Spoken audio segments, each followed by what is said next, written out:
Okay, here we are. Tell me how loud the rain is, by the way. Are you having any trouble hearing me? Shieldsy, how you doing, man? Looking for... Well, there I put it. Okay. That's where I put it. Right. And... All right. I'm going to be fancy and do this as well. I'm going to start myself off with a nice drink, which I need a big chunk of ice. Yeah, last big bit of ice. To refill that. Ooh, hang on a sec. Let's put some water. It's going to make a mess.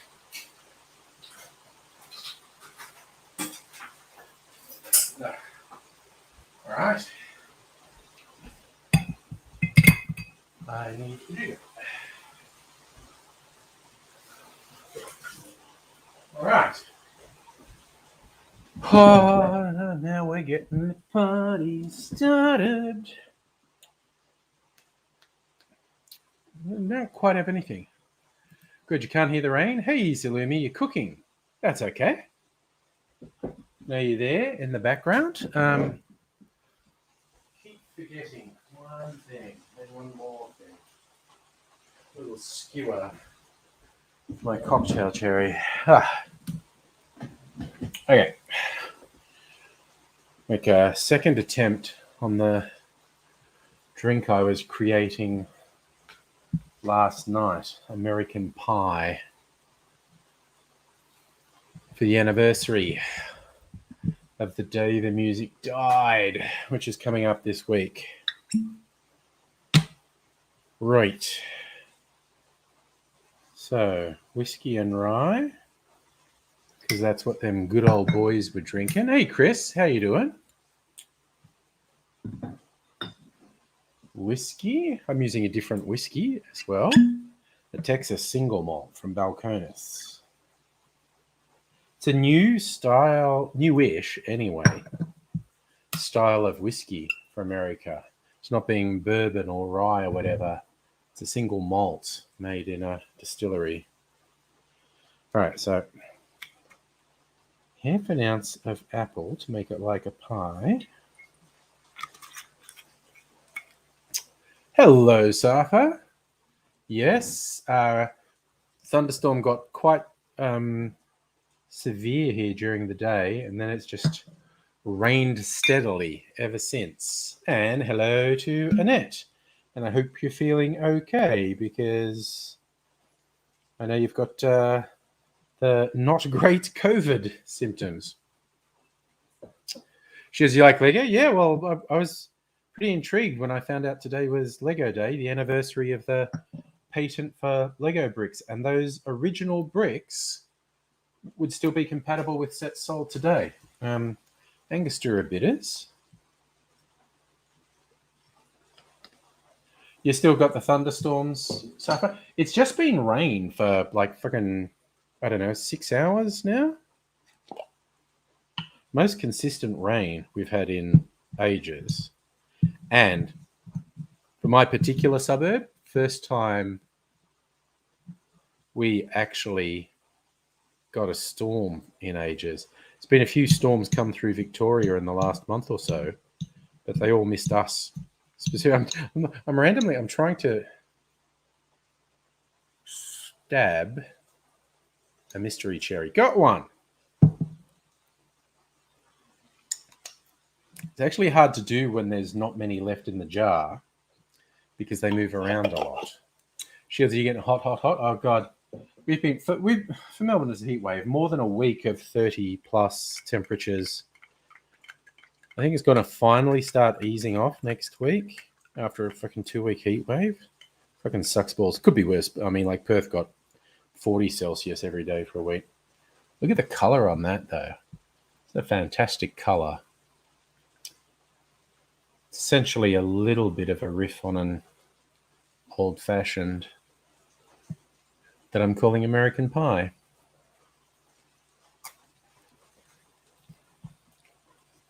Ooh, oh man, the flavor of that Balcones single malt is it's almost like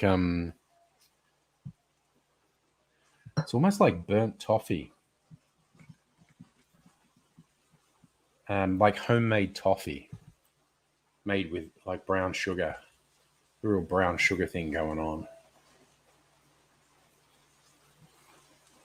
Safa, is it smart using an oven in the rain? I don't know. Are you outside with dodgy wiring? I mean, I know lightning can like hit houses, can hit power lines, which can cause power surges. But I have to admit, I'd probably do it if I wanted to have like a pizza. Did I even eat anything proper for dinner? Yeah, I did. I'm trying to think. Have I just been eating crap? Because this fucking heat's taking it out of me. Just weeks of unrelenting heat with no air conditioning, and I'm just fucked. Or maybe I'll do a bit of a peel of orange on my whiskey drink as well. So paranoid about cutting myself with this because I have done that before.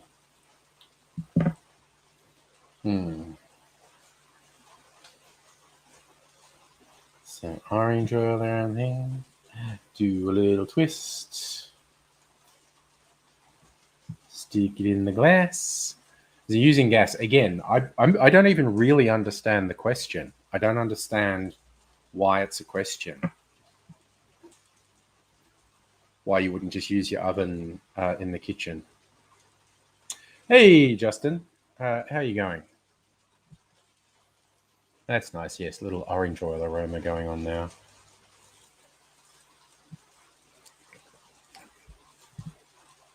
Don't know if we're going to see AZ tonight. He did grace us with his presence and some outrageous stories last night. Haven't heard from him today, so who knows? Shieldsy, fortunately, we've got good enough drainage. My yard was flooding a little bit for about an hour in the heaviest rain. And then when that really heavy rain subsided, that gave the drains a chance to catch up. Yeah. It was looking pretty spectacular for a while. Justin, call me Internet Daddy. May as well, man.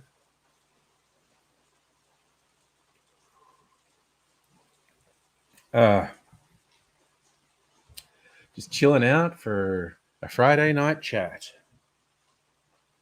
Oh, Christ. Okay, I think the focus is going funny on this. Need to open the app that controls the camera and fix the fucking focus. Okay. So, advanced. Brightness, color intensity, autofocus. Okay, I'm just going to fuck with the focus. That should be right. And white balance, maybe. Oh, there we go. There we go. That's probably enough.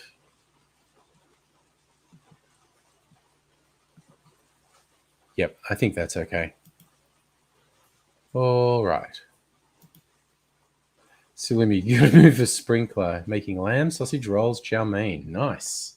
Sounds like a nice combo. Oh, nice. Shield to your own Lego Master Builder. Not hugely into Legos. Don't mind Legos. I think Legos are clever. I like minifigs. The minifigs, I think, first appeared in the 70s. And now they've made millions of them. They've made some real limited edition ones. I love minifigs. I think minifigs are great.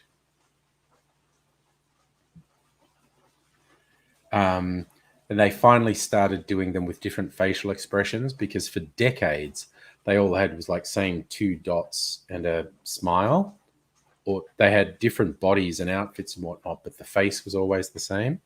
And then they finally did something different for them. Which is a big thing. But what I liked, because my favorite when I were a kiddie was Lego Space. The Lego Space stuff in the 80s was actually really cool. But I loved, they had their little helmets on. I loved turning their head around so they essentially didn't have a face. So, you use imagination. Either the astronaut face shield obscured their face, because when you see, the astronauts on the Apollo missions and whatnot, you can't see their faces because of the polarizing things on there.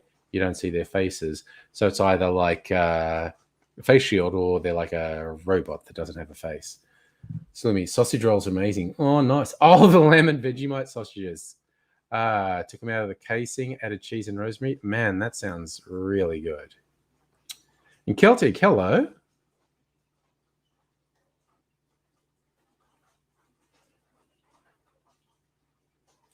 You got a problem with Legos, Shieldsy? All right, we're all doing lawn mowing. Not here. It's way too freaking wet. I don't think it's meant to rain much tomorrow, though it might a bit. The ground is going to be too wet for days to mow the lawn, so won't be any lawn mowing going on here for a little while. I have to do some laundry tomorrow or Monday when the rain buggers off. Normally, I would actually. Saturday is the most common day I do laundry, but the joys of working from home, there's no real pressure on laundry. I just made sure I have enough undies and socks to last more than a week. It's like, when I had to wear work shirts, I had just enough shirts for a week at work. So if I didn't do laundry on the weekend, there was a bit of a drama with work shirts. That's not a thing anymore. Oh, yes, Salumi, you're quarantining for being a close contact. I was glad that you tested negative. If I remember rightly, you posted you tested negative, which is good. But still, yeah, it can take a couple of days to be apparent. So isolating, right thing to do.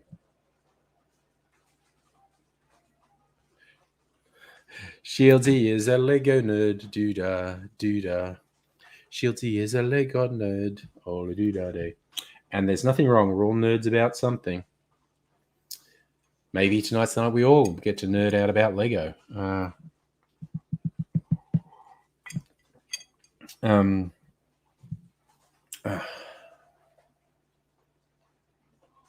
remember, because I got Lego for my kids when they were little. And it was like, certainly in the last 20 years, Lego cottoned on to animated shows on TV to sell their toys. And they were of varying quality, things like Ninjago and whatnot. There was one was very short-lived, possibly because of how homicidal and right-wing it was. The premise was your little Lego characters were miners on some planet, and they were mining under the earth to get these crystals. And then the crystals, and when they'd be drilling down in the earth, these monsters would attack them. So the whole thing was set to the guys with their drilling tools, monsters, and the crystals they're getting. Then in the show, the crystals turn out to be the eggs of these monsters, and the monsters are attacking the Lego dudes because they're murdering their babies. And I watched this, it might have been on YouTube, the guys behind it making it, and they're just gleefully talking about this storyline where their heroes are fucking drilling into the earth, killing the babies of these creatures, and just how fun it all was to them. And I remember watching it going, this is seriously fucked up. This is like imperialist Lego. It was really wild. Silly me love Lego, but can't afford the kits. Yeah, Safra, I do. Bionicles was an early Lego show. Just New had boxes of Lego. Gave away boxes, and I mean fucking boxes of Lego over the last few years. Dave Cameron, certified Lego Serious Play Facilitator, and you get to claim Lego as a tax deduction. Okay, that's pretty good. That is pretty darn good. Shieldsy, I just feel like you're telling me to look up AFOL, AFOL. That's a sex thing, isn't it? I just know it is. Adult fan of Lego. No, I just worked it out because I'm fucking smart. I'm fucking smart. Or AFOL, a furry online. That's what you really meant, isn't it?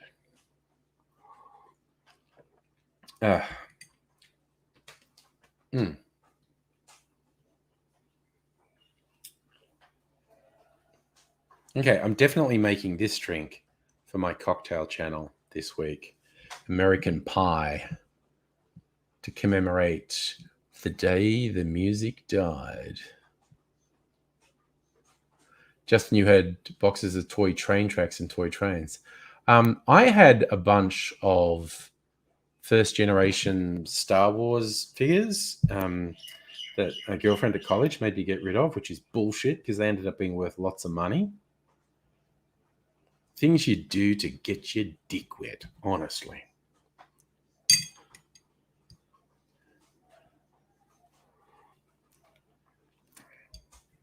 But yes.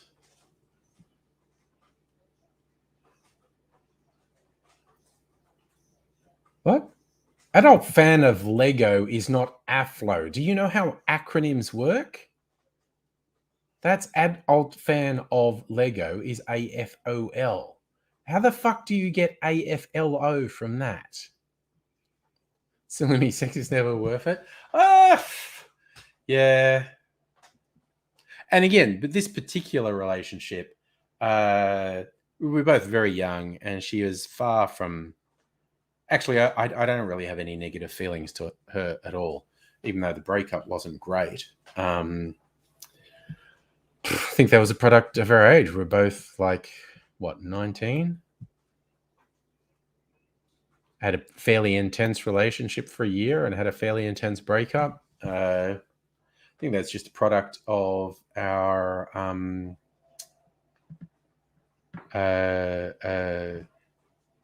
immaturity, quite honestly. Yeah, Shieldsy, I did say AFOL was adult fan of Lego. Then I was just taunting you by saying you were a furry online.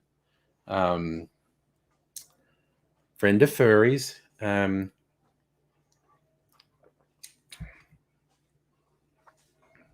Yeah, silly me. 19-year-old breakups are intense. I was 20 by the time we broke up. No, actually, I was 21. So the relationship went from 19, not far short of my 20th birthday. Because I remember, like, that's my first. I had my first serious relationship when I was still a teenager. And she was at my 21st birthday party. So the relationship lasted more than a year. Not sure it lasted probably 18 months. So, Dave, you've got to be trained by a master trainer, and you do courses, and some are questionable. You went to Singapore. We trained with folk who designed the system in Denmark. Well, that sounds legit. Okay, musically, Avada, that's a trippy one. Breaking up with your first serious girlfriend a few hours before 9/11 happened. That is a weird way to be able to remember it. Because I couldn't tell you exactly when I broke up. I know it was towards the end of the year. But yeah, you've got it down to the hour. That's wild. So Justin, you were in Japan at the time. I remember having a toy bullet train. Electric went faster than... Well, you're the train. Well, it was a bullet train. Shieldsy, 40 in 10 days. Killing it, mate. You're fucking killing it. Yeah. See, that's the thing, Salumi. Your recent breakup feels like I skill one. And yeah, sometimes when the breakup happens, you don't realize how much it needed to happen. And I mean, I've had the whole spectrum of breakups from pretty intense through to this is just happening because I'm moving and you're not, and we can't maintain the relationship over distance, to someone just being really fucking honestly quite evil and manipulative and abusive and very difficult to get out of situations like that. Good question.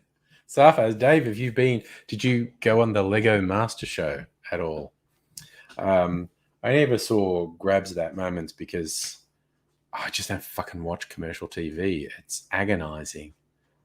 It's like getting your teeth pulled. Mrs. Angry is getting into watching the tennis at the moment, and tennis is fine to watch, actually. But yeah, we're both commenting on how shit Channel 9 is. Like, when the tennis isn't actually on, everything they do is shit. Just the advertising, where they try and cross-promote and they're ramming particular shows, and it's like Married at First Sight, which is just the most fucked show they've ever done. And they're just ramming it down your throat. And the hosts between games, they're just so... No, we've got to keep the enthusiasm up. We've got to be amped up. We've got to fucking. It's all hype. Let's just keep hype going the whole time. And it's, oh my god, it's fucking horrific. And I honestly pity them. Like, I have an initial impulse to say fuck those people. I fucking hate them. But I also think their life is fucking shit. I mean, yeah, they get paid.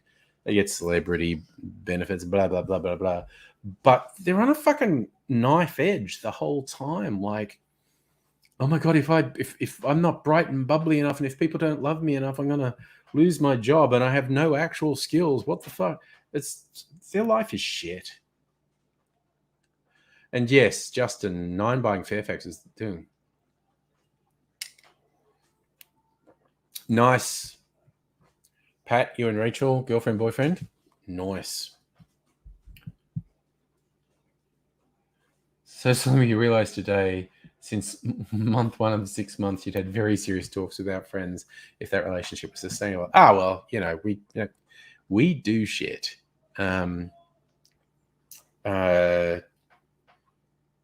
Sometimes it's just, and I'll speak solely for myself here. Sometimes feel like you want things to keep going because you just think, if it doesn't keep going, I've failed. And, mistakes aren't by definition bad. Failing to learn from mistakes is not good. But inability to acknowledge when you've made a mistake is very bad.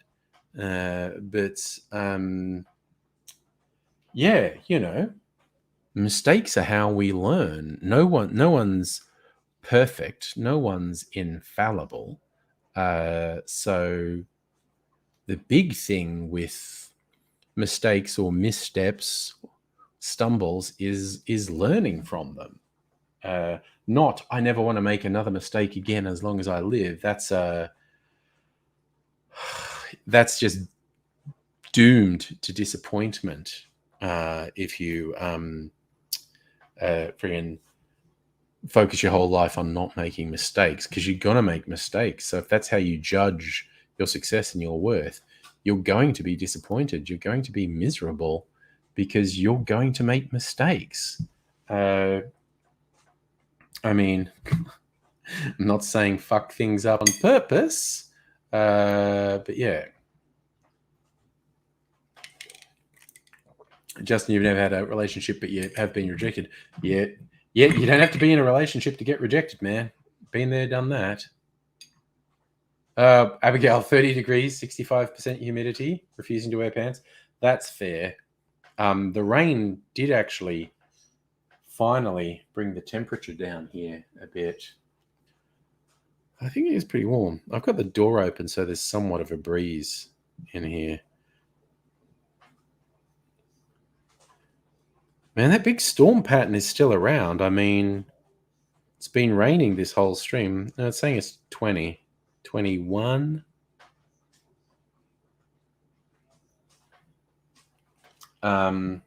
Inside, it's probably 25. Oh, shit. Inside, it's probably somewhere between 25 and 29. Yes, Lumi, you're annoyed at yourself because of how long you had doubts. Need to trust your gut. Yeah, hindsight's great like that. But yeah, like I said, speaking purely for myself, and I have seen this in other people too, is, I don't want to fail. So I'm going to convince myself I can deal with the stuff that's obviously not perfect because I don't want to fail.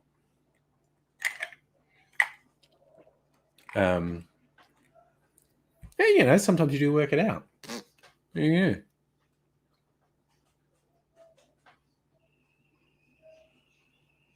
Yes, I still don't have air conditioning fixed. Earlier in the week, the estate agent promised it would get fixed this week. And look, admittedly, yesterday and today there were storms and you can't fucking be installing shit. But no one even contacted me and said, oh, we were going to come, but this storm, fuck off, man. No way.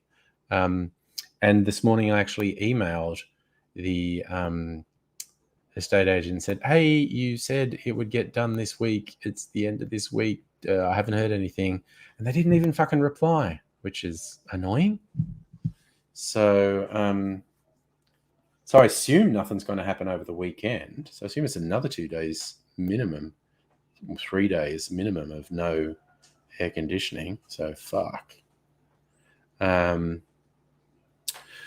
Struggling on. A lot of caftan wearing. I need to wash this. I've been wearing it most days for the last 2 weeks. It's got food stain. You can't tell my coat of many colors. It's got food. Actually, it doesn't have... No, there's some food stains. I knew it had food stains on it.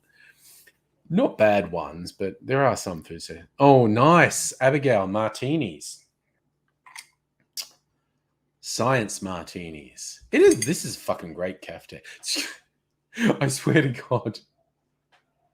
After I got this, more caftans got advertised to me on Facebook. Apparently, super gay couture, because most of the ads were big, beefy bears. And because this has really high splits on the side, and it's just these big, beefy, hairy bears sitting with their big, muscly legs spread very wide and just the front of the caftan down between their legs. So there you go. Thomasong, hello. Need some drinks. Yeah. I've had one. I might have another one. And then drink some water. I think I've perfected my American pie take on an old-fashioned, actually. Safa, yeah, maybe I need more caftans than my Facebook advertising, would just get even gayer. Thomas, you're going to put water on vodka and call it a cocktail? You do you, man. You do you. This is me being generous because, yeah, I think vodka's a kind of bullshit cocktail ingredient because it's just booze, no alcohol, but drink what you got, drink what you like. Salumi drinking a lovely Pinot Grigio. Your friend Julian gifted you for both poke-up drinks. Nice.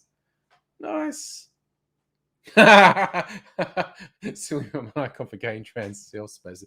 I just tried to be nice to people. No, but it was, you know what it was? I don't know who remembers the vest I got from a site called Dracula Clothing. Sells really gothy stuff. That's what set it off. I got this really brocadey black vest, and that's how I found the cocktail shirts, because then it started advertising those to me and I clicked on them. And the clothing ads basically, and possibly the kilt as well. So I think the combination of buying the vest and the kilt, Facebook tracking went, dude loves the gay fashions. So yeah. So if your rain stopped starting, it's just stopped here for the first time in 6 hours. But I just looked at the rain radar. It might not rain again. Might be a friggin' storm again. Might be a very interesting night. Oh, by the way, also Salumi, you're saying it was a relief. You didn't realize how bad it was till you tried to weaponize your psychologist appointment. Fucking big ups you recognizing what was going on there and just going, nah, that's a bridge too far. That takes strength. So Salumi, I have to actually approve any cishets, or you won't have anything to do with them. Okay. That's not going to be a long list. That's what I love with my queer friends when they post some weird thing, like some people have doing some weird fucked up shit at a wedding or whatnot, and my queer friends post it with are the straights okay? I always answer, no, I am the official spokesperson of the straights, not okay. Just not okay.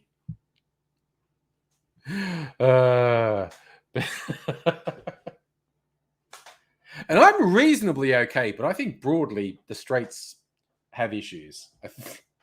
I've got a couple of issues. I've definitely got a couple of issues. But I think that more broadly, straights, serious issues, very serious issues going on. So, yeah.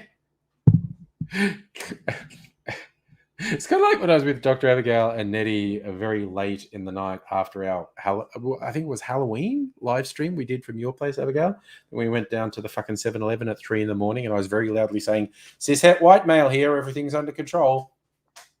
As a cishet white male, I get to speak on behalf of everyone. So it is official. The straights are not okay. All right, I'm going to put these back. I have to think. I just want another drink. That was a good start to the night. Had character. Had style. And I actually made a drink a bit earlier for Mrs. Angry, and I had one myself because I like the sound of it, with Aquavit fennel wine that Mrs. Angry actually made like 30 years ago. We still have it. And green chartreuse. The recipe said aquavit sherry and green chartreuse. So that's basically the thing. And it was called The Witches because it's from the menu of a bar where they were naming all their cocktails after books. And this one was named after Roald Dahl's The Witches. Aquavit, which is kind of like moonshine gin, actually. It's got a lot of similar botanical herbal elements that gin has. And then a sweet wine, sweet fortified wine, and green chartreuse, which is a really herbal liqueur. And it's like a strong herbal liqueur, like 55% alcohol. So it's a spirit more than a liqueur, I guess, now that I say that. But that's pretty good. It was really interesting. Those flavors went together really interesting. This is a bit more straightforward. Whiskeys. I'm going to put them back. Oh! But I feel the need to come up with another drink. Now, so many whiskeys. So many rums. Maybe something with rum, actually.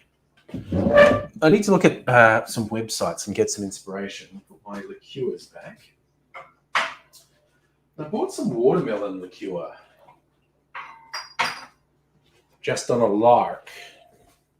Maybe I'll look up something that says to use watermelon liqueur.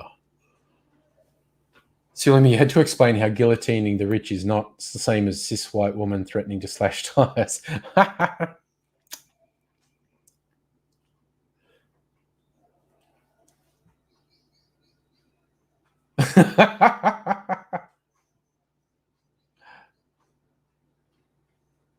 Oh dear. Yes, we've all got to sort things out. So, do. All right, I'm just going to go to liquor.com. What are they suggesting? Low alcohol? Do I really want to do low alcohol? Honestly, no alcohol. Good on them being fucking responsible. Honestly, I'm not going to. I will. I will applaud someone else being responsible. Unless, okay, I'm going to look at a low ABV cocktail. What's on here? Americano, Adonis,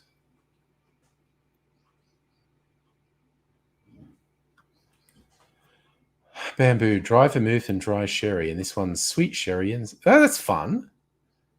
If it's dry vermouth and dry sherry, it's a Bamboo. If it's sweet sherry and sweet vermouth, it's an Adonis. There you go. Garibaldi. Campari and orange juice. Fucking gross. What a fucking gross idea. What's a winter sour?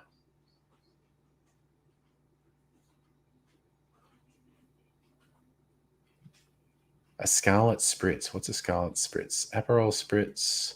Strawberry infused. Splash of Lily Blanc. An absinthe rinse. I do like an absinthe rinse quite. Okay, port. I've got some port that was aged in my barrel. So planning tip Melbourne Easter and Anzac Day. Yeah. You know, if every motherfucker's not sick with COVID, absolutely catch up. You know, I'm triple vaxxed now. Still not going out at the moment. Would invite you over here for sure. But if, as it seems, we are passing the peak of the Omicron outbreak, by Easter, if we don't get another fucking variant, things might be kind of okay. Because I'd love to go out. I'd fucking love to go out. Absolutely not doing it at the moment. But talking Easter, that sounds doable. Okay. Maybe I'll make something with port. 25th hour. I think I looked at that the other day. The Global City. Oh, God. Now I've got all these fucking Lego ads. Because it knows I typed Lego into fucking Facebook. All right. I want more port cocktails. A Port New York Sour. Port. Okay, so that's just port on a whiskey sour, which I'm pretty fucking seriously okay with, quite honestly. Huge fan of a whiskey sour. An improved Dunlop. A rum Manhattan. Port instead of sweet vermouth. Try using white port the way you might a blanc or dry vermouth in a martini. All right, I might make this one. A rum Manhattan. Lounge chair afternoon. All right, maybe I'm going to make that. Justin, you've heard the Australian Electoral Commission considers the next election to be the most complex ever held. Well, that's an interesting and weird thing. So Silmy requested leave in advance, should have good savings, struggling not being at Melbourne over 2 years. Well, you get here, all things being equal, make it worth your while. So, all right. Improved Dunlop. I'm going to make at least one of these. An improved Dunlop is... Wow, that's a fuckload of port. and a rum agricole. Chocolate bitters. You know what? I might do that. That sounds really weird. A port New York sour. Yeah, just sour with port on the top.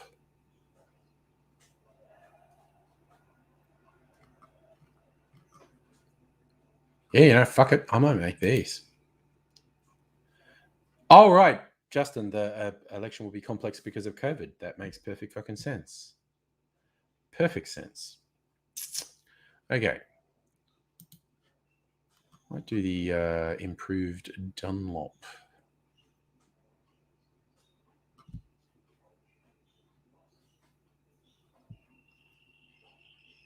This is wild. 2 ounces of port.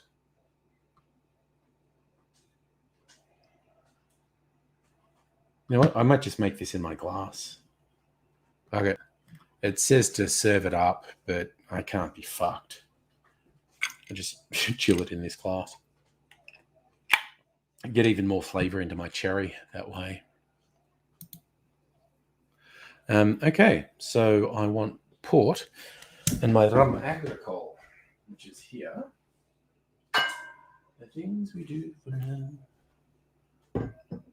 And this is my port, which I aged in my barrel. So it seems to have a bit of sediment in. No, it doesn't. That was possibly an illusion. Wait, what else is in it? Is anything else in it? Just a little bit of sugar syrup and chocolate bitters. Okay, I've got chocolate bitters. Where are my chocolate bitters? They're hiding down here somewhere. I think that's them.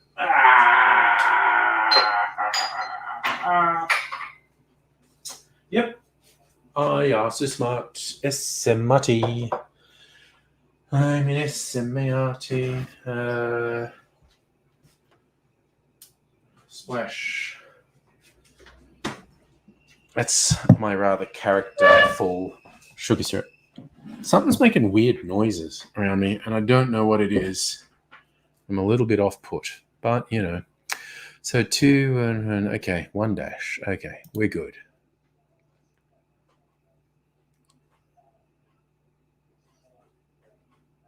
Yeah, Salumi, you do private postal voting because you've had stalkers. Mrs. Angry does it because of her job. She doesn't want to be on the electoral roll, being a councillor. Okay. So, 1 ounce. Yes, Justin, it may well. If there's lots of postal voting happening, it may well take days to know who won. So, rum agricole, tawny. This ought to be interesting, actually.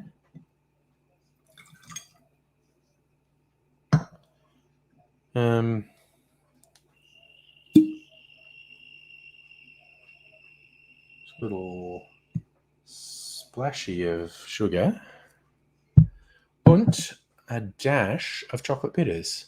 One of your stalkers is dead. And I'm sure you're completely innocent, Salumi. Oh my God, this is a true story. From when I was in high school. And it's a bit weird. Okay, I need to explain a little bit about, Dubbo, where I went to school. I went to Catholic school. The Catholic school, when I was there, there's a cricket out there starting to make a lot of noise. I'm not sure if you can hear it. But anyway, so the Catholic school that I went to only went to year 10 when I was there. So to do the HSC, you had to go from your Catholic school to a state school, and that was always a bit of a transition. Anyway, when I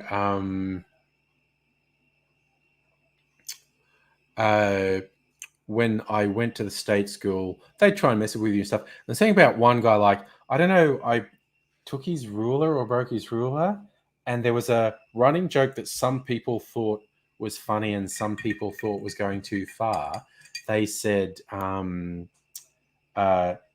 he said, like, you don't want to take my ruler. The last person who broke my ruler, was like John Smith. You want to know what happened to him? And what had happened is, because we're in the country, and if you were lucky, you got to go somewhere on holidays at least once a year. And one year, these two guys from the same class were independently on holidays in the same place on the coast, which is actually where I used to go holidays at the coast too, Port Stephens near Newcastle.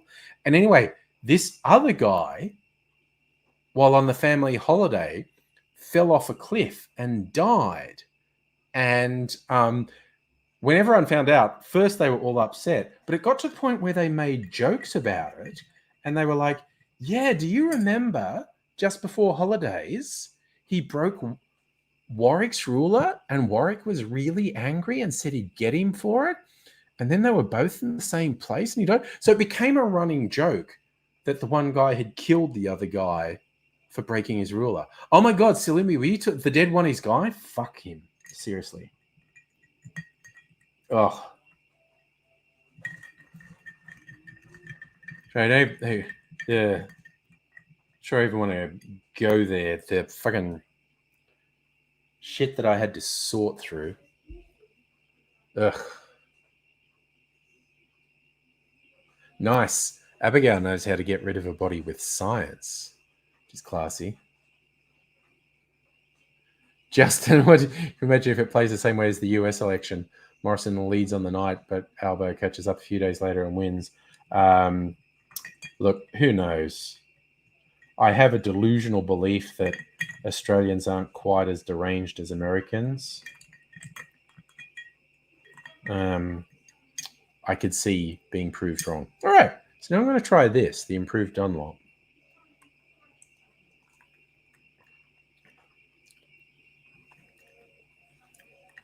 That's pretty good. Very poor. Can you hear the cricket? To me, the cricket is really fucking loud, but it might be the sort of noise my mic cancels out. I just hear noises, and I don't know if it's pigeons tap dancing on the awning or a bit of, I think it's pigeons tap dancing on the awnings. Rather, it's not rain. Because there's like plastic corrugation on the back veranda there. When the birds land on it, they make a lot of noise. And it's actually super annoying. So I work there. But yeah. But yeah. Salumi, yeah. If you're talking about who I think you're talking about with your stalker, there was a little competition between a couple of us here, me and AZ and another guy called Ed. And because of bad interactions we'd had with him, and not necessarily we'd had, but we'd seen him doing very bad things to other people, usually to women, and we were very angry at him. We kind of had a competition about who gets to punch him in the face first. None of us actually did it because that's really antisocial behavior, but we would talk about it a lot.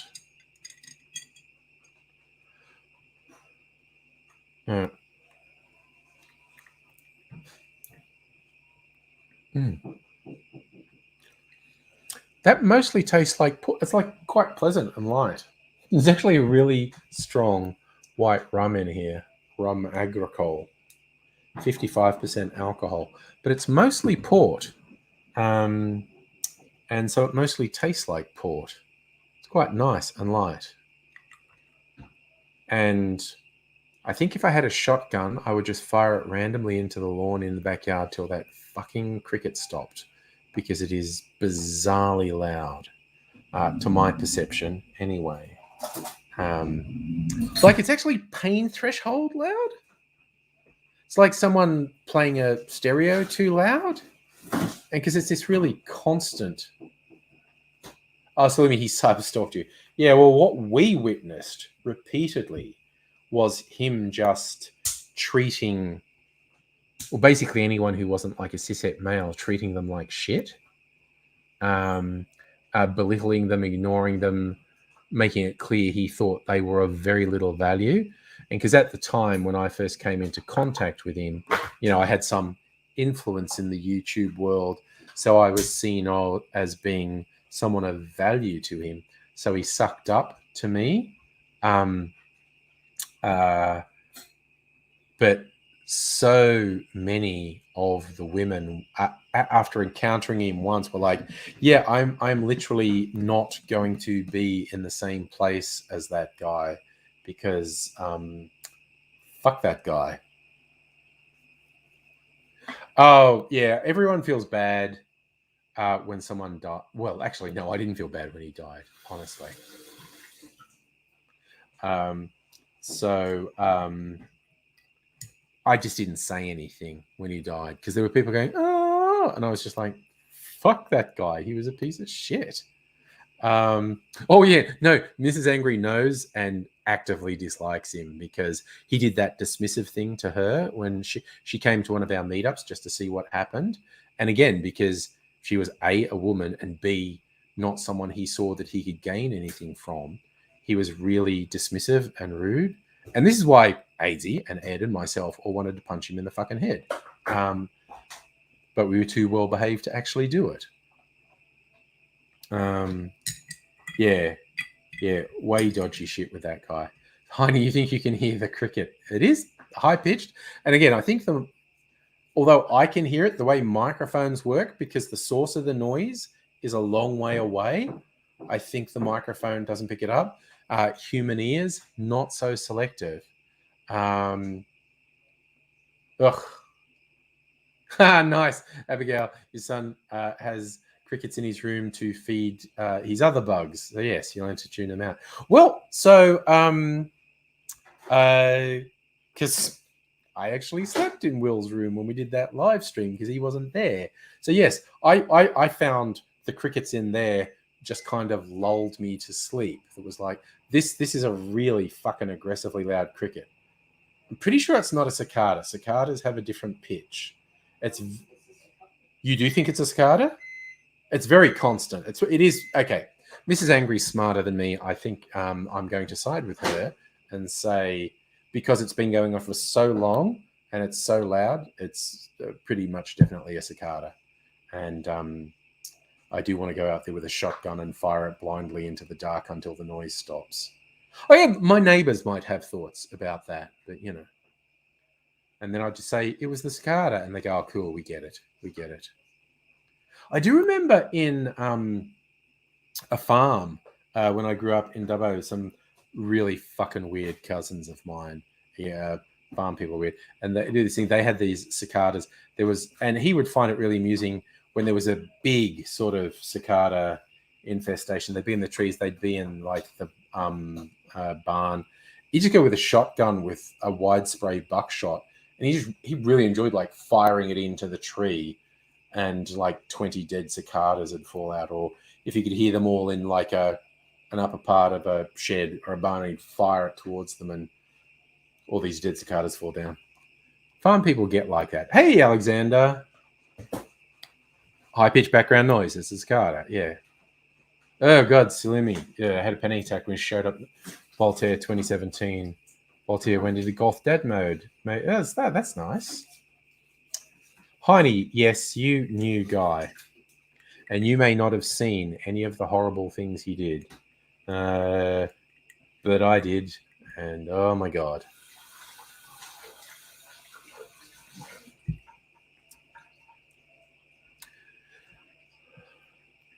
But as Salimi said, he's dead now. So fuck that guy.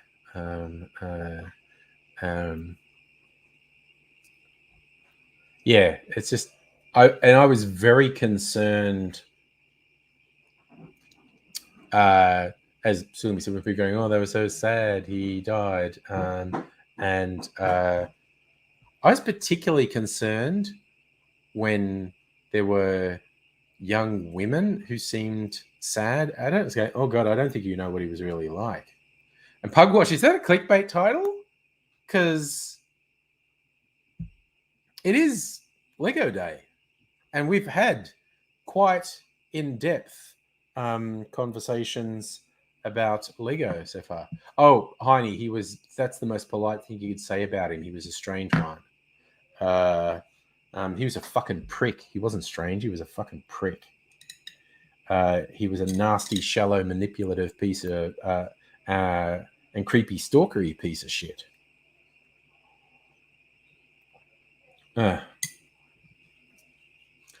So, Megaleech, hello. How are you doing? And this cicada is definitely going to drive me insane. I'm going to lose my shit and run into the backyard and start smashing things till I get it. Oh, Slim, you had a friend who was hesitant when you were friends with him pre-stalking. Well, he went out of his way to be friends with people that he thought he could get something out of. He was a fucked unit, that guy. He was... Oh, we want the... okay. Gotta get the special ice cream out. I am almost definitely going to run out into the backyard and stomp around and hope to fucking get that cicada, because it is absolutely doing my head in. Right, smooth the ice.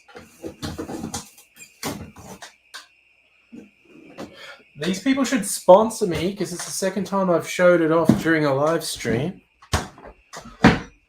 It's a New Zealand ice cream that I found in Woolies, and it's really good. I already had an ice cream. That's it. I'm going to say, right. I'm not going to have any more. Because it's me saying, I'm being good. You know, he said with his, cocktail in hand. But this is not bad. I've tried this. Because that mostly tastes like port. Because I guess the white rum I put in was fairly neutral.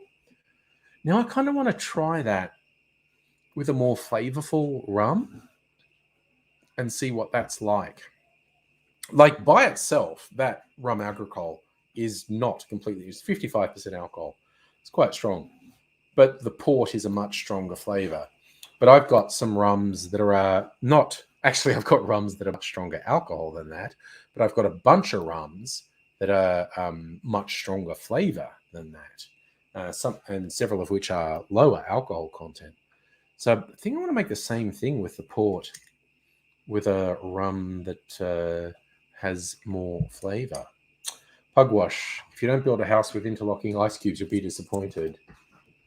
Okay. Just going to wait for Mrs. Angry to turn back around. That's what you handed me. Yes, the lid. All right. Customary to put the lid back on. See, now I'm tempted because it's like just enough for one serve of this ice cream. So I am tempted to do it, but I won't. I'll put it back in the fridge.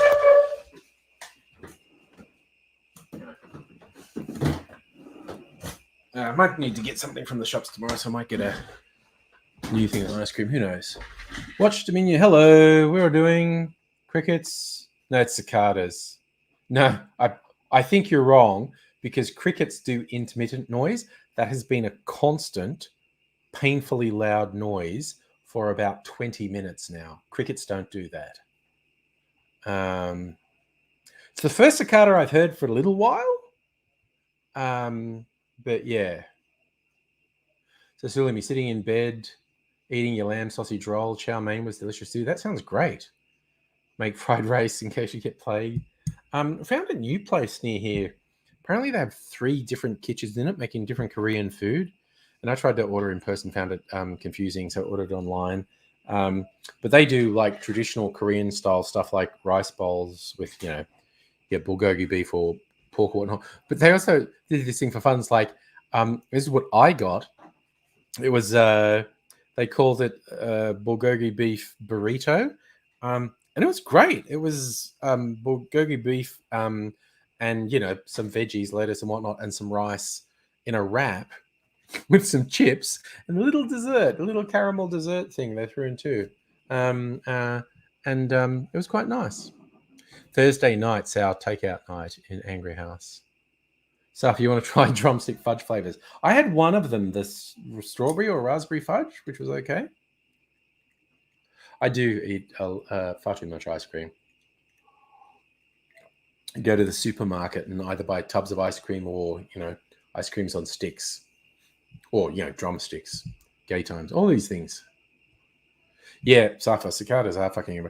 I think actually, cicada, not a bad life. Just sitting in a tree screaming. I mean, I get I get the vibe. I get where they're coming from. There are days I just want to sit in a tree and scream too, quite honestly. So, kind of get where the cicadas are coming from. So,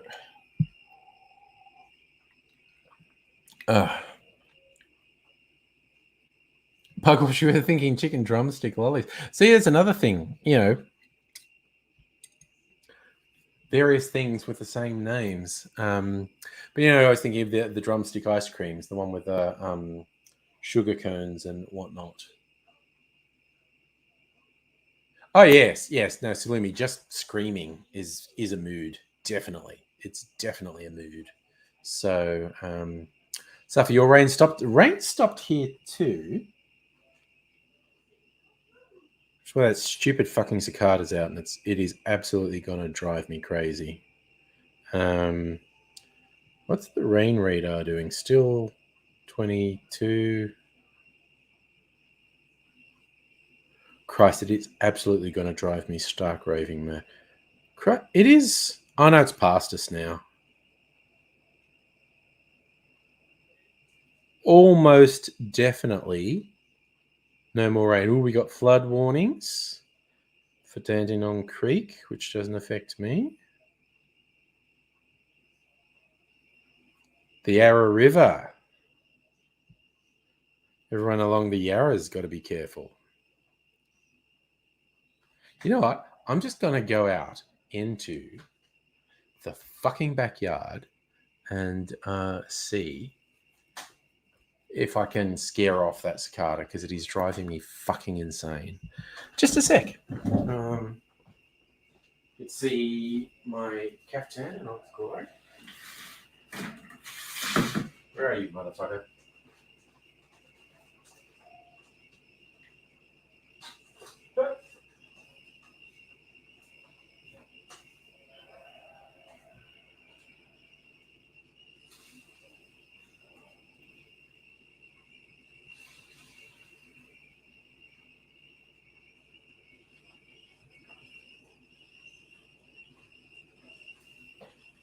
All right. Now I'm wet. All right.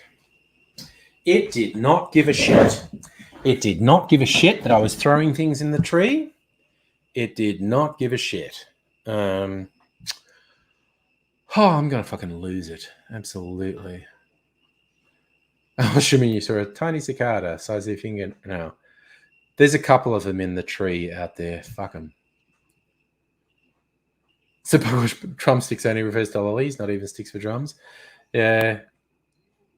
But, and there's the chicken legs, and as long as there's the ice creams. Oh, they've gone a bit quieter now, which is nice. So imagine me screaming at work colleagues. Some may have mentioned that's part of the reason I stopped doing the angry videos, because I might be going for a permanent job and I could just see someone getting me an HR saying I scare them because they saw the things I do on the internet. It's a while since I've had someone try to fuck with me at work, but I can just fucking see it happening again.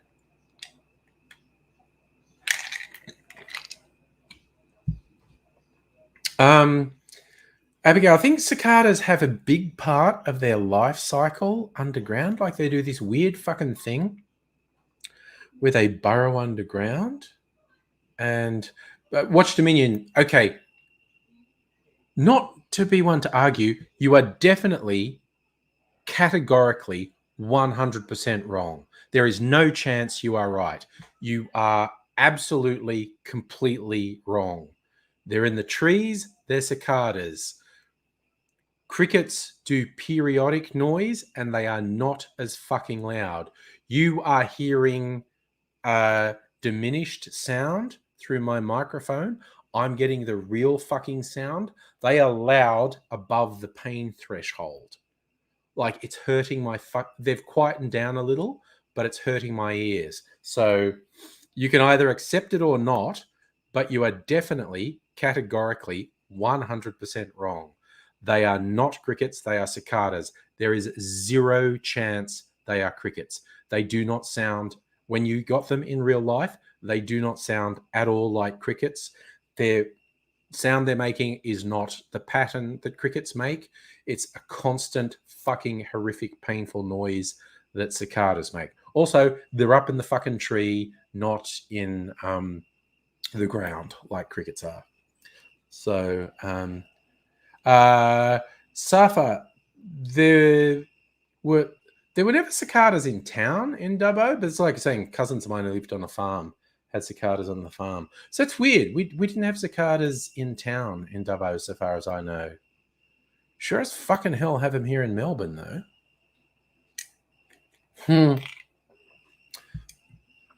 Justin, what if one of the regulars became a work colleague? I guess it could happen. I have had people I work with, and this is back when I actually had a pretty big audience on YouTube. I had people who I work with discover what I was doing on YouTube. And so this is like, 12 to 15 years ago. That was interesting. But I never really had someone who was like, a long time watcher on YouTube end up being a work colleague. So,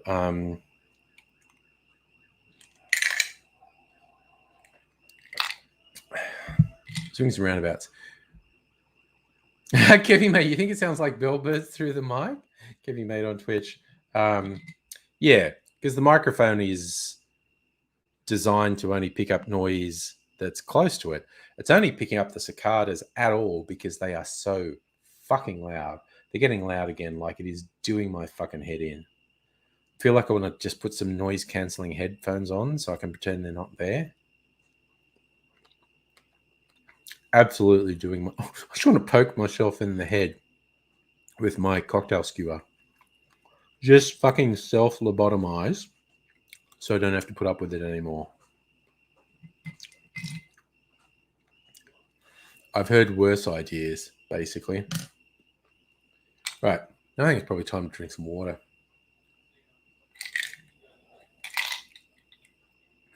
Gibby, mate, it sounds lovely to you. It is driving me to distraction. Like I literally lost it a second ago and went in the yard to throw things at them, try and get them to stop. And they did not give a shit. And I don't want the doors open behind me. There's a screen on there, so mosquitoes don't. Although I don't think there's any mosquitoes out at the moment. There's a screen there. I got the door open to just have fresh air in because it's been so fucking hot. If I closed the door, there'd be less noise. Maybe I should, because that is literally I'm gonna lose my shit. And I turn my little I've got a little mini air conditioner there. Abigail, you remember me seeing me on a train in my super popular days. Didn't say hello, didn't want to be that person. Pre-transition, so you would remember it anyway. Oh, there you go. Safa, super tempted to shout, shut the fuck up at the cicadas. I do remember in a previous house, had really annoying, loud neighbors. There was a little window in our bedroom which seemed to face their lounge room. And there was only about maybe 2 meters between the wall of our house and the wall of their house. And this woman had this incredibly annoying habit of calling her cat. And, if you call a cat, it either comes or it doesn't.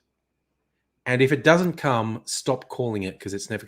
And this woman would spend half an hour calling her cat. And I just wanted to scream, it's not fucking coming. Shut up. But, neighbors, and I did one thing, and so I just fumed. But then they also had a dog that was really loud and was barking. And this woman was carrying on, the dog was barking. And I just lost it. And I had sort of the plausible deniability that I was shouting at the dog. But in frustration, and I didn't think it would work, in frustration, I screamed, "Shut up!" And the dog went quiet. Also, so did the annoying neighbor. And And so unexpected bonus, the annoying neighbor shut up as well. But I really didn't expect the dog to shut up when I shouted, but it did. So that was very cathartic. So you were that person when you met me. But didn't we meet at an event? I think Abigail's talking about meeting randomly. And yes, see, Abigail, if your cat always comes when you call her, or Pugwash, you tap the food bowl, cat come. Yeah, the cat's gonna come if it's gonna come. But if it doesn't come when you call it, it's never gonna come. So fucking stop trying to call it because it's not gonna work. It either comes or it doesn't. And I was just like, Jesus. So I watched Dominion. You were that person twice when you cross path with AZ. But I bet he loved it.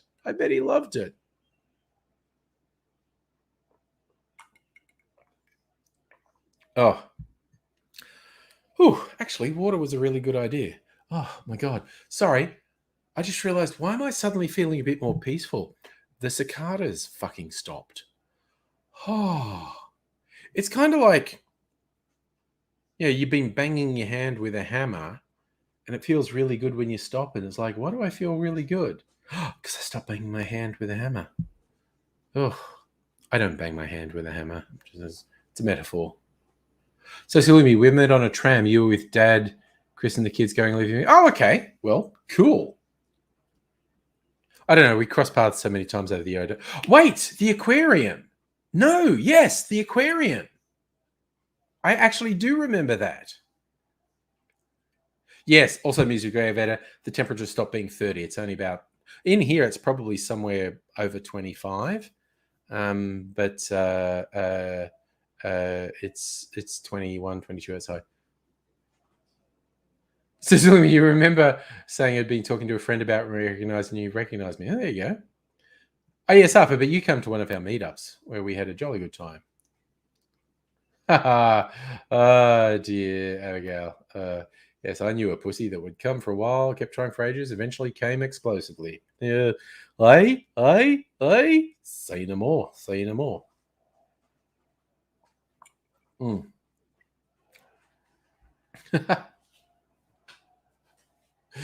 Safa met AZ when he was in his Papa Still Got It mode because the twink waiter gave him his number. Jesus. And everyone says, "Oh, was AZ two-timing boss?" No, boss of the house was there. AZ was just boasting that he could get someone's number.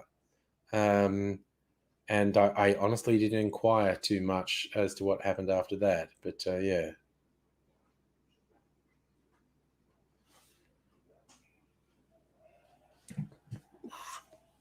Actually, now I kind of want to know what the temperature is here.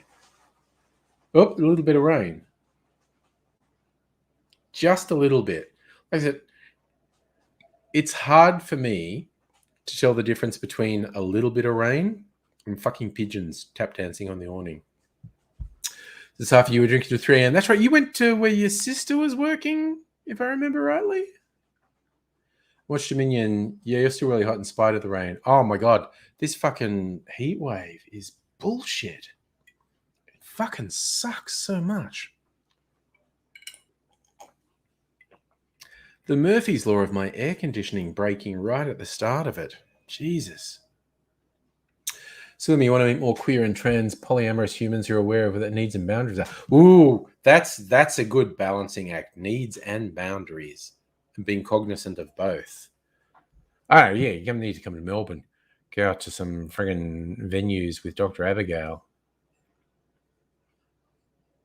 I was going to say, I could go and just be wingman. Oh, Safa, I think AZ's not going to worry about coffee keeping him awake. Yes, he did have a couple of espresso martinis. He drinks a lot of coffee too. The main thing that keeps AZ awake is chronic pain. So AZ's never worried about drinking coffee. Nice, Safa. You went to the Carlton Club. Took an hour to get in. Didn't get COVID. Good. Oh, so let me, if you could get a permanent job in Melbourne, you'd move in a heartbeat. I don't know. Maybe we'll have to look into something for you. I don't know. What do you mean it's called January? In Melbourne, it's sometimes February as well. We sometimes get this bullshit in February. We get warm days right through April and even May, but we sometimes get heat waves in fucking February and even March. Ooh, Abigail's doing a voyage of discovery on needs and boundaries. See, it's what I'm saying. It's what I'm saying. Fucking big epic journey of discovery in Melbourne town. All right, I'm going to look. There's a thermometer just over here. Now, I just want to know what it's saying the temperature inside is. I'm just going to look. Okay.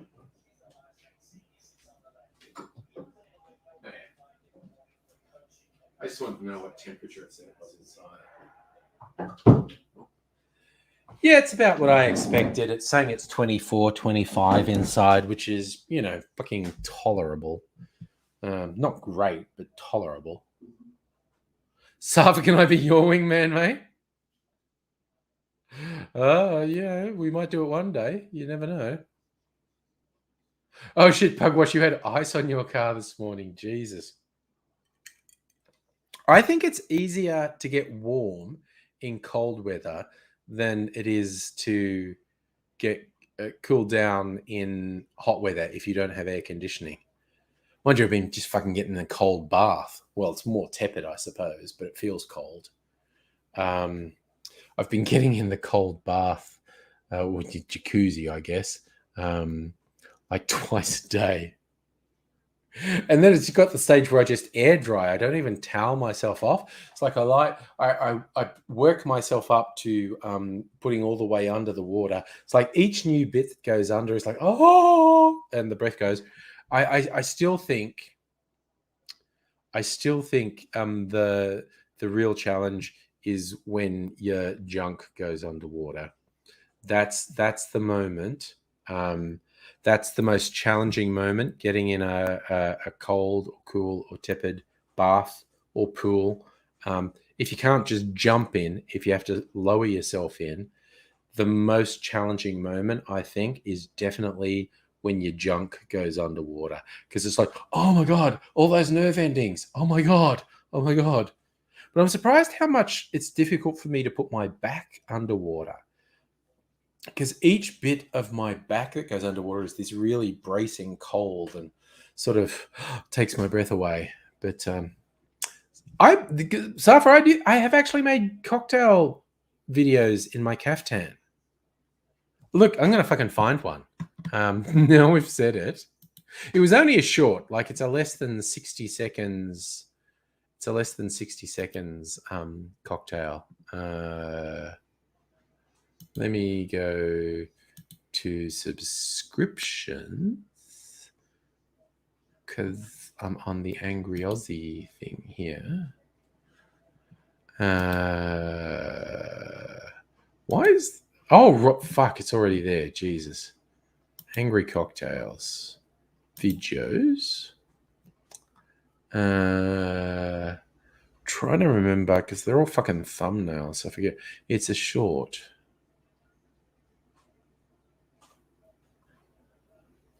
No, it's not that one.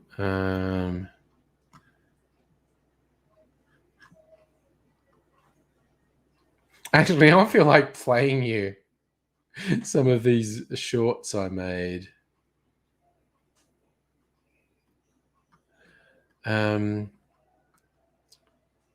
Okay. Shorts. Not that one. Not that. Okay, why am I having so much trouble finding it? New Year's Eve. Oh no, here it is. Okay. And this is just to show Safa that I've made one in my caftan. Let's have a look.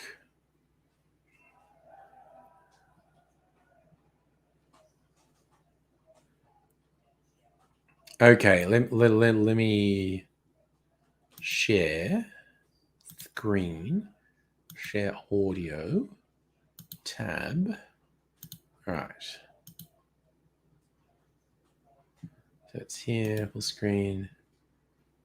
G'day, cocktail lovers. Here's an easy, tasty Christmas drink. For when we've got those 30 sweet noggy days. ingredients. First up, we want 1 ounce, 30 mils of a funky Jamaican rum. I'm using Smith & Cross. Then we add 1 ounce or 30 mils of orange curacao or the orange liqueur of your choice. To turn this into a Christmas treat, we're going to add 2 ounces of eggnog, or honestly, as much eggnog as you want to add. We add ice to our shaker, put it together, bang it in hard, give that a good solid shake for 10 to 15 seconds. Strain that into a chilled cocktail glass, and there you have your Christmas treat, a Parisian Blonde. G'day, cocktail lovers. Here's an easy... Fucking stop. Stop. That's enough. Stop. But just to show you, yes, I made a cocktail video in this caftan. I was just kind of fucked one night, and I'm just going to do that. Oh, no, that's my catchphrase on my cocktail channel, Bang It In Hard. And yes, I did that deliberately. I just came up with that, and I thought that could be a catchphrase. When I'm doing shaken cocktails, that's what I always say. Put the shaker together, bang it in hard. So I think that'll be a T-shirt eventually, an image of a cocktail shaker and the slogan, bang it in hard. So, okay, now I want to share with you some other shorts. Where's the vodka one? I have a short about the best way to use vodka. All right.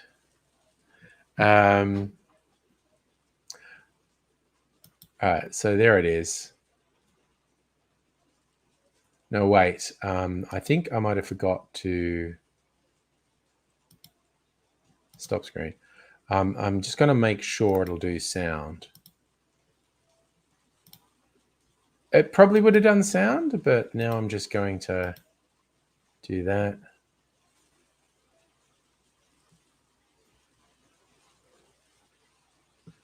Why do we do that?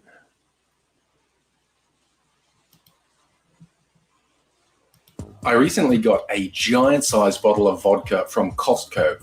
All that's required now is to decide what to do with it. And I'm following the Marie Kondo rule of, does it bring joy? So what way of using vodka brings the most joy? Is it pouring it down the sink? Is it pouring it down the toilet? Or is it pouring it straight down the gutter?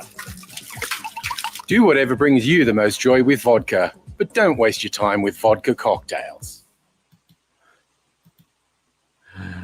If anyone was worried, that was only water in that bottle. I'm not an idiot. I'm not going to pay for vodka and then pour it down a drain. That was a huge motherfucking bottle of vodka that I used for some stuff, but young Mr. Angry actually used it to make some drinks for a party. So yes, nobody panic. That was actually, I had an empty bottle and I filled it with water. I'm not a moron. Actually, you know, maybe I'm a moron, but I'm not wasteful.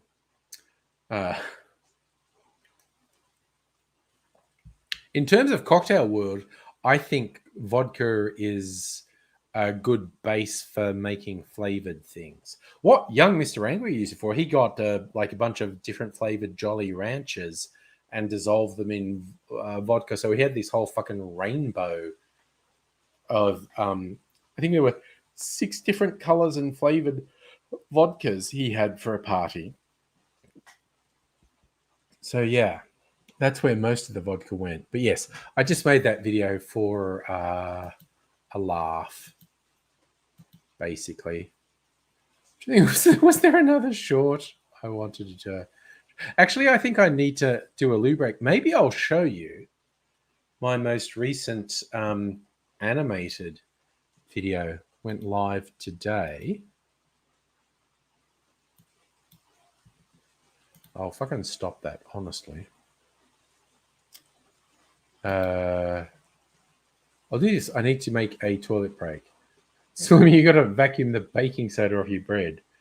Oh yes, Abigail, vodka gummy bears is another thing. Oh no, okay, totally on board, Salumi. Baking soda to get rid of ex-partner smells. Yep. That's absolutely legit. Abigail, I saw this one. Someone got, because you can order giant gummy bears, like gummy bears that are several kilograms. They're this fucking big, and these people got it. They put the gummy bear in a big tub, and they poured like a couple of liters of vodka on it, and the gummy bear didn't dissolve. It just kind of fucking absorbed the vodka. And so then for a party, they were cutting chunks off the gummy bear, and people are going nom nom nom. They have these like, people had this big cube of vodka infused gummy bear. I found it hilarious. Okay, Slippy, you've done all your bedding today. Tomorrow's towels, then a bathroom deep clean. Got to do what you got to do. Clean start. Clean start is what I'm saying. The rain has started again here. So far, it's just rain. It doesn't really count as storm.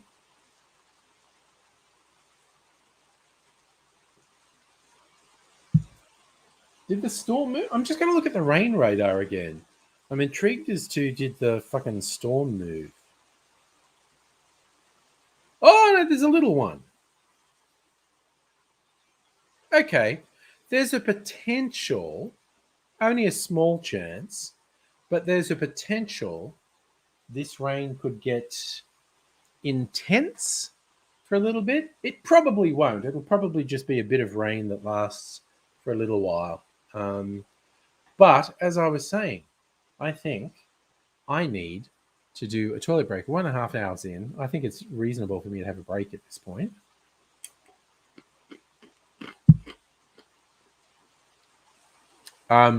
So I will put this video to play. Right, okay, share, screen, tab.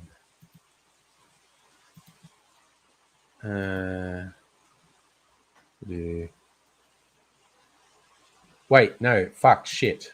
I think I forgot to do the audio thing. Just gonna share audio, tab. Oh my god, I fucking oh Jesus, I'm such a clown. All right. Let me do this.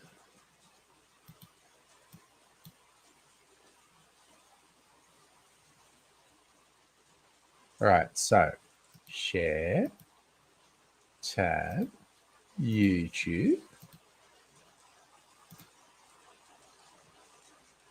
Okay, I'm gonna do this. G'day, cocktail lover. What can I get for you? I want something that I've never had before. Do you have anything unique here? Actually, I do. I've got a little concoction I made called Swedish Punch. Well, I didn't invent Swedish Punch. The basic drink has been around for like 250 years, but this is my version that I put together. Essentially, you get rum and Batavia Iraq, which is another sort of rum. Put it over some sliced lemon, let that flavor. Then you add some tea, syrup, spices like cinnamon and whatnot, and you get this really incredible drink that you can use as a base for other drinks as well. So are you Swedish? Is this your family recipe? Not so much a family recipe. The inspiration for this was a YouTube channel called Uncle Pete's Cocktail Shop. Oh yeah? Is he your uncle? He's kind of everyone's uncle. And besides showing you how to make Swedish Punch, he also shows you how to make things like syrups and shrubs and a whole range of cocktails. So like a bit of everything. Yeah, he really does share a lot of things. And he puts together fun videos too. He even uses animation. He had one recently where all the cocktail ingredients were talking to each other. You know, honestly, he sounds like kind of a weirdo. A bit of a madman. Anyway, what kind of a drink are you going to make me with this Swedish Punch? A lot of Swedish Punch drinks have rum in them as well. But I'm going to make something different for you. This is called Destiny Street, and it has brandy as the base spirit. Also brings in some herbal elements. It's really interesting. I think you'll like it. First up, the brandy element is wide open. You can use the brandy of your choice here. I'm going to use this one from the 23rd Street Distillery. They call it their Prime 5. This is a blend of brandies aged at least 5 years. So it's going to have a very rich, complex flavor. Like I said, if you wanted to go ahead and make this at home, you could use the brandy that you like. Whichever brandy you go with, we go with 1.5 ounces or 45 mils of brandy. Next is the herbal element. The original recipe that I'm basing this off said to use yellow chartreuse. I thought I'd use another Australian product here. This is a good approximation of yellow chartreuse. It's called Ochre Gold. They call this their Outback liqueur.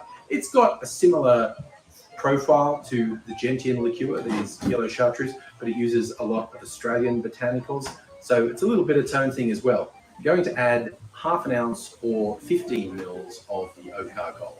Now comes the Swedish Punch I made. It's in a nice pretty bottle that I happen to have lying around, but this is another 1/2 ounce going in now. So 15 mils of Swedish Punch in our shaker glass. The final touch is lemon juice for a little bit of balance. If you're making this yourself later, you want to use fresh lemon juice if you can get it, but bottled juice, may do when you need to, but whichever you go for, we want, again, 1/2 ounce, 15 mils this time of lemon juice. And that's our cocktail. We add ice to our shaker glass, put it together, bang it in hard, give that a good solid shake for 10 or 15 seconds. Does this whole place always shake when you make a cocktail? It's an occupational hazard. You have to shake really hard. We strain that into a nice cocktail glass, and there is your Destiny Street.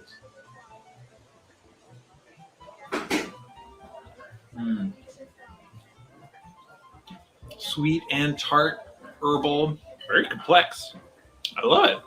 If you like the Destiny Street, you should check out Uncle Pete's Cocktail Shop on YouTube. A lot of great ideas on there. I feel like only a real weirdo would make drinks on YouTube. I mean, just talking to someone who isn't even there, it's psychotic. I have a YouTube channel. Sorry, I didn't mean to offend you. That's okay. You can make it up to me by subscribing to my YouTube channel. And hey, don't forget to say hello in the comments and give the video a thumbs up to let me know you enjoyed it. So does making cocktails on YouTube mean you spend a lot of time drinking cocktails on your own? What? No? Maybe? Yes? I don't know. Well, you're making it sound really bad. Well, drinking alone is kind of sad. But are you really alone if you're doing it on the internet? Except that you really are. All right. Are you enjoying your cocktail or not? That really is lovely. Thank you.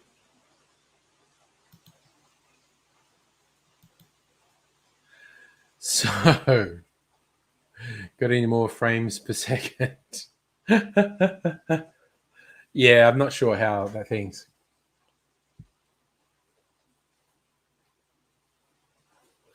Sorry, Pugwash. Where your motorcycle lesson days, the instructor went to the test center for a piss and you could hear every drop. Oh no. Hey Lee, how's it going? Yeah, so Lumi, I'm enjoying making those videos. They're like faux animation, faux rotoscoping. It's really just videoing something and putting it through a filter so it looks like it's animation or rotoscoping. But it's fun and it's getting good engagement, so I'm enjoying it. And I'm getting other YouTubers to do cameos like that, guest roles. A lot of the times I'm doing where I'm both parties. But yes, in all seriousness, and again, a joke that's only understood by people who watch certain YouTube channels. That guy, his YouTube channel is called Uncle Pete's Cocktail Shop. So it was a joke where we're pretending he's not Uncle Pete. So he says, that Uncle Pete, he sounds like a weirdo. So he's talking about himself. Yeah. Wait, have we go? You guys get frames per second? Yeah. I think sharing videos via StreamYard can get a bit friggin' weird, honestly. But you know. I was editing most recent one of those, which is going to go live on Monday. And for no real reason, I'm not wearing my glasses when I'm playing the bartender role. There's no reason. I literally forgot. Like, I put on a different pair of glasses to be the customer and put a hat on. And then I took the hat off, changed my outfit, and was going to put my normal glasses on. And I forgot to. So the video that'll go live on Monday, I'm not wearing glasses. And I don't know if it's an illusion, but my 5 head looks even huger than normal. And I'm not altogether sure why, but I'm editing it going like, my 5 head looks even bigger than normal. Lee, you're at Woolies today. Saw jam in the pram. If you forgot to pay for it, went back, said forgot to pay. Please forgive you. Pay for it now. Did they look at you like you were a weirdo? Dude, you got away with it. Why did you come back? But I've been there. I've been with like, I'm pretty sure you didn't actually charge me for that. So I get where you're coming from. Where's my jigger? Okay, I am going to try a Port Sour. Port New York Sour. All right. So that involves whiskey. I'm going to use Tiny Bears. Oh, that looks like it's just white.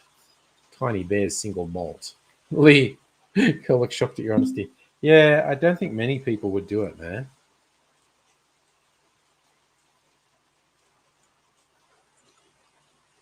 I'll be honest, if I get away without paying anything at like big supermarkets, most of the time I'm just like, woo, anarchy, yeah.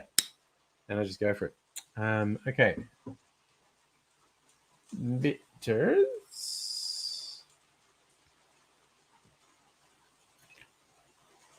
We'll do a little bit of lemon juice and a little bit of sugar syrup.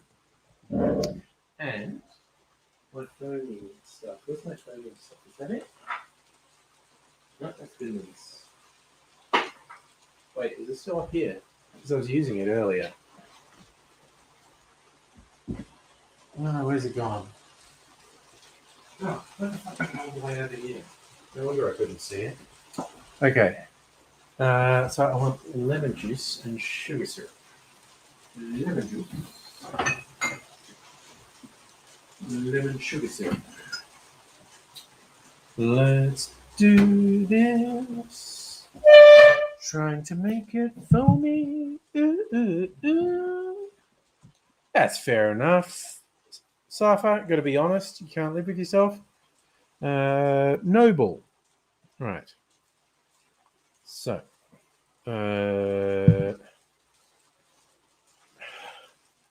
Come on. God damn it. The sugar syrup gummed up the works here.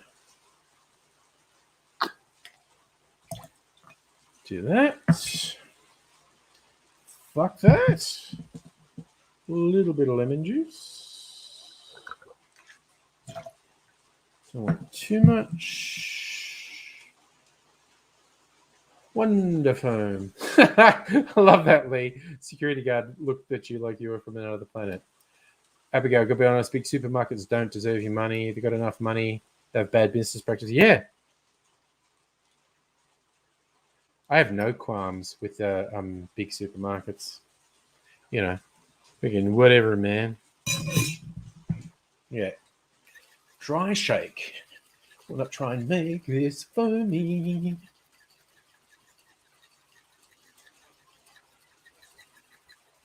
Have a good old shake with no ice. Hopefully get a bit of foam action happening. Right. Some ice. I'll put a big bit of ice in my glass.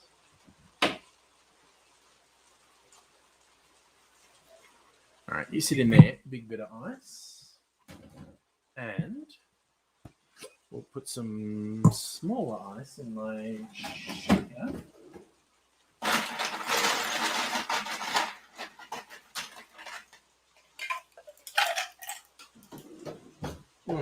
Smells good. All right, this is going to be a bit noisy. I'll do it away from the microphone.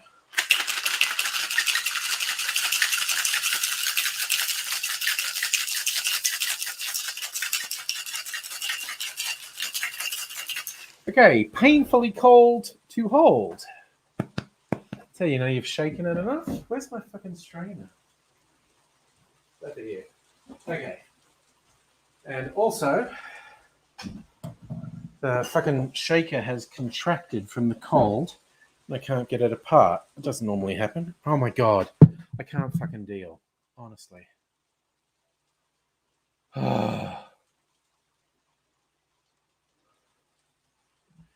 Stuff, you love Aldi? I find Aldi annoying because they don't have what I want. Right, so whiskey sour.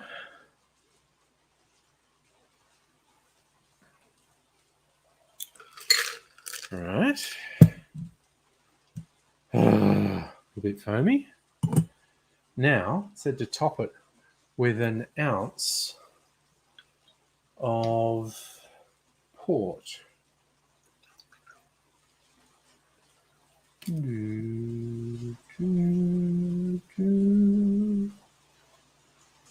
How often do I go to Aldi, Safa? Almost never. Because I find it annoying they don't have what I want. Don't want to buy store brand. I want the actual brand I want. And yes, Abigail, they aren't exactly saints at Aldi either. All right. So that's a port New York sour, which is essentially just whiskey sour with a wine float. In this case, the wine is port. Blah.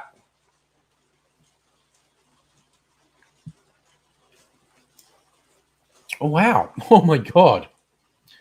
Wow, the flavors that goes through. Whoa. That's a whole thing. That is a whole thing there.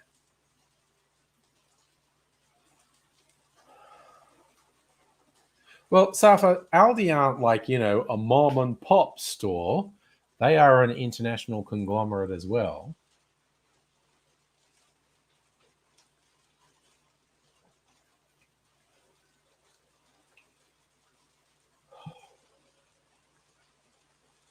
Man, that's really interesting. Ooh. A bit of a fan of that one. I don't mind that at all. Big Bad Ads, hello! How you doing? Sitting here, it's been raining almost constantly for fucking 9 hours. Few lulls, about half an hour to an hour of really intense stormage. If you follow me on the socials, I posted a couple of videos of that today because it got pretty goddamn intense for a while. So,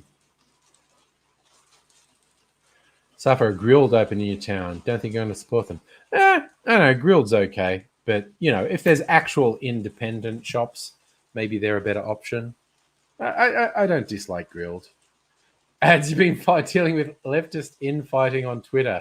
Yeah, dude, fucking step away. Step away. It's kind of like people want to do dumb shit. You can't really talk them out of it. Chris, what's getting intense in your world? Is it weather? Is that what we're saying? Are you getting intense? Because you're still middle of fucking winter, aren't you? Or is it politics that's getting intense where you are? I haven't heard from you for a little while, buddy, so I'm not sure where we're coming from. It's not bad. Whiskey sour was one of my early favorites when I started making cocktails. This one with port in it.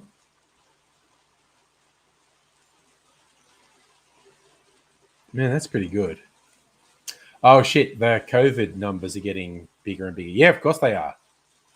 And what we're seeing here, this current wave with Omicron, new cases seem to have peaked and been on a downslide. But of course, the deaths trail by 2 to 4 weeks. So the deaths are going to keep going. Yeah, I think even though we had by far our worst wave in Australia the last couple months, we're still fucking on easy street compared to you in the US, mate. Pugwash, your local takeaway, sent an email saying, why get abs when you can get flabs? Oh, dear. Did it suddenly get more free in here? Yeah, Chris brought some freedom. But yeah, that whole thing about the left is the thing. you see a very big difference between, and this is global, between conservative politics and progressive politics. And this started really happening in the 70s. The Reagan and Thatcher years accelerated it in the 80s. What happened is people on the left have anywhere from a slight to extreme tendency to enforce like a purity code on, comrades, like, are you comrade enough? Whereas the right got more and more amoral and just said the only thing that matters is power and the ability to enforce our agenda. So we won't hold anyone to any standard because literally all we care about is power and enforcing our agenda. Whereas you get people on the progressive side, they start from a position of integrity, like I want people to have integrity. I want people to be good people. And some people take it to a weird degree and want to flay and flagellate people for perceived slights. It's hard to balance because what the right does with excusing any behavior because all that matters is power and the exercise is power, that's fucking sick and fucked. But I don't know. Fucking good day to you too, nobody. Fucking cheers, mate. So how left is Labour? Labour's like centrist, centre to very mildly left. The LNP used to be centre right, and they've just lurched further and further to the right in the last 3 decades.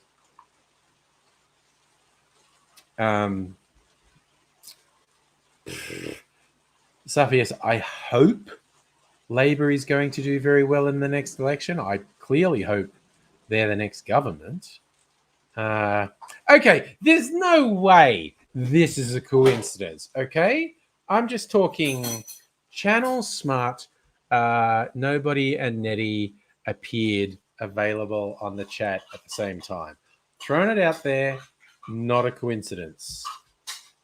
I know, okay? I'm just saying, I know.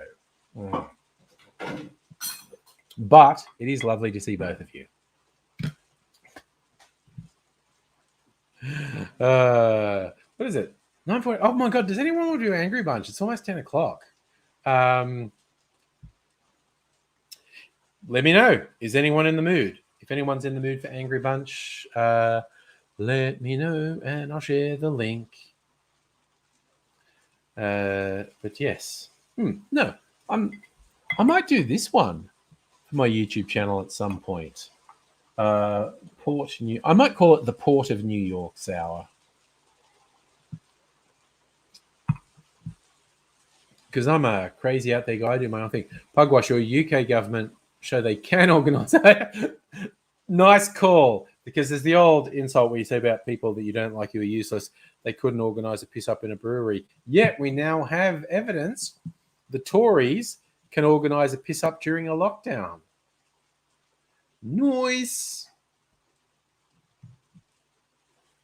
Well, Salumi, let me know when you're set up and ready to go Angry Bunch. I know you were doing a bunch of stuff.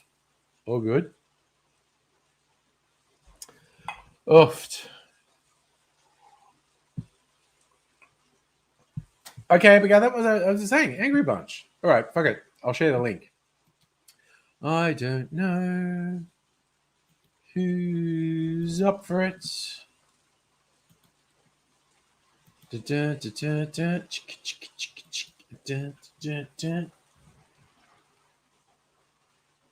the link. I don't know who's up for it. Don't have to be up for it now. We could do it later. That is the Angry Bunch link.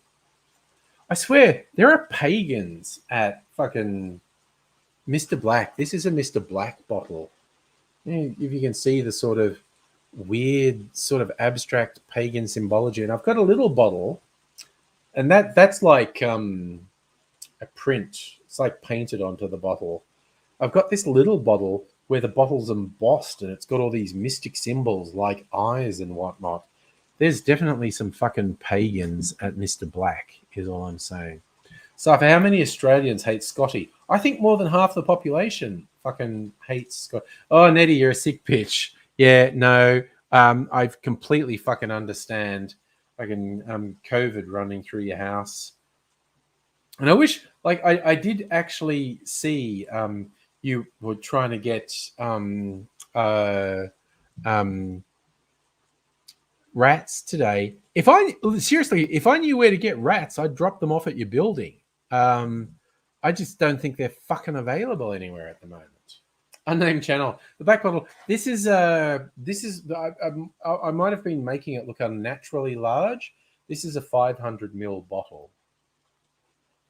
Used to have Mr. Black coffee liqueur in it, an Australian coffee liqueur, which is basically taken over the world at the moment. That's got port in it at the moment that I aged in my barrel. Dr. Abigail. Hello. Hello. Hey. I discovered today I can get rats at the chemist I go to. Ooh. If I go early enough. Alas, I've got $9 in my bank account. So I can't afford to actually get them. We could fucking coordinate it. Because I just wasn't aware that anyone had them available. And as of February, I can actually get them for free. Oh, Pugwash. What we're talking about, rats, is the rapid antigen tests. And yes, rat test is the new ATM machine or PIN number. It does my head in a little bit. But I get saying rats is weird. So I saw someone else calling them rat kits, and I go, yeah, that makes it easier. That makes a bit more sense. Rats feels weird. Call them rat kit's actually probably more accurate. Yeah, because it's a test kit. I can actually get like a box, but it costs like $65 or something. How many tests are in there? I have no idea. 5, I think. It's a ridiculous. It costs a ridiculous amount. That's extortionate. Yeah, it could be 45. I don't know, but it's still bloody expensive. Mrs. Angry's meant to be getting some because she works for health. Yeah, they were meant to provide things. She's meant to be getting some in the next week, but that has been dragging on for a couple of weeks. So in a couple of days, anyone with a pension card and some other other concessions can get them for free, and chemists will have a separate stock of them. Okay. So they're getting them from the government and a different stock from their retail stock. Annette, you can put money in my bank account and I can go get some and I'll drop them off. Yeah. And we can do a contactless kind of No. Literally, I'd call you and say I was at the door and drop them and then run away. Because you've got the plague. Yes, I don't want to get COVID because I may actually you bought die. One for $25. That would be think the last time I bought a test was, it was like 4 weeks ago before they were impossible to find. And I just found a little indie chemist and they said, we've got 1 pack or 2. I think the 2-pack was like $10. And it was because both my offspring were going to their cousins for so this was around Christmas when you could still kind of get rats. You need cousins. Well, I'll do a shopping trip for you, Nettie. All right, make a list so because my chemist is literally next door to a Coles and a Liquorland. I'm serious. So Nettie's being polite and Most going, I need convenient. grass and milk. And Abigail's going, That- I'm near a liquor land too. It's literally Coles, and it's actually the first Coles in all of Victoria. Like Oh, they have okay. a big thing there on Smith Street in Collingwood. Coles, Liquorland, My Chemist, Commonwealth Bank. It's yeah, Everything you need. Everything you need. Nice. yeah. I was Yeah. explaining to Mrs. We'll discuss Angry. it with Discord. Yeah, speaking of Liquorlands, I was explaining to Mrs. Angry earlier how sometimes the both the Woolies bottle shop is called BWS, which is next to the Woolies supermarkets. The Coles bottle shop's called Liquorland, is next to the Coles supermarkets. They sometimes have unadvertised specials, and they're like, there's a thing where Coles had the Starwood Nova for like $30 off. So I bought a heap. I used one to Yep. bribe Abigail to do tech support, and I had a couple for myself. And I found, I think I might have actually, I think I might have originally found it when I was with you and Nettie. There were some Woolies in the city that had some Australian Wasn't with me. gins for really cheap. And so I had to go in for a couple of dental appointments, and it's like, cool. If you go to the QV building and spend $40 at a shop there, you get free parking. So I was going in for a dental thing, and then I go to like either Dan Murphy's or the Woolies, BWS. And the Woolies had these really nice indie Australian gins that were like a third off. Like they were like $30 off. And it's like, fuck yeah, because then I also saved $25 on the parking as well. So then I got some cool indie Australian gins that were, and I was talking to Mrs. Angry about it. I think what happened is like the buying person at that BWS goes, oh yeah, I want to support Australian. I'm going to buy these. And I know what that is, a vitamin. What is that? Oh, is that a ring? Oh, Abigail disappeared. It's literally the One Ring, and That's then the I One Ring. disappear. Oh wow! Oh, that's trippy. It's the One Ring of Yes, I know you're disappearing. what's his name, Morgoth. Yeah, I had my hair done this week, it looks nice. and I have a fringe. Check out, I have a fringe. Looks very nice. And I learned some secrets. I actually found a hairdresser near me that is queer as fuck, which is awesome. And I went in like ages ago and made an appointment. And she said, come on this day because it's just me working there. It'll be quiet and we can turn the music down. And because I told her I have like sensory overload issues. Things, yeah. I'm on the spectrum. I'm looking for a queer hair thing. And I know fuck all about hair and I need advice. So she booked me a double and only charged me for just a style. Oh, nice. And like That's really she sweet. told me a few maintenance tips and styling tips that I can actually remember, instead of just like, oh, like when you ask a hairdresser, oh, how do you do that? And they just say, oh, you just do this, and they show you, but it's like they show you from the perspective of someone standing behind you. It's like, Yeah, because that's easy to understand. it's so annoying. And even she, like I was saying that, and she says, oh, I can't stand it when people do that. Like when she gets her hair done, like she hates that because she can't do that.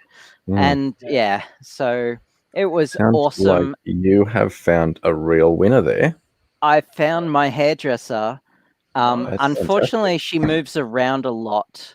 Oh, She said she moves every 2 or 3 years. Oh. It's just what she She's a does. It nomad. just happens. Yeah. But I'll be going back to that place. There's some weird shit happened while I was there. While she was cutting my hair, this dude walked past into a back room and then came out with a bunch of towels and pants. and That's the thing. stuff like yeah, and like there was an upstairs area with like weird noises coming out. Oh, and, what was going on? Yeah. apparently, like it's not a living area or anything, but it's like a family kind of, not a family, like a. It's hard to explain to straight people, but it's like a queer extended family area, like It's yeah, a safe communal area for people. yes, yeah. Yeah. It's where people just Like get to how- exist. Yeah, it's like how like queer rooms at universities, or Yep. or Yeah. how When every queer person wants to make a queer coffee, queer cafe with Yeah. the music turned down low so Yeah. people can chat. And and all stuff the like that. white cishet males go, why do you need that? I don't need that. Yeah, Why do you? And you go like, exactly. "Dude." Yes, this space isn't for me specifically. Yeah. Because, dude, every other space is for you. Every Yeah, other space is for you. exactly. So And it was what always cracks me up when someone goes out of their way to put representation in a TV show or a movie or a story, whatever, Yep. whether it's queer or non-white or whatever, and you Yep. get the sit out white guys losing their shit and going, "Oh, it's better." It's like, dude, okay, you in your weird fucked up head, you are saying at the same time representation isn't necessary and representation is mandatory, because you're saying Yep. representation of cishet white people is mandatory, but you're also saying it's not important for anyone who's not white cishet to be so at the Yep. same time you are saying representation isn't important and representation is mandatory, and you are so fucked up you don't even see that that's what you're saying. And it's like, ugh. It works when you point it out to some people. It works and they understand and they go, Can I share? Oh yeah, what's that? This is my hydrometer. Yeah. This is if it'll fucking focus on it. It's Yeah. currently 28.4 degrees. Yeah. 66% humidity in my apartment. Christ. Oh shit. Yeah. That's not very nice. And that's the temperature has gone down. Yeah. The humidity has gone down a little bit. It's 10 o'clock at night, and again, it's supposed to get a little bit better over the coming week. It won't Jesus in here Christ, because the heat has been shit. So it takes about 2 days for a heat wave to flush out of the concrete. And I if fucking know where you're coming from. My previous house, like I moved into this house almost 5 years ago. The previous one was a double brick house. The air conditioning was a single wall unit, a single window mounted swamp cooler, which was kind of okay if you were sitting literally directly in front of it. Thank you. But anywhere else in the rest of the house. But again, because it was a double brick house, it would resist heat for about 2 days. So if it was only hot for 2 days, you were fine. It would insulate you from it. But you get these Melbourne heat waves that last for 5 to 10 days, and then you're fucked. Because not only after 2 days does the heat penetrate, the house has absorbed the heat and retains it for a couple of days past the end of the heat wave. And a swamp cooler, all it'll do is make, in that situation, is make it humid. Yeah, but if you are literally directly in front of it, you get minimal relief. If you're anywhere else in the house, you're fucked. And so tomorrow's going to be okay, but then it's going to get hotter and hotter until Tuesday, and then it'll go back down, and that'll be the end of the heat wave. Yeah, I think later next week it's going to be mildly better. The heat wave won't end for me until Thursday. That's what that means. Yeah, look, I'd love to. Big one.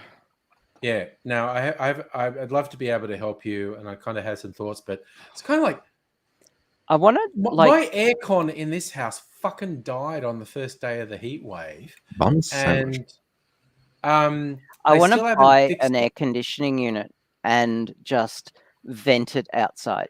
Like, Do you have? This is a question I need to ask you.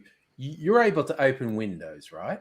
yes. Okay, cool. So when we get to the stage, if my aircon is fixed, earlier in the week, the estate agent said, "Oh, it's definitely going to get fixed this week." That didn't fucking happen. But I don't like to rip on tradies and whatnot.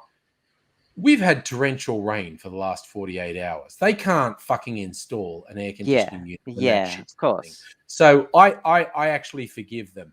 It doesn't make my life any easier, but if I go, why didn't you put in the aircon for the last? It's like, well, dude, it was fucking raining nonstop for 2 days. We can't install. Do you Of want course your you house can't. flooded as well? Like, because that's what So it would mean. Yeah. hopefully useful. early next week. Hopefully early next week we get the proper thing done, and then I have a conversation to have with you, Abigail. But we'll see Okay. what fucking happens next week. Annette, is it a air conditioner or is it an evaporative cooler? Because they are very different. They are. And They are. And I think we had a conversation about this previously, and you Yeah. accidentally bought more than one, and I offered to buy one off you. And so Yeah. we need to have that conversation again. Yeah. And so we collectively should have that conversation, because I realized we were going to fucking Because die in this I'm house. willing to Nettie fucking has a drill real a air hole conditioner. in the concrete wall at this point. Okay. Or So what I really want to do is like get just a big ass sheet of perspex and mount a duct, drill a hole through it, mount it on a window, mount a duct, and duct the air straight out of it. Yeah. Or something like that. I actually got one because I just thought, like, we're gonna fucking die in this heat wave. If and when the central air conditioning that's right. gets fixed, this thing is fucking useless. It's a full aircon. It has a little hose and a thing that you put in a window to block it out and to vent the hot air out the window, which is why I was asking you if I was pretty sure I'd seen you could open windows in your place. Yes, But yes. so collectively, Nettie, you and me should work. So possibly all I'll offer is the vehicle to transport something. But whether it's my one or these, I've over the coming weeks, week. Over the coming week, we'll try and sort that out. There's Thank you so much. There's a YouTuber who mostly does woodworking videos, but he's done a couple of other things, including experimenting to see what gets the best airflow through a building with an electric fan. And he actually found, what was the distance? I think it was about 0.5 meter or so from a window. You put your fan. Yeah. And I think he had a fan actually blowing out the window to draw the air from inside the house. And what was doing, take it out the window. Yeah. He actually was able to measure the airflow through the building. So if you had a fan pointed out the window to draw air through, or for that matter, Joe, because the way they draw air from around them, fans do, they don't just draw it from behind. Yeah. So you don't want it in the windowsill. You want it a particular distance from it, and they draw air from all around them. So you have it. I think it was you have it blowing out the window. If you had a second fan blowing what gets drawn through, that might cool your place down a little bit more. So have one that's putting air onto you to cool off, and one that's just pulling the air through the building. Yeah, that might work. Yeah. Young Miss Angry has been quite clever because her bedroom is like the hottest room in the house. The two front bedrooms get all the afternoon sun, and they get fucking brutal. So she's got quite creative with fans, and she'll just like fill ice cream tubs with ice. So as it evaporates, the fans... She should put some salt in it as well. It helps. Good tip. Good tip. Yes, slows down the melting evaporation of the of the ice. ice. Yeah. Yes. No, that's a good Oh, tip. yeah, the melting. So yes. Yeah. And that's a weird thing because I learned Or salt it speeds it up. It's one or the other. The salt would, No, what it I does think two the salt things. would speed it up. It salt makes ice melt, but it can also make it reform in a more solid form. I actually don't know the science behind it, believe it or not. No, So, oh my god. yeah. Okay. Sorry, sure now I'm you wouldn't traumatized by you figure saying it that out. the science behind something. I know. Look, I feel My whole ashamed, and worldview's been shaken. I'm, something scientific. Just my brain can't handle that notion. And next week, Abigail, I expect you to have a full thesis on the subject. I'm intrigued a little bit in the chat from Christopher saying they'll sort it out over the coming years. And that's both promising and threatening. And I'm not sure what they're going to sort out over the coming years. Slummy's going to join us soon. So that'll be fun. So salt makes ice water colder by lowering the temperature at which it freezes. And there's that super weird thing. Like you can find some absolutely fascinating science videos. I forget what it was. It's like someone was at like an Antarctica research station and he's found a bottle of, and he's talking about how cold it is. And he's like found a bottle of water that hasn't frozen. And he's going, and he goes, but watch this. And he like bangs it on a table. And it just instantly freezes. It's like, oh my god! It's chemistry and physics are weird. Super cold, yeah, because ice crystallization requires nucleation sites. Yeah, and if you super cool a liquid without nucleation sites, then that's what happens. And when you introduce turbulence, then it creates it randomizes it and. Yeah, it's been sitting still, so it hasn't frozen. But you bang it down hard on the table, and you just see it instantly, and it's trippy as fuck to just see it freeze. Yes, a similar thing's been done with soft drink, I think, where while it's sitting there, you get it, like it's been super cool. The moment you crack the seal on the bottle, just straight away. Yes, yeah, and it's because you crack the seal. And the carbonation happens. Yeah, Abigail looks great, doesn't she? Abigail sounds awesome. And Salumi, how you doing? Hello. Abigail, that fringe so suits you. I know it is. It is great hair. It is fucking. It looks so good. This was like, I bought a comb, and it's the first time I've used a comb in so long, and I just like comb I know that feeling. It's a fringe, because I usually use a brush, and now I have a fringe, and I can use a comb, and yeah, I love it. Nice. This is proof of life. I'm not in the spits of depression. I am astoundingly relieved and didn't realize how toxic that relationship was until it ended. It's funny how that works, isn't it? I know what you're talking about, Salumi. I have. I remember somebody I was going out with for a short time, very short time, mercifully, and I can remember when that relationship ended, and how grateful I was that it did. I said to one of my friends, I've broken up with, I won't say her name, and she goes, "Oh, I'm sorry." I said, "Fuck, I'm not." Yeah, this is like it was very weird because there'd been a few things in the last sort of 2 to 4 weeks that meant that we needed a very serious conversation, and within the last 24 hours before I broke up with him, which he's very mad about because he didn't get to break up with me, which I didn't know we were still in high school, but there you go. No. But instead of saying, hey, these are my boundaries, these are the things that I'm not comfortable with, and this is the behavior that I'm going to do to withdraw myself, it was, these are my boundaries. You will do this. And it's like, that's not a boundary, my bro. Yeah, that's fucked.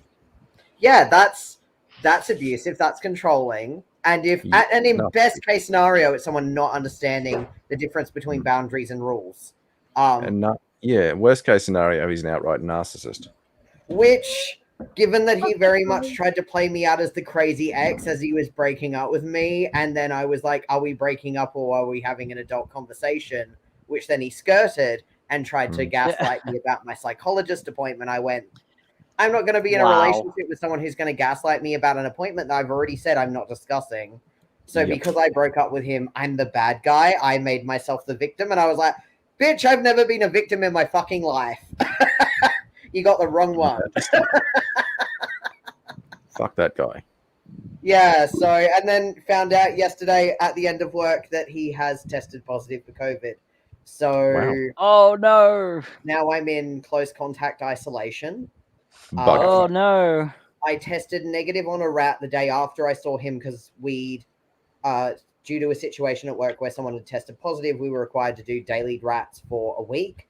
So I was doing my last one of that anyway, and I tested negative. I did one today because work asked me to. I've tested negative. I'm not symptomatic.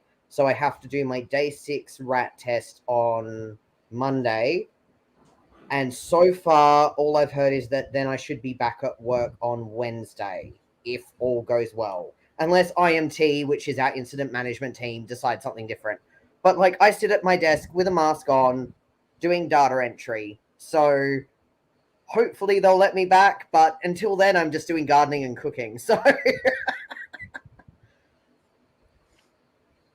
it's a hard life. I feel very bad, though, because one of my friends, Julian, came over to give me, like, the post-breakup hangouts, catch-up sesh. And we ended up hanging out for 9 hours. So if I'm at risk, then Julian's at risk. And we've been, at least because Julian's also an adult, could have the honest conversation about the risk. But I just felt really bad that someone else who's, you know, been removed from this situation, who was just having a catch-up with me, and as always, our catch-ups go forever because we forget that time exists. Then suddenly we'd hung out for 9 hours. We're like, oh, shit. And then I've gone, so evidently I'm at risk. Soz, I don't know what to do. You can. After the payment, if I had no leave entitlements at work, I would have a $750 a week payout per 7 days I would have to be in close contact quarantine. However, I not only have some sick leave and some annual leave, I also have a shit ton of long service leave because I've just cracked into that in the last year. So I will have leave I can take for this time off. My manager's fully aware of it. My manager actually just got back from some COVID leave because she got COVID. So fortunately my work's well across it because we're in health. Yeah. Oh yeah. I'll definitely get paid. I don't have any concerns about bills. I have had friends offering to bring me food deliveries instead of paying Coles or Woolies, which I appreciate. But I just did a grocery shop not long ago, so I've just been meal prepping. So just in case I get sick, then at least I already have food cooked. Good call. Looks like you got a bit sunburnt as well. I did. So on the weekend recently, it was raining but sunny. So Julian and I, when he was over on Sunday, we were gardening for about 3 hours. And between the sunshine and the rain, I did get a bit pink. And then Wednesday, the public holiday, I went to the Survival Day morning in the morning, which is the smoking ceremony the Ghana community does at Elder Park in Adelaide. And although it was only from 8 a.m. to 9 a.m., I'm too Irish, so I got burnt. So I laughed at like all the like warning signs that they're like, you'll have a temperature. I'm like, no, I have hot flushes because I've just recently had a tea shot. And it's also summer. None of this is feverish because when I'm in air conditioning, I'm not hot. So I know it's not a fever. You know, I've got a little bit of allergies, but it's not coldy. It's all those things where I'm like, technically someone else could go get a PCR, but I also have a chronic health situation where I'm like, none of this is outside of my normal experience. My rat tests are saying negative. I'm just going to go by those for the moment until I'm fully symptomatic. Yep. Sounds reasonable. Yeah. Cool. How hot is it there? I think today was only 30-ish, but it's not been as humid. Oh.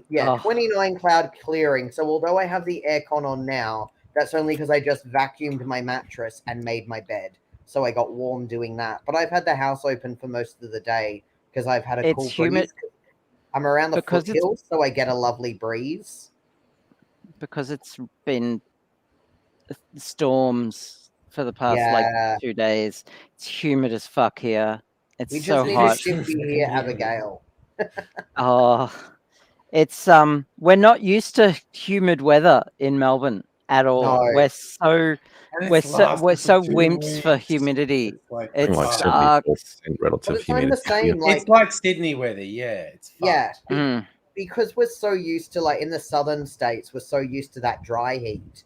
As soon as we Yeah. get humidity, Yeah. you just can't cope. And I know I'm Yep. the biggest sook for humidity now that I've hit menopause with my testosterone levels, because I'm like, I'm already running hot, and then I get the heat wave of that. And I'm like,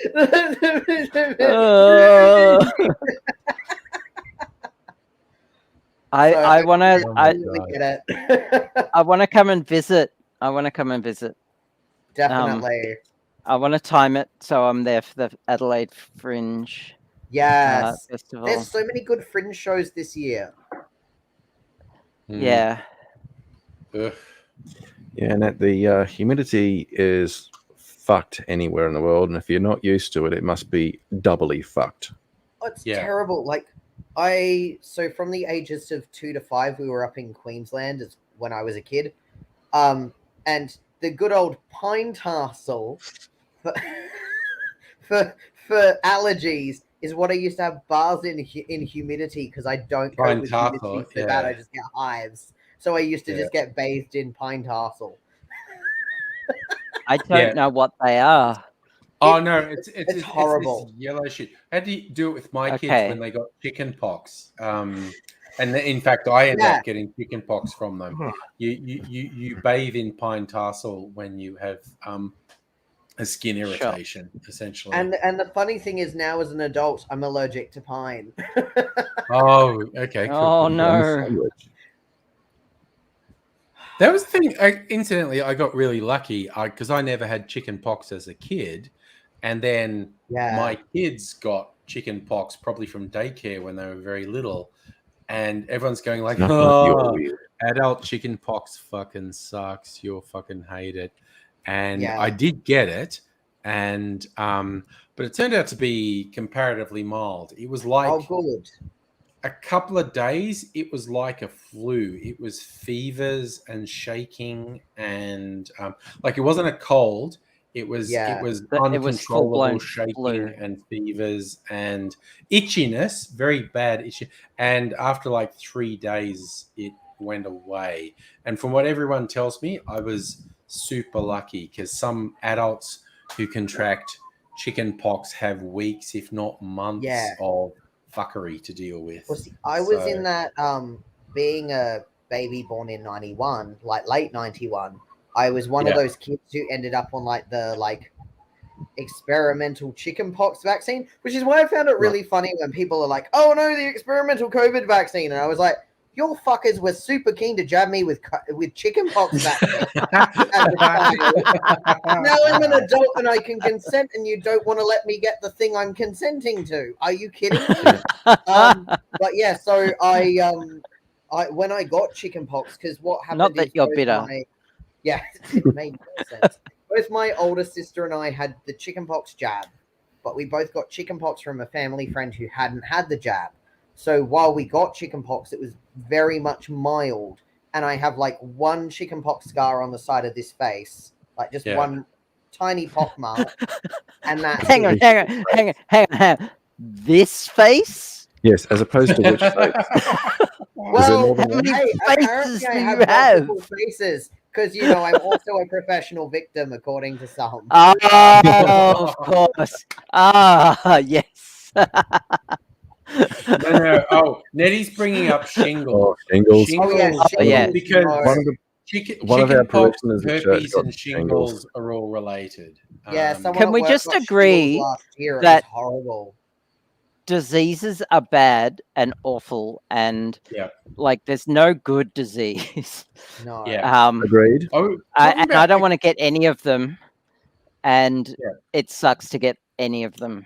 Yeah, talking about experimental vaccines, like in the 1800s, when smallpox was ravaging populations, some people who were they were essentially trying to invent medicine at that point. They noticed these women who were milkmaids weren't contracting it, and it's because they'd contracted cowpox from the cows, which was much milder. And so some people went, oh, it seems like if you have a mild version of the disease, it protects you from the nasty version of the disease. So the experimental vaccine at one point in the 1800s was literally cutting a gash in you and sticking a scab from someone who had smallpox and sewing it up. Yeah. And the thing is, that worked in 3/4 of cases. The other quarter, not good. It was not good what happened in the other quarter. Like, but it was a great. rudimentary understanding of, if you can get people exposed to a milder version of the disease, it gives them resistance to a stronger version of it. But the early versions of inoculating you against smallpox was very fucking hit and miss. Yeah. Oh, that's I laughed at Pugwasher said about born in 72. We had all the trendy illnesses. Oh God, I remember I the wish girls that- in high school getting German measles vaccinations, and can we have a vaccine for stupidity, please? No, I'd because then we totally would have like to get rid of a lot of people. honestly. I'm but, not like- opposed to that. If like- we can vaccinate against stupidity, I mean, the Liberal Party would never get re-elected, Yeah, nor would One Nation. Or I was going to United say Australia Pauline Party. Hanson would be out of bloody job. About time. Yep. Mm. You know, Grace Tame wouldn't have been fucking oh my God. Grace Tame wouldn't have been stripped of just basic adult respect for the fact that she didn't pedantically smile at Scummo when Ugh. Oh meeting yeah. him the other day. Why should anyone smile Did she at that lose piece her of job shit? for Let that? alone Did someone she who lose has her job fought for for that? the rights of child sex abuse victims. Yeah, no, with how badly the LNP has handled issues of sexual assault and sexual harassment in the last 12 months, of course she's fucking jack of him. And it's just like, I love that Yeah. she didn't smile. Because I was having this Same. conversation with one of my colleagues the other day. It's the first time I've seen Dean in probably 12 to 18 months. And so obviously in that time, my voice has changed a lot. I know that I've Yes. seen him after I changed my name because we had a brief chat about my new name. But I don't think I've had a chat with him much since I've been on T. And so like he was like, oh my God, this is great. We were having this big chat. And I said how I still, being socialized female, struggle to not go into a customer service voice. And it's really hard to unlearn that because it's been over 2 decades, nearly 3 decades of that being taught to me, on top of also growing up in the church where it's really reinforced. A whole lot of deconstructing to do. Yeah. And it's a But like difficult what's journey, great is having people at work you can have those conversations with and they're like, oh, I never thought about that. Oh my God, I'm so glad for you that you're able to do this, but I wish I could help. Can I help in any way?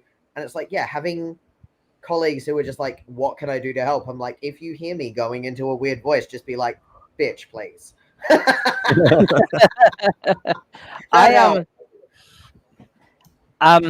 Safa makes a good point.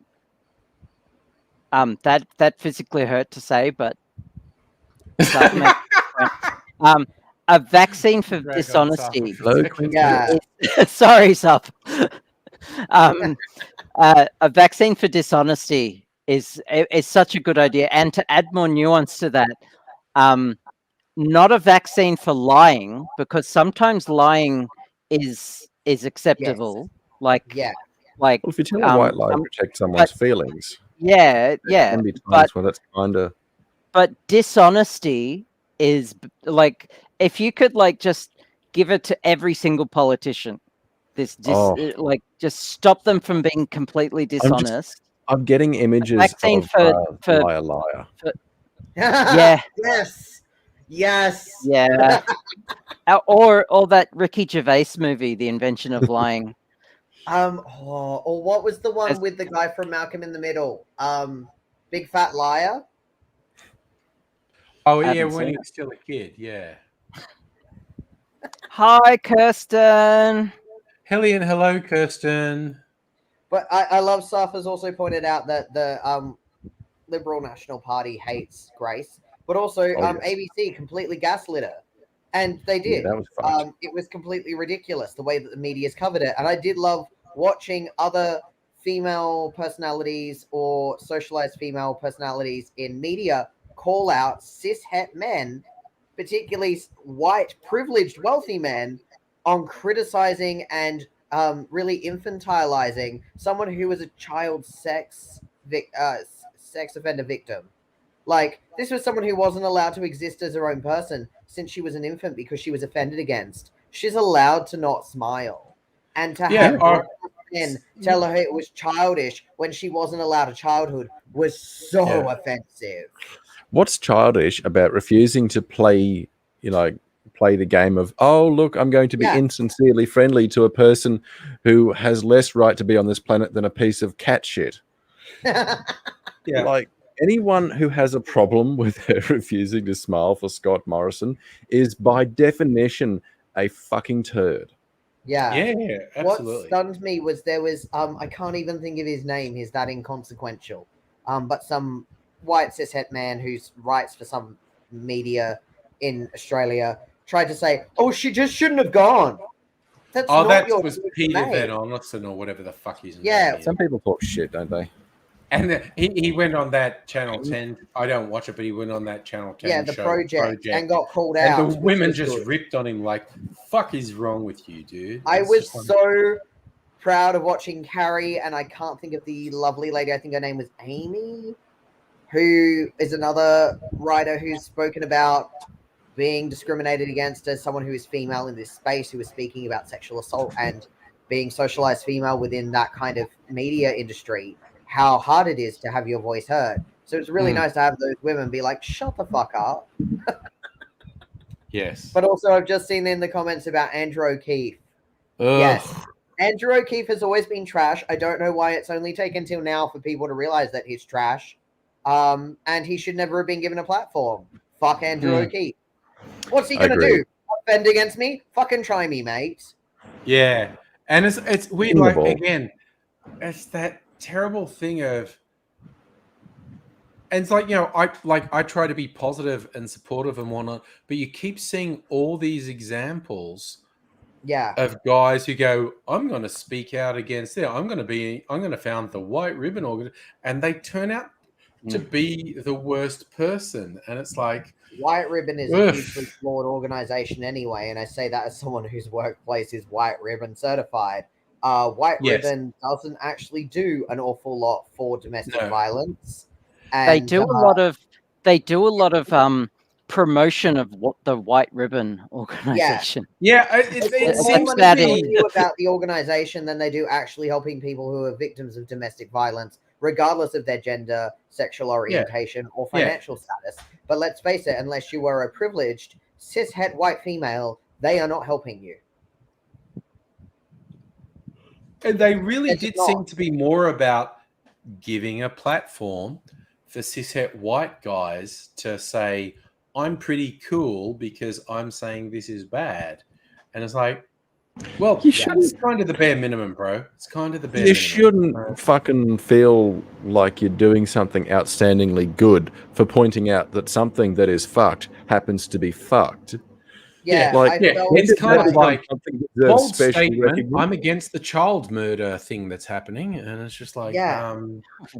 you know, I I know it's going What? I know it's going to offend people, and I'm going to go out there and lose some viewers, but torturing and murdering babies is bad. Bad And idea. it's just like, I tell you But what, it's- anyone what- that saying like anyone who's lost, like you lose someone for saying stuff like that is bad. They ain't worth fucking keeping. It's No. not a sacrifice. I mean, what stuns me, so I went to a white ribbon event because of part of work, being in health, being white ribbon certified as the government department, and getting told by a white cishet man, and this was, you know, before I'd figured out what my gender identity was. So at the time I was presenting as like somewhere on the female spectrum as someone socialized female, but being told by a white cishet man what I should or should not put up with was so fucking condescending as someone who was raised in a church where there was abuse as a standard. I did not need that man to tell me what abuse was, because I could have fucking told him an awful lot more than he knew. yeah.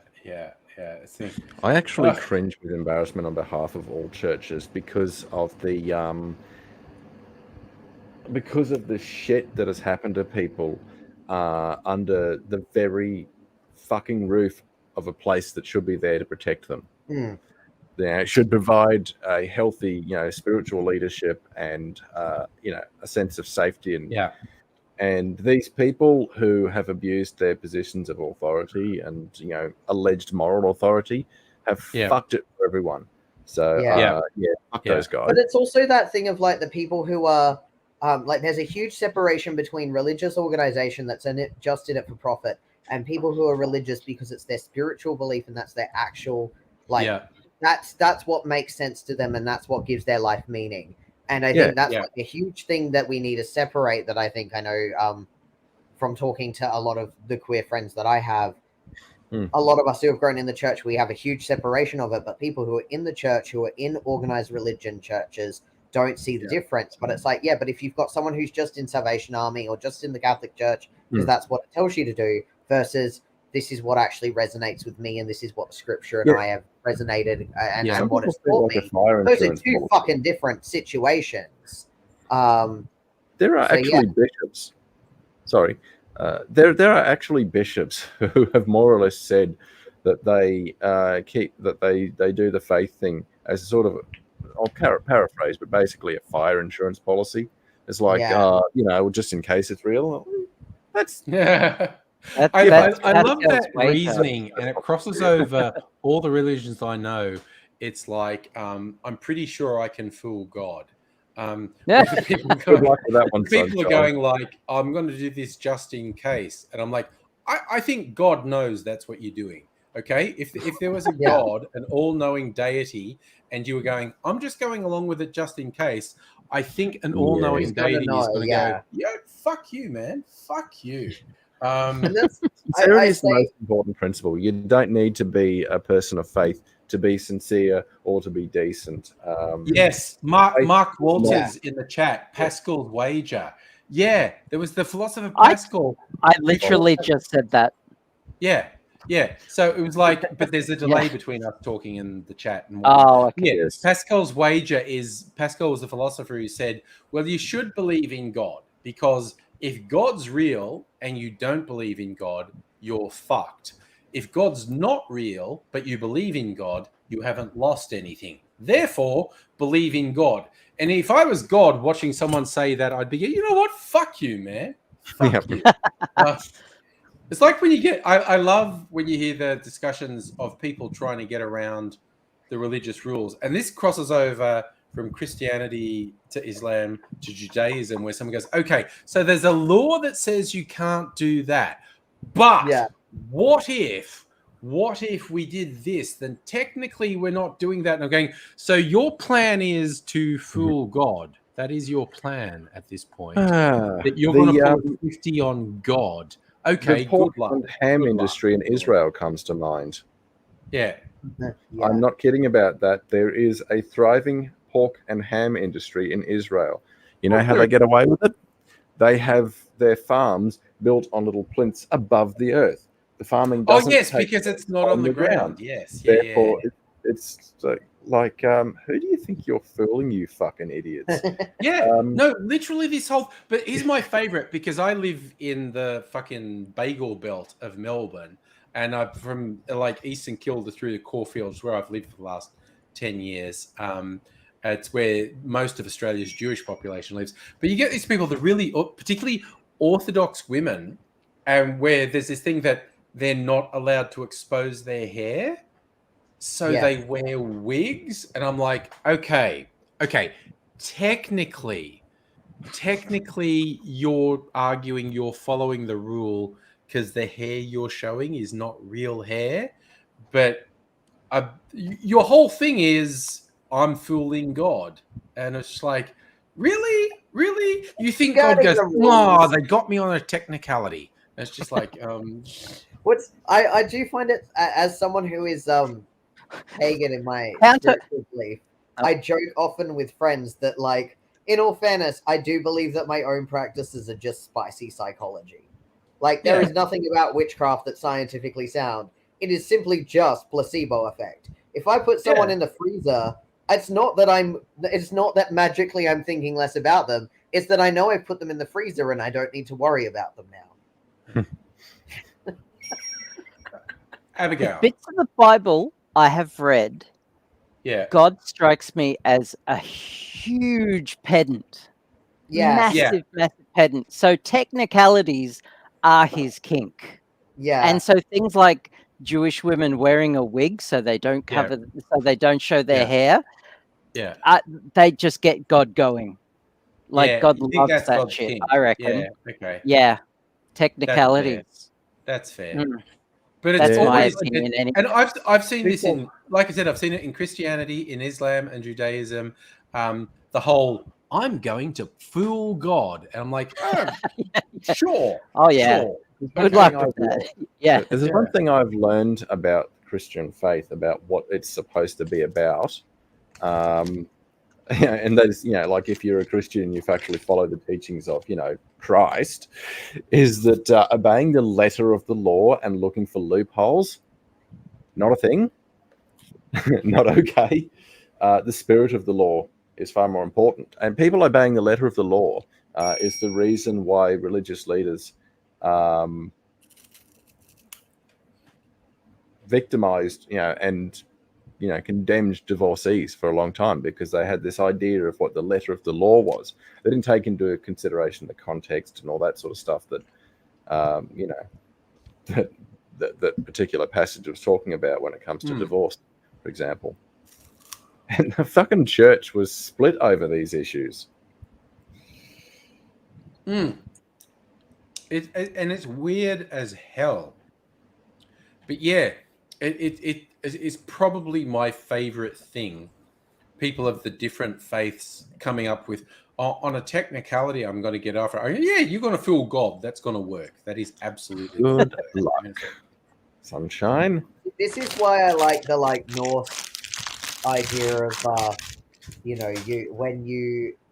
as long as you have died in some form of battle, and there is because of what little information we have, there is no specific definition as to what a battle is. There is the literal sense of war, but it could be a battle of your mental health, of dealing with anger and bitterness. It could be a battle of dealing with really shitty family, or living in a society that has targeted you as a minority group. But the idea that when you pass, that you basically have Odin and Freya just going, no, it's mine. No, it's mine. No, it's mine. Yeah. I love also Pugwash was distracted and then thought my microphone was broken, but I was literally just crunching on snacks.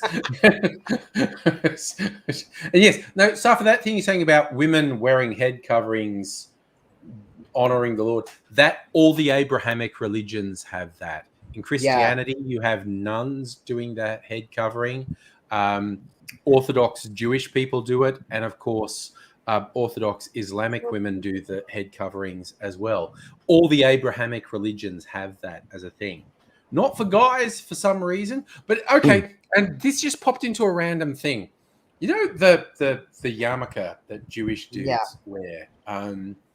You notice how it's placed to cover the most common spot for male pattern baldness? I just think No accent. the first rabbi who said, God told me men should wear this little thing here. And I just think one of the congregation went, Rabbi, I noticed that's covering your bald spot. And Rabbi's going, is it? Is it? I didn't notice. That's a lucky God coincidence, told me isn't it? that we should do this. And he goes, Well- did he really? In Judaism's defense, it is, of the big three, the most likely to have solid debate about its own religion. Oh my God. Yes. The arguments and But- debate in Judaism fucking Yeah. rock. It's fucking But- awesome. That is a good call about the bald spot. Yeah. Also, like, the men of some of these religions do have weird hang-ups about hair as well. Yeah, Like they facial do. hair They in do. particular. Yeah. So Oh, Kirsten. know. I'm I'm just much cool for to dropping in just, and saying like- hello to us, Kirsten, by the Oh. way. Lovely to see you. see, Thank you for Yeah. dropping in. Kirsten. What I particularly Oh love God, is my pillow. Jewish Speaking of which, Yeah. oh, Sorry, go on, my yeah. my mattress and pillow are both memory foam, and like the NASA memory foam. It's for Yeah. my back for posture. Otherwise, it's like I get migraines, Yeah. and that shit insulates so well. So even in Okay. winter, I don't. I barely even need like a blanket or even a sheet or anything. Okay. In summer, it's hell. Oh, In a right. heat Absorbed heat. In a heat wave, I can barely sleep. Yeah. So You need several bags of ice to put in it for a I've while. got those. I've got one of those bougie Cairo mattresses for my problem back, and I laughed Yeah. at like. In the last year, I've had a couple of friends who have crashed at mine for different reasons, and then like obviously my now ex-partner, and everyone's always just like, "Oh, your bed is so comfy," and I was like, "It's almost like I'm in constant pain." yeah, right. Yeah. I started this new medication, and it's to help me with weight management and appetite management, and it's actually doing a really good job of that. Oh, And great. it's an off-shelf use of the medication. It's actually diabetes medication. But Oh, one so of it's like someone worked out that this is a side thing the medication does. yeah, but Yeah. one of the other off-shelf use, one of the other side effects is in preventing migraines. And Ooh. since Jesus, taking that's a it, bonus. since taking it, I haven't had a single migraine, and it's been Holy like a How crap. week come and it a half. stays that 2 way? weeks. That's awesome. I'm like, How fucking fucking good is win. that? Like about fucking time I have a win with medication. Yeah. Like Yeah, Bloody definitely. yeah, That's so good. I haven't That's needed great. my regular migraine meds since I've been taking Yeah. this other Oh, medication. wow, that's great. that is Yeah. fantastic. It's weird. It's Yeah, odd again, not- it's like, weird that it's not the actual. It's kind of like Yeah. Viagra was originally meant to be a heart medication, and it was Yeah. to promote the flow of blood. And the doctors went, "Man, everyone I give this to gets mad boners." Maybe we should market it as boner pills. And they suddenly made $1 billion. And it was Yeah. like, wow, that's pretty wild. Annette, I spoke to my doctor about that medication, and we looked up the price, and it was prohibitively expensive. Ooh, And then my yeah. GP said, "What about this medication?" And we looked up the Ah. price. It's actually affordable, and that's the Ooh. one I've been taking. Oh, nice. Oh, that's good. Win. Nice. Mind you, I still, because I haven't been taking my regular migraine medication because I just haven't needed it. It's Yeah.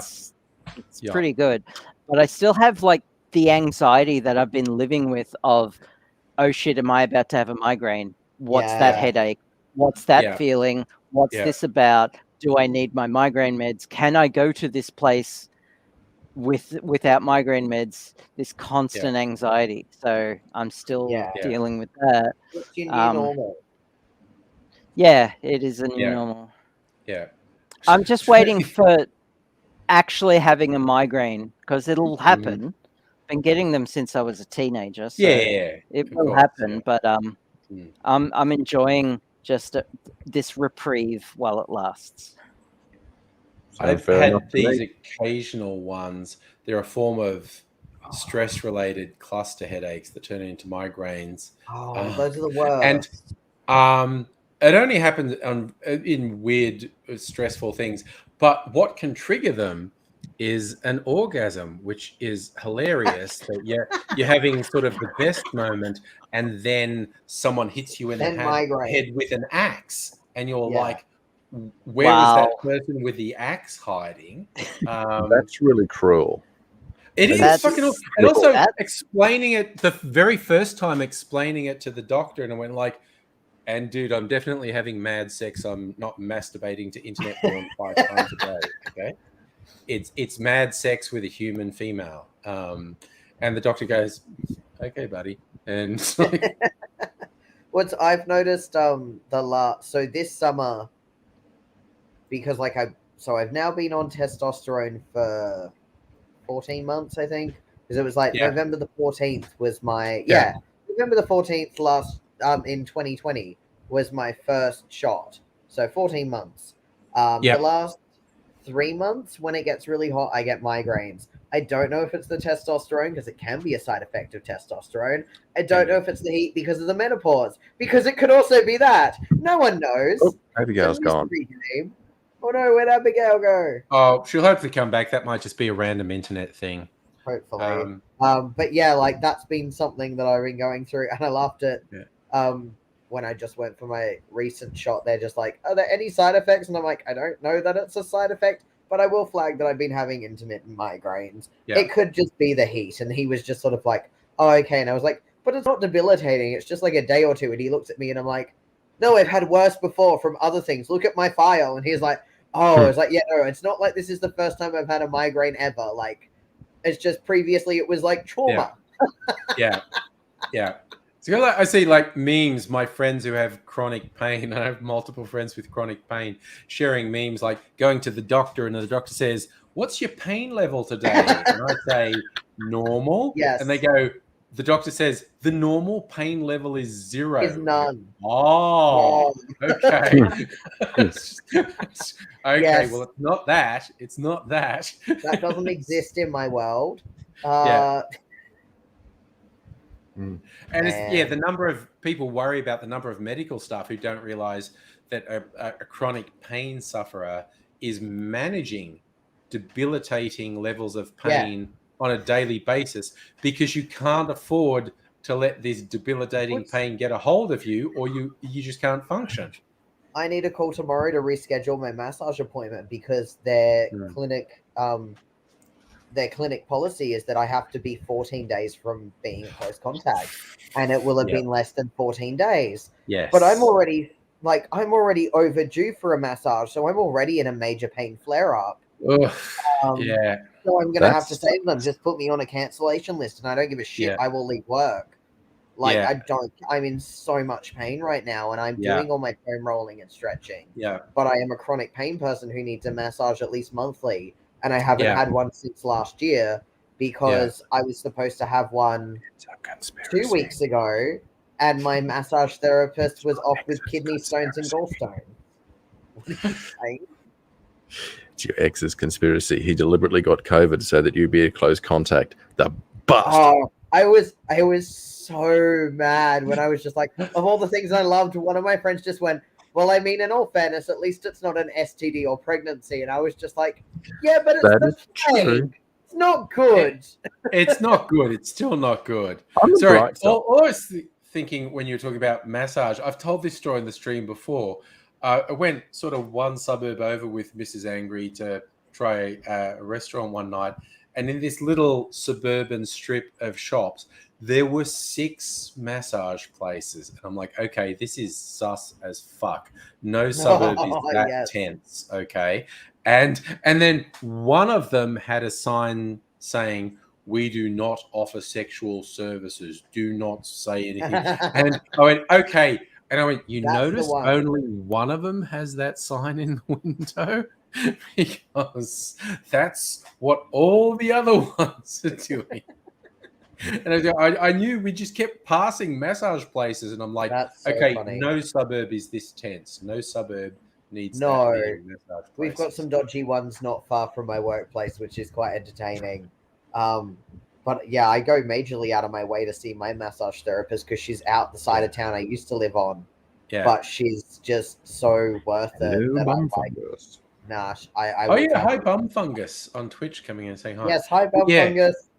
And dodgy AF, there's a couple in the CBD that are definitely dodgy AF. It's like we go to a place that's offering massage, and the front of it, all the windows are just covered in curtains, and all the massage things. No, this is where businessmen go to get wristies in their lunch hour. That's Exactly. what this is. Which again, cool. If everyone's consenting to it, then Exactly. So long as it's consenting adults and everyone's on board and getting so paid long a as no fair one's and being equitable trafficked way. and no one's being coerced, then fucking Exactly. go for it. Yep. Sounds reasonable to me. Literally happened to me once going into a suburban massage place, and then Just a the road lady noise. gave me a nice smile and went, "You want something extra?" And I went, "Oh, really? No. Sure. Sorry, you caught me by surprise."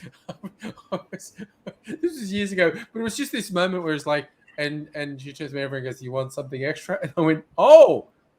Okay, I literally had no idea, and like, no, but cool.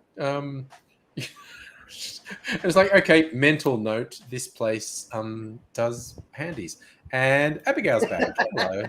Welcome back, Abigail, Abigail. hey. Hello. I come back and Angry's talking about giving out handies. Yeah, well, Nettie's saying there's also a bunch of them in the main Dragon Res. Nice Yeah, timing. you get these massage places. And Oh, there was one, okay, there's yes. a small chain of one, and they're called Vigorous Thai Massage. And I'm going, okay, look, if you don't offer sexual favors, you need to rethink your business. Quite honestly. There's a vigorous Thai massage across the road from my place. I know it's a chain. There's a chain, and it's like if you That's don't offer amazing. sexual favors, you need to rethink your business name.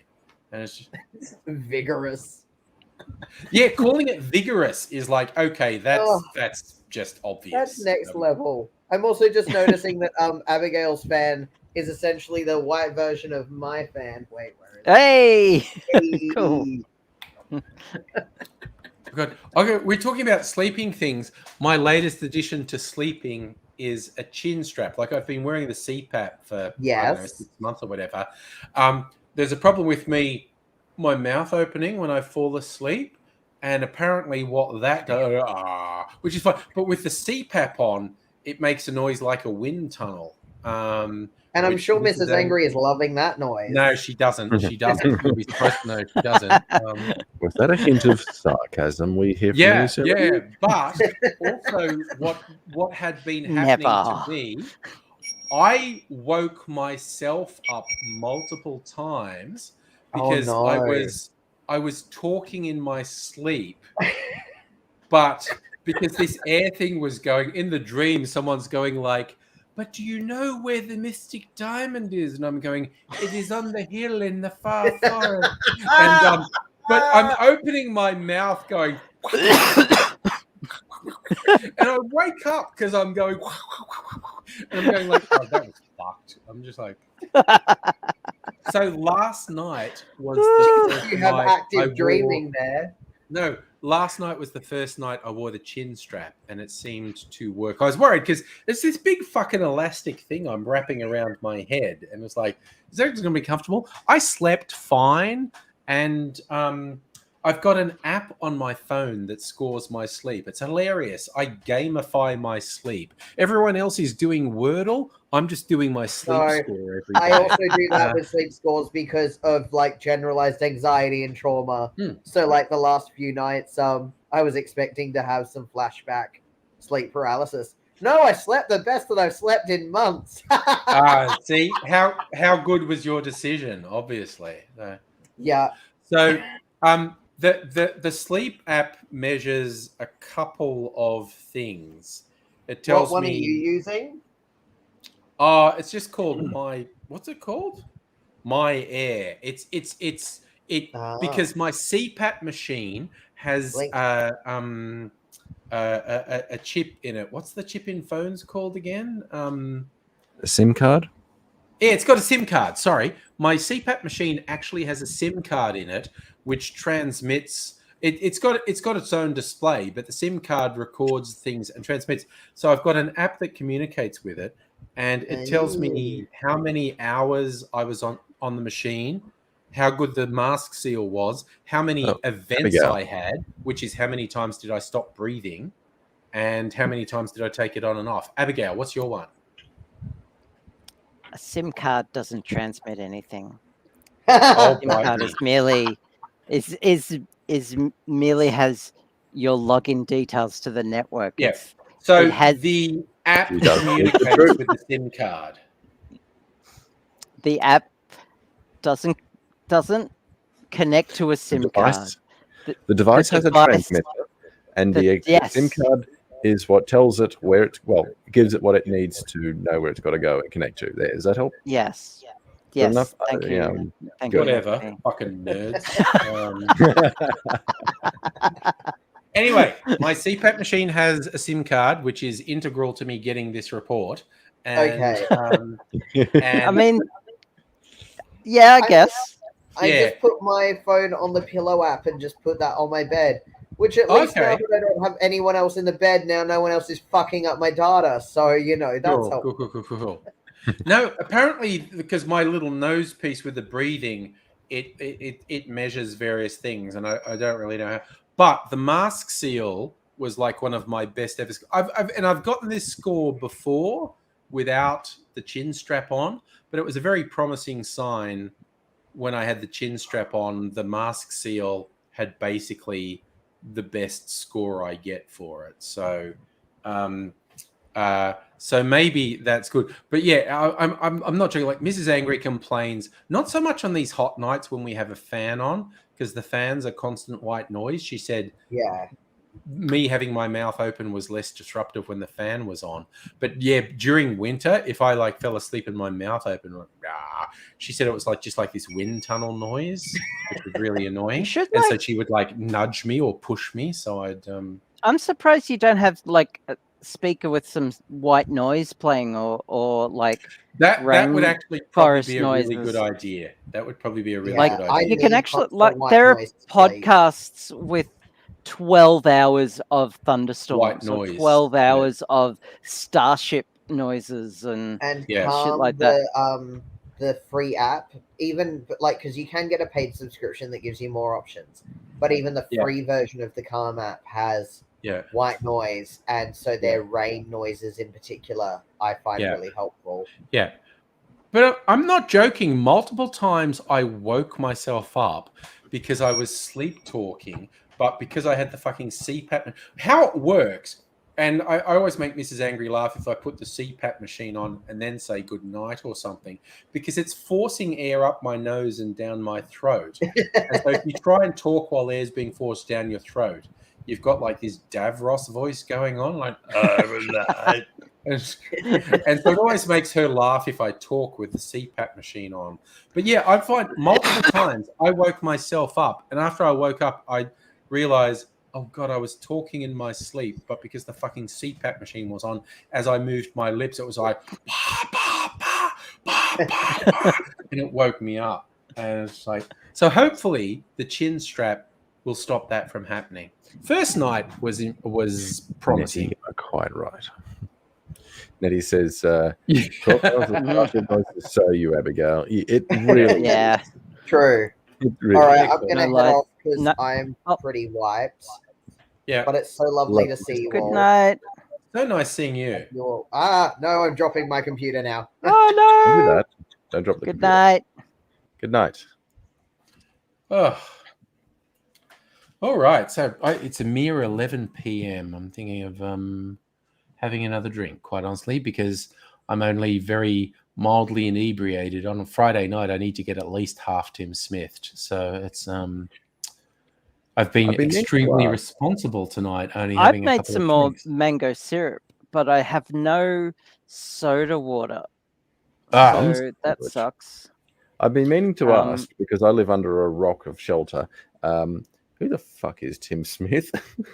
Oh, He's a Okay, Victorian sorry. politician, so he is a Victorian Liberal Party politician who is an absolute fucking piece of garbage who spent all of COVID undermining the public health messages and just being an absolute. So basically, Tim Smith is Cunt. euphemism for fucked. No, what happened also- recently? Recently, he got drunk and crashed his car Very into the drunk. fence of someone's house. That was him. That was him. Right. And he kept trying to say it wasn't a big deal. But the rest of the party were like, dude, it's a big deal. You've got no credibility. You have to fucking resign. The getting pissed and crashing a car into someone's house. That's not even having an accident with another car, because everyone has accidents with other cars. You were so pissed, you plowed into someone's fucking fence. That's like, dude, you are so irresponsible. You are just a liability to a party, which honestly already has a lot of liabilities. And he resisted for about a week. But then it turned out he had literally no friends left. Even the people who were his friends were like, are you fucking insane? Of course you have to resign. You got Labor will crucify us on this, that you got pissed and crashed into someone's house. And if you look up pictures of him, he has cold, dead eyes. There is something he wrong is with him. so He has creepy these looking. watery blue eyes that aren't human. He has no soul. It and sounds like he's one of the just characters I've seen in Game of awful. Thrones. Yeah, no, he's a white You know walker. what characters He's I'm a talking fucking about? white Yeah. walker. Yeah. No, he's fucked. And again, like I said, all through COVID, he was just undermining all the public Exactly, health yeah. messages. He was your classic right winger. COVID's not that bad. Everyone should be back at work. And he was just a how's that hateful work, man? lump of shit. And then, hilariously, he got pissed and drove his car and crashed into someone's house. And so then we've been joking ever since then, how Tim Smithed am I? So like if I'm completely Tim Smithed, that means I'm shit-faced. And so it's like those streams where I wandered off and fell it's a asleep. benchmark of being Inebriate. so paralytic drunk Yeah. that you crash your car into someone's fence. So again, he was to crash a car into a fence. That's so drunk you can barely walk. I think Tim Smith could also be a euphemism for just being fucked by the sound of things. Oh no, he's Not fucking a- garbage. He is just fucking garbage. He is the worst. Now that you've mentioned that bit, now I know who you're talking about. I remembered hearing about some fuck knuckle who's saying it's not a big deal that he crashed into a stationary object that was not on the road because he was drunk driving. Yeah, that's him. it's bad enough Right. if you crashed I am into now another caught up. car. Yeah, but What's he it was do? like Oh, for the no fence reason jumped just out of crashed into nowhere and hit someone's me. house. Yeah, I'd like to see his insurance form statement. Oh, the fence. I'm sure there wasn't the fence jumped out into the middle of the road. It's like a guy I know. He rode his bike into a parked car because there was something on his push bike making a funny noise. So he was so fixated on that he ran into the back of a parked car. Yeah. And the joke from then was a parked car reversed into him. Yeah. I remember my brother making a joke years ago, like back in Dubbo. I went to like pick him up from a pub. It was like at Christmas because he was really drunk and I hadn't been drinking. So I went and picked him up and we're driving home and we're going past a park and he goes, "Oh, you want to be careful around here. These trees run right out in front of you." That's happened to me a couple of times. Just like, okay. He's drunk enough to be funny. And it's just like... Those insurance claim statements. There was an insurance case. If you've seen those things on the internet, the insurance form claim statements. And yeah, crazy insurance claims. Yeah. Coming home, I drove into the wrong house and collided with a tree I don't have. Yeah. And the number of people who do that when they're pissed, go into the wrong driveway and crash into another parked car, and they go, "It's weird because I don't have a second car," but there it was. Yeah, the last thing, if you imagine if somebody goes, "Whose Ferrari is in my driveway?" Yeah. Oh shit! Yeah. You really don't want to crash into a That would be $500,000 car. That's That's Yeah. when they in realized the they'd driveway. fucked up. Yeah. Yeah. Ugh. Yeah. Oh, and again, this guy Tim Smith is also stupid. He's the other classical sort of Liberal Party politician who thinks he's really smart, but he's actually very stupid. And Some people are so stupid they when don't know we they're stupid. like that first bad wave of COVID we had in Victoria, and the government did the first really strict lockdowns, and all the naysayers were saying this won't work, and it fucking did. And they kept saying that'll never happen. And we actually reduced the cases to 0 ahead of schedule. And all the fuckheads like Tim Smith was saying, why are you even doing this? It won't work. And then it worked. And then we started calling it double donut days. It was like no deaths and no cases. And he was like, oh, donuts. What? Why is Dan Andrews saying it's good? And guess, 800 people died, which is bad. But in an equivalent population in the US, say Florida, 40,000 people died. 800 people dying is bad. That was mainly in aged care facilities that the federal government was responsible for, but it was bad. And so when we were calling them donut days, he did this thing where he's trying to say 800 with donuts. So it was 2 donuts on top of each other for an 8, and then 2 donuts next to them that were meant to be the zeros. And he posted that on social media saying, this is Dan Andrews' legacy. And everyone said, dude, why did you post a picture of dick and balls? And and so we were calling him Donut Dick. Donut Dong. Yes.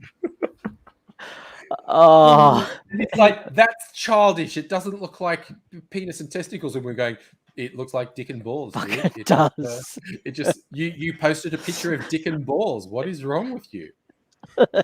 He's not smart, and this is the thing. We see this around the world, probably with all politicians, but I think it's really pronounced with conservative politicians thinking they're clever, and they're really fucking not. They are very stupid people, and they set Modern themselves up conservatives just seem repeatedly. to be inherently dumb.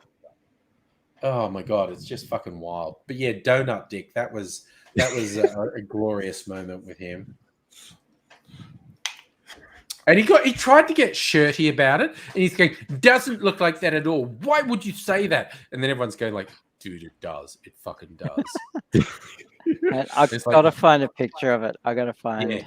It's like, you just sound doubly stupid for saying it doesn't. It's not a dick and balls, because it's Yeah, absolutely a sometimes- dick and balls. Sometimes it's better to just own something and just go, oops. Yeah, Oh, okay. yeah. The Like, just- doubling down is ridiculous. Yeah. I think. Are you trying to share? I'm about to. Okay, There we go. where is it? Oh yeah, there he is, Donut Dick. There we go. I'll see if I can embiggen it. I cannot. But Even it's looks like pretty a clear. There we go. That's him with his donut Again. picture. Donut Again, dong, and and his I cold don't- dead eyes. I don't Even- like even to looks judge like a people cop. by their appearance, but he's a weird-looking motherfucker. Yeah. Yeah. I mean, I don't But like he's to judge definitely people right on at home appearances with because the I think lids. I'm pretty fucking weird-looking, honestly. But and that's not really even showing off his dead eyes. There are some photos of him. Oh where yeah. the light caught it right, and it's like there is nothing behind those eyes. What the fuck is going on? He's quite punchable, isn't he? I mean, he looks He's got quite punchable. He's I've never one of met those him, but he- ones where it's like, that's entrapment. I think punching people just because you don't Yeah. like them is bad. Oh, But he's oh, so fucking. Oh, God! No, oh my that's God. it. Oh Jesus! That's it. Yeah. Yeah, there's not a human being behind that face. No. There's that almost Yeah. He. fucking no. He's empty fucking weird. vessel. Yeah. I mean, Also, he's I'm a just sort of noticing, person- Abigail. Bum fungus is Yeah. mortified at the number of tabs you have open, but Not quite a few. there are a few tabs open there. It's like, yeah. Yeah. Every so often, I have to do a tab purge. Purge. Yeah. Yeah, I It's a do not problem. get that. I just have lots of trains of thought going on at any one time. Your Just ask, computer is like, hard it's working. just a thing. It happens. And But Chris in Tim the Smith, sorry. Yeah, go. Tim Sorry, Smith, Abigail. he looks like and acts like he was a member of the Young Liberals, had Yes. everything spoon-fed to him growing Yes. up, Yes. went to a prestigious school, and Mhm. now wonders why the world's against him all of a sudden. Yeah. I just want to Yeah. acknowledge, I think Safa has fucking nailed it. Does he look like a Nazi? Tim I don't Smith, know. the only thing He he's looks- missing is he should have blonde hair, and then you could bloody like typecast him as a Nazi in a war movie. He looks like Probably a the fucking bad. You bald have person. pegged it He's not a fucking real perfect. person. He's some fucking simulacrum put here by aliens. Oh, and in the chat, Chris is talking about there's this guy, an American Republican called Dan Crenshaw. He's a real asshole, and he does make good campaign ads. And he wears an eye patch because the whole thing is, I don't know, he lost his eye in combat or something. So he's basically playing at being G.I. Joe, and people just fucking eat it up. You know who else was considered a war hero once? Adolf fucking Hitler. He was a decorated soldier. Yeah, There's war nothing to heroes crow about occasionally in have terms of shortcomings. political leadership. Like, I'm not saying that all soldiers are Hitler or anything. Don't get me wrong, but fucking No. Like, But yeah, having served in it's the not a military, qualification for political leadership. it's not automatically a badge of honor. Some Exactly. some very bad people serve in the military. Yeah, exactly. Yeah, that's right. Yeah. It's Justin saying he went to school with Matthew Guy's ex-chief of staff. Was it the chief of staff who told Matthew Guy maybe don't have lobster with a mobster? It's just like don't have fundraising dinners with a guy that the Australian Federal Police says is the head of the Calabrian Mafia in Australia. It's just like fucking hell. And he's trying to campaign on law and order. He's whipping up an absolutely false racist hysteria about African street gangs, and he at the same time he's saying that, he's literally having fundraising dinners with the guy the Australian Federal Police call the head of the Calabrian Mafia in Australia. Oh wow. It's just like, hey, we're about to have bad another idea. election.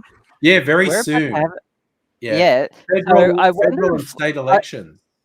I wonder if we're about to hear about all the African gangs in Melbourne again. Oh yeah. Well, Or Matthew Guy's back, but that blew up in his Like- face last time. I think what Did they it, will though? shamelessly do is pander to the anti-COVID lockdown crowd. I'm pretty sure that's what they're going to do. They're going to really shamelessly pander to those fuckwits.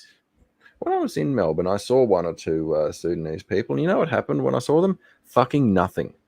Yeah, Because they were I just live ordinary human beings like everyone else. I live in an entire building full of Sudanese Yes. refugees, yes, and they are the nicest people. yeah. Yeah, who'd have thought The that, kids are a bit- you know, the the kids are a racial bit I'll be profiling back. distracted, but is bullshit. they're fine. They're lovely They just- people. This, yeah, this idea that words escaping for the fucking blatant racism that conservative politicians in Australia will fucking use to try and gain political mileage. It is breathtakingly sickening. Yeah. Fuck those guys. Bugger them And- sideways with a cactus. Yes. In the bunghole. Fuck those guys. And you all know I've got a picture of the perfect thing for them. Because I've shown Do it you? before. Yes. Oh, have you? I you don't- know that picture. Do I? Oh no. My memory is not working at the moment. That's all right. Allow me to refresh it. This is for every Conservative MP in the country. Oh yes. Of course. That's for them. Yeah, fucked with a cactus.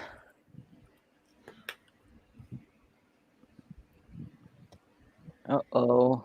He left us alone with his stream. Oh, Danger. no. Danger. Oh, I'm too introverted for this. Yeah, we're What am I both in a bit of going to trouble, aren't do? we? Maybe I can Oh, find no. some. I could read some more of those insurance. Oh, that's right. He's back. I was going to say I can find some more of those Hey! insurance claims. Yeah. The stress of having to entertain people was too much. Sorry, I put you under pressure. No, it was very suddenly Yeah. like because I've been drinking a lot of water as well. It's like, okay, I'm getting extremely yes. distracted by my need to friggin' go out. So Urinate. Yes. was that Zafa? Smith advocated for a cull of bats near the Yarra in response to COVID. Okay, cool. That makes perfect sense. He does know yeah. that that's got fuck all to do with it here, doesn't he? Like, No, obviously not. oh yeah, because yes. Now everyone in the chat's joking about the number of introverts. Look, okay, again, we are the divergent bunch. Okay, it's just like, I'm going to go to the bathroom. Yeah, and because all the cool kids I'm are doing it. Literally not wearing pants at the moment. I'm going to turn my camera off. Fair enough. Sorry, everyone. Yeah, I'm going to save it for the after party. Yeah. Okay. Well, I mean, you know, I'm free balling, but I'm wearing my really long caftan, so it'd have to be. I'm like wearing underwear. Just so you know, I'm wearing underwear, just no pants. Okay. Abigail, there's probably quite a few disappointed people now. But my caftan's quite long. It would have to be a Marilyn Monroe sort of updraft to cause me a problem. So what was Optical Turkey saying? Too many animal reservoirs of COVID to think animal controls can help. Oh, Jesus Christ. Forget COVID. You talk to the people who, is the proper name for them epidemiologists? They are so fucking paranoid about the factory farms of poultry around the world. They're just like, you talk to epidemiologists, they're going, that shit is going to kill us. One day we will get a strain of avian flu that mutates in factory farms for poultry, and it will cross over to humans, and it will be as transmissible as COVID, and it will be as deadly as Ebola, and we will be fucked. And I think epidemiologists generally are really nervous, tense people because they just look at what's happening around the world and they're going, oh my God, so much could go wrong so easily. And they've been waiting for something like COVID to happen for decades. And honestly, the saving grace of COVID is its comparatively low death rate, like 1 to 2% death rate, because it's really contagious. Previous outbreaks of various communicable diseases that happened for the last couple of decades had much higher death rates, but they were nowhere near as communicable, so they were contained. You've got all these researchers, they're fucking paranoid. They are so fucking paranoid. They're like, no, dude, the perfect storm is going to happen to us, and it's going to suck. It's got to be terrible. And look, again, it actually might never happen. There's so many random components involved. This nightmare scenario that the epidemiologists are worried about might never happen, but they seem like really nervous people, is all I'm saying. And they kind of know what they're talking about. It's like, ugh. So, yeah, I'm not sure. Optical Turkey saying genetic diversity is too limited in our food chain. Yeah, no, the factory farms are... and it's particularly the poultry ones. In the West, it's mainly chicken factory farms, but certainly in a lot of Asian countries, it's ducks and other things as well in factory farms. But yes, there are a whole bunch of epidemiologists who would like factory farms to be fucking shut down because they're just going, these things are just incubators for a pandemic that will just fuck human society up badly. And yes, optical turkey, they're nervous like climate. I think climate scientists are just fucking done, basically. I think climate scientists are just depressed. they're just like, dude, fucking whatever. None of you listen to me. It's fucking too late now.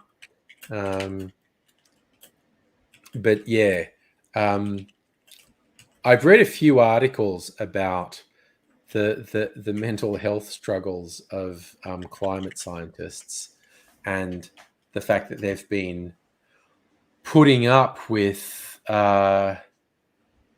very disturbing evidence for decades and witnessing people not only not listening to them, but people aggressively doing the opposite of what's required. And it's like, okay, fucking Mad Max, here we come. It's like, got to watch Fury Road again and treat it like an educational video. This is what you have to get ready for. Plan accordingly. What was it? Morton Joe's a great line in Fury Road when he releases the big thing of water to people. He goes, "My people, do not become dependent on water, for you will come to resent its absence." It's like, fucking, okay, man. Yeah, I think I would absolutely resent the complete absence of water. I don't know that I have a choice about being dependent on it or not, but you do you, Joe. That's what I'm saying. All right. I'm disturbingly sober. I'm only mildly inebriated. So I'm going to bring up Difford's Guide, where I get a lot of cocktail ideas. I fucking hate Bing as a search engine because I'm using Microsoft Edge at the moment. And when you search, it uses... I know, but it's a Windows laptop and it defaults to it, and it is optimized for it. But when you use Bing and you search for something, it gives you, when you click on a link, it opens a new tab, and I just find that fucking frustrating. If you click on a link in Google, it will open the thing in the tab you're in, and I don't know, just the extra tab it fucking annoys me. Justin, climate scientists have not been making decisions on where to retire. Climate scientists have just been deciding what drugs will help me fucking alleviate the trauma I'm feeling at the moment. Optical Turkey saying, I think possibly the two most popular retreats from the impending doom are New Zealand and Tasmania. I remember that from holidays to both of them a few years ago. It's like, oh yeah, this is the place to wait out the apocalypse. This is the last place that will go under. New Zealand more than Tasmania, actually, because it has the glaciers and a lot of dumb ground-dwelling animals.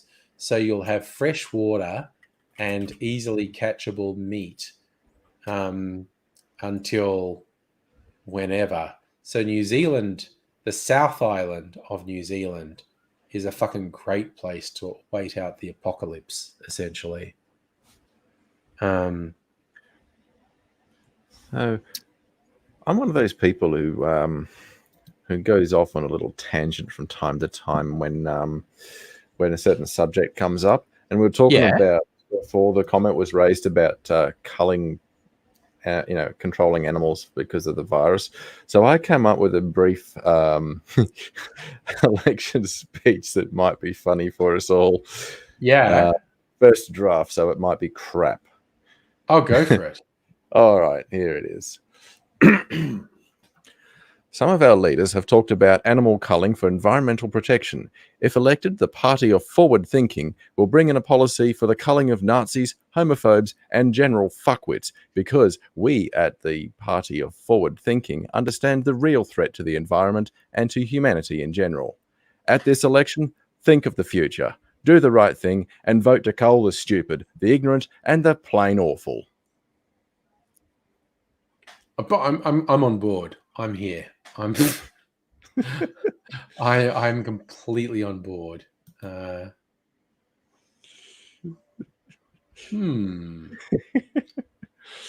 just looking at more drinks because I'm too sober. I'm only mildly inebriated, and that's not good enough.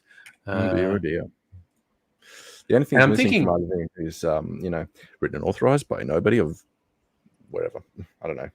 Party of forward thinking. It needs to be said really, really fast.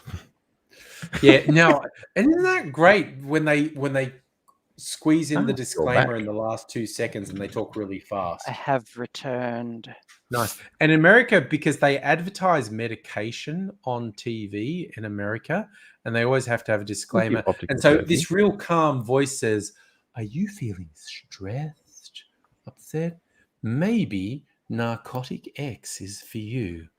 Ask your doctor if narcotic X is for you." And then the last 2 seconds it goes, "Warning, this could have side effects like making your brain fucking explode and your ass come out your nose." And it's just, and this voice says it really fast in the last 5 seconds. And it's just like, New Zealand has those ads too, apparently. Oh, do they? Okay. Yeah, so I've heard. Optical Turkey loves your radio voice. Doesn't nobody have a fucking fantastic radio voice?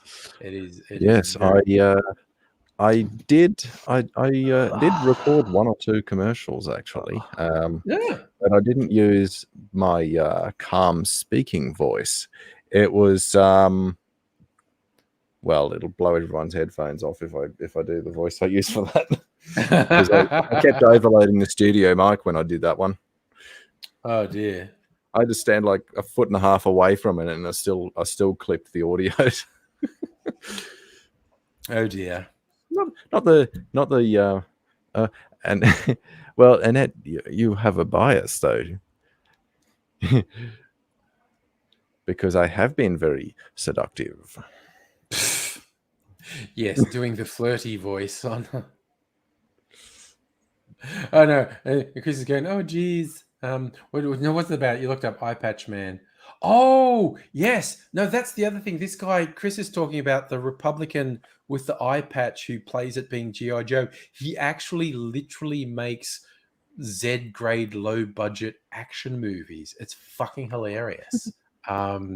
It's trippy as fuck. Just saying, in Las Vegas they have ATMs that play a jackpot sound. You won your own money. But that would be your one high point for the night. You go to withdraw money, it goes doodle doodle doodle jackpot and feeds out money, and you go, "Yay, I won!" Those I don't know if you're familiar with I'm sure you are. Chase's War on Everything. Yeah, they did a segment where they had somebody walking around dressed up like in a costume to be a pokey, and people were pulling the handle down. And instead of it making all the musical sounds, it played the sound of a toilet flushing. It's your money flushing down the play toilet. the pokies. Yeah. That's what it is. Yep. Yeah. Flush. I couldn't agree more, actually. Yeah. Oh my god, it's so depressing really watching people play pokies and just doing the okay, so my first long-term partner had a gambling addiction at the pokies, and I watched her flush not just her money, not just my money, but she flushed flushed money down the toilet. She stole money from where she worked. She stole other people's money. It was awful. It was so stressful and awful. I will never give them money ever. And they're predatory. They're so. They are. The managers of pokies venues, As soon Yeah. as you win a sizable amount, they do anything they can do to keep you there. Oh yeah. Free drinks, Yep. are the least they'll do. Like, hmm if there's a hotel attached, free nights at the hotel. Yeah. Yeah, it's just awful. And the very layout of these buildings, no windows, no clocks, It sounds You don't like know it's how long from- you've subdued been there. lighting, Yeah. and the machines are just endorphin Hypnotic. machines. They're and- I literally was about yeah, to say it's- that's they're scientifically they're actually designed yeah. to draw you in. Yes. It's fucking And evil. it was awful. It was absolutely awful to see what to be on that end of it. Yeah. Oh yeah. It was Very, so stressful. very harsh. One of the more tragic things I saw there was an earthquake, not a serious one, but a very noticeable one in Las Vegas about 10 years ago. And there was this video from the security cameras in this casino. As you say, it's inside, no windows, no clocks, just the artificial light. And it's a real solid shake. All the lights in the like chandelier type lights in this casino rock, all the chairs, everything is moving, lights are flickering. So it's like, it starts off, it's constant noise. It's all the poker machines and it's all the people. And then it starts shaking and all the noise, because everyone's like, what the fuck? So all the noise stops and all you hear is the rumbling, shake, and it lasts for like 10 seconds. And it's this silence just shake as everyone thinks, because everyone's going, is this it? Am I going to die in a fucking casino? And it's like shake, shake. And then it stops. The shaking stops. There's about 2 seconds of silence. And then all the poker machine noise starts up again. People just, they go, oh, I'm not dead, back to the poker machines. And it was the most depressing fucking thing. It was just like, ugh. Yeah, you see people just feeding coins in, pressing the button, and going. So depressing. Tell me A guy about I it. knew from I've lived my it. old. I've lived it. Yeah. It's Yeah. so it is. It's, yeah. Although I did read a funny story the other day. For those who don't know, Donald Trump, being the worst business person in the world, actually managed to go broke on a casino, which is theoretically impossible. Casinos. It's How do you theoretically bankrupt? impossible. But Rumor has it that he bankrupted them to see what it was like to bankrupt a casino. Personally, I'm no, not buying it was I think he's just there was basically a cascade of bad decisions. But one of the straws that broke the camel's back, a Japanese high roller came in and just had an absolutely unbelievable run of luck. And I mean, like, he was tens of millions of dollars up. And this was going to break the casino. And Donald Trump was freaking out. And they were doing all the stuff about, comping him and giving him free stuff to keep him there. But he just kept winning. And it was like, and one of Trump's advisors, someone who turned out to be very smart, said, okay, here's what we need to do. This guy is on such a high. He thinks he's God at the moment. We'll offer him this high stakes game. He won't be able to resist. Guaranteed he's going to lose. Trump says, okay. And they get this guy who's like tens of millions of dollars up, lure him into these high stake games where like individual bets are in the millions of dollars. And things go okay for him a while, but then it does inevitably work.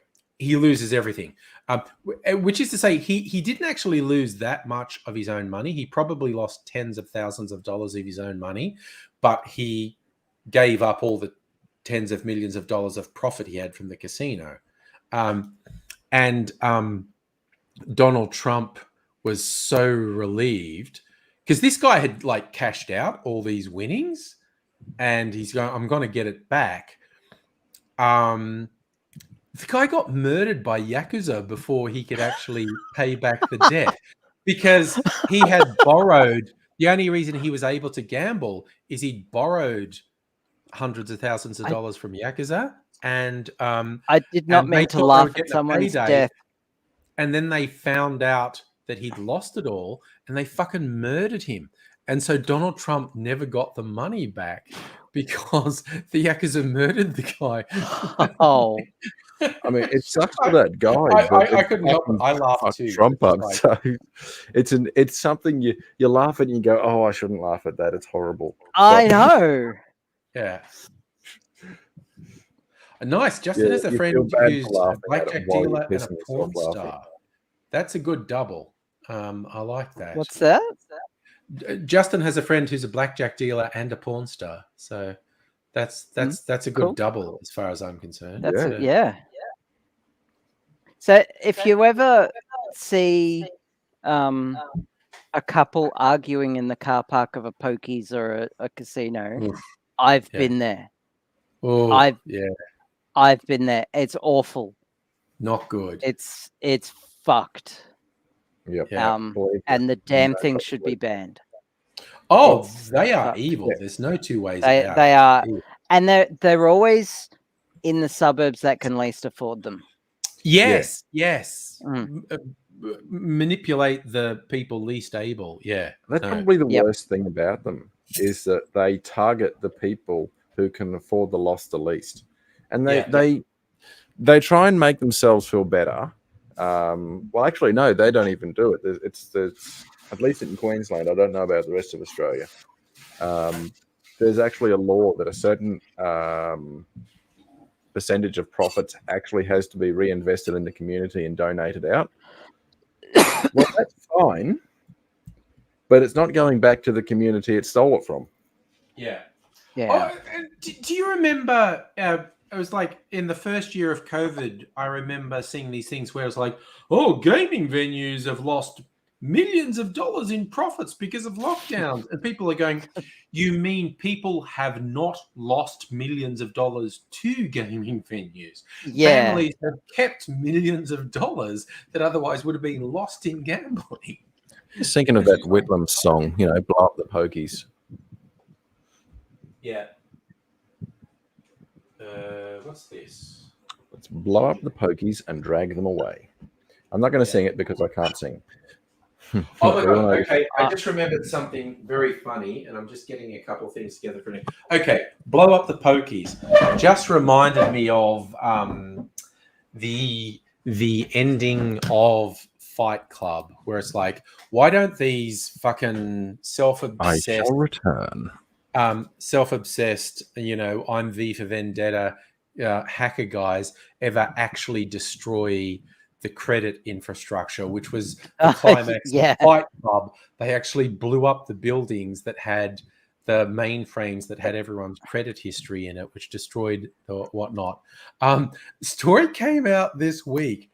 A version of Fight Club has been released in China, which the authorities that censored, and right at the end, rather than the buildings blowing up, it cuts to black and text rolls up and said, "Oh, because of our hero had all the evidence and gave it to the police, all the miscreants were arrested and order was restored."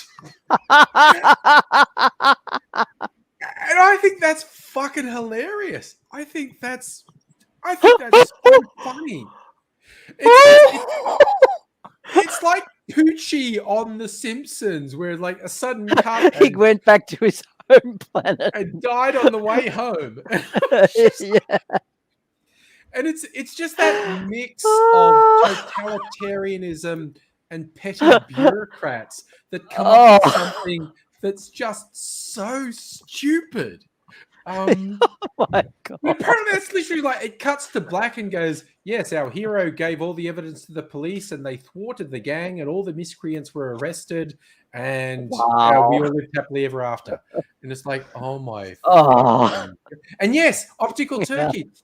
The full cut had actually been available in China since and there's just this version that's being circulated now that has this edited ending. It's so dumb. It is so dumb. But it's also hilarious. Like I saw people sharing online. They're affronted. It's terrible. And I'm going, this is the funniest thing I have seen in ages because it's so stupid. It is just so stupid.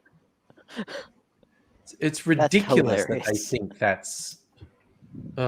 Anyway. That is hilarious.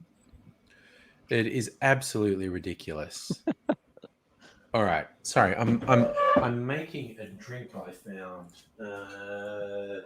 Where's my limoncello? Oof. Okay.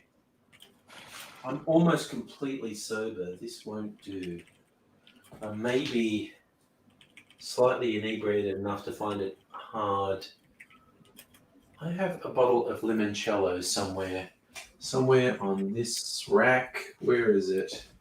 Well, that's the watermelon liqueur I just bought. What's this? That's it. Jumbo limoncello. Okay. From a local whiskey distillery. The base is actually whiskey, which is very unusual. What else do I need? I need lemon juice and sugar syrup. Okay. Actually, I'm just going to use my lemony sugar syrup, which is this one. Okay. All right.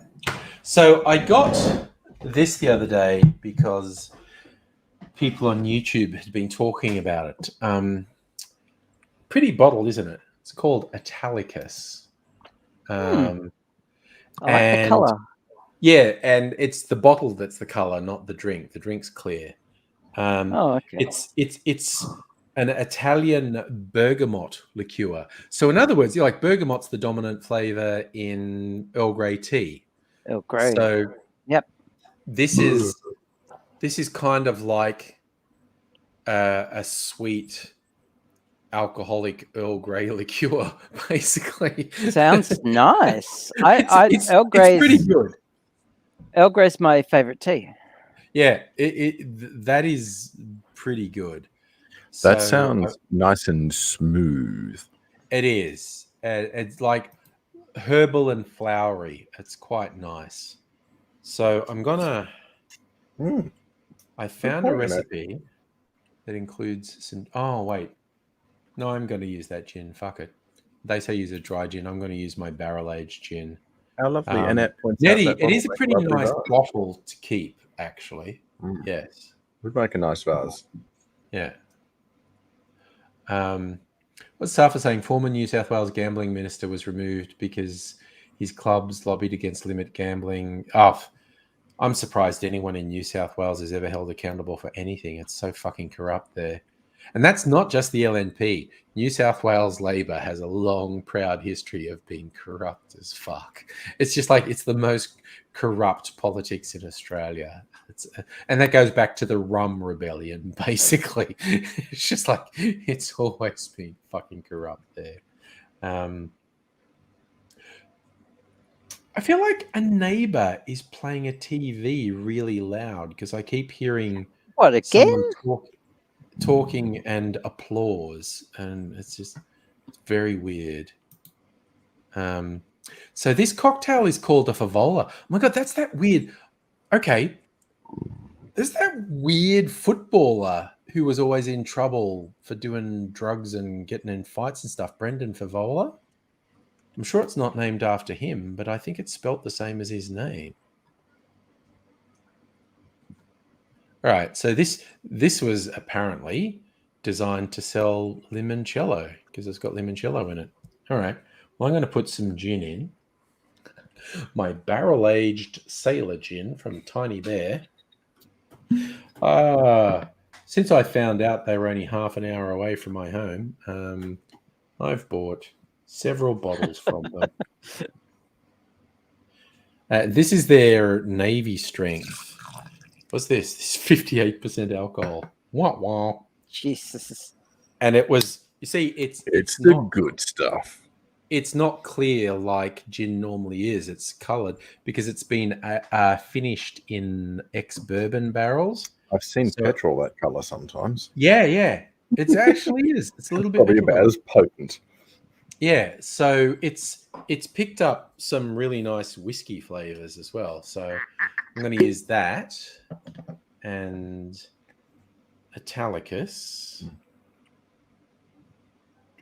Put a little bit of Italicus in. If your neighbours do get too noisy and you need someone to help you set up a PA system for retaliation.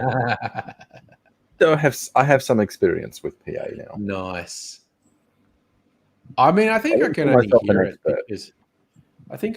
hear it because I've got the back door open, and I normally wouldn't have the back door open, but I just want some air in here. So, and a bit of lemony sugar syrup.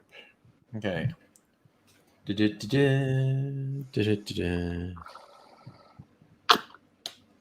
right.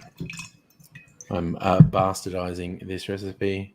I guess I'm actually going to go over to the door and just listen, because I'm sure it's coming from the neighbor's house. I don't think it's coming from the next room. Put some ice in my shaker. Just going to listen over here.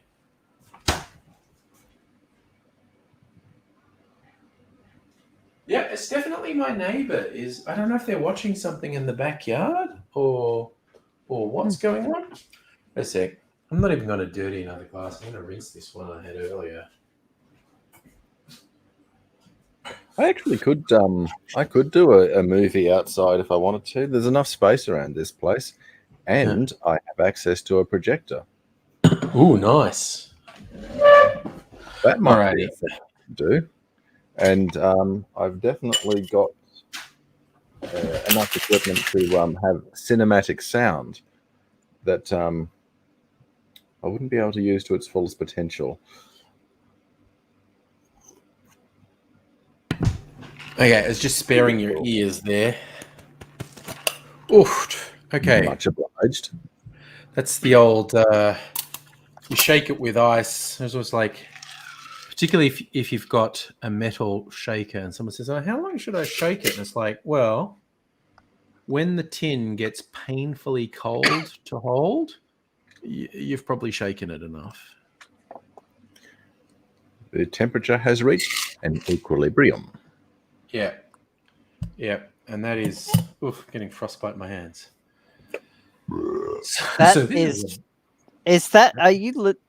If you legit have frostbite in your hands, they would be turning black, and you would be looking at like going to hospital and possible.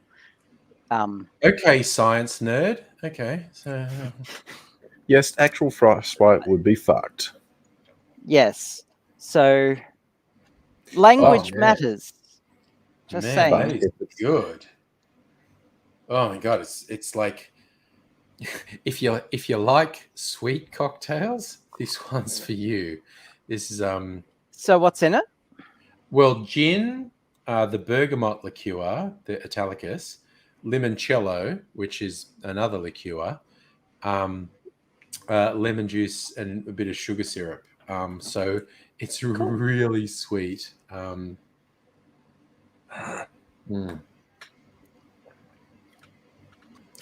Oh, and it's got, flowery and citrus flavors in it. It's really fucking nice, actually. Where did I put my scissors? Okay, time for the big guns. Oh, there they are. So Optical Turkey is saying, yeah, I thought that's okay. Brendan Vivola's name spelled F-E-V-O-L-A. This cocktail Science is nerds spelled are the best. F-A-V-O-L-A. But it's pretty funny, though, Vivola.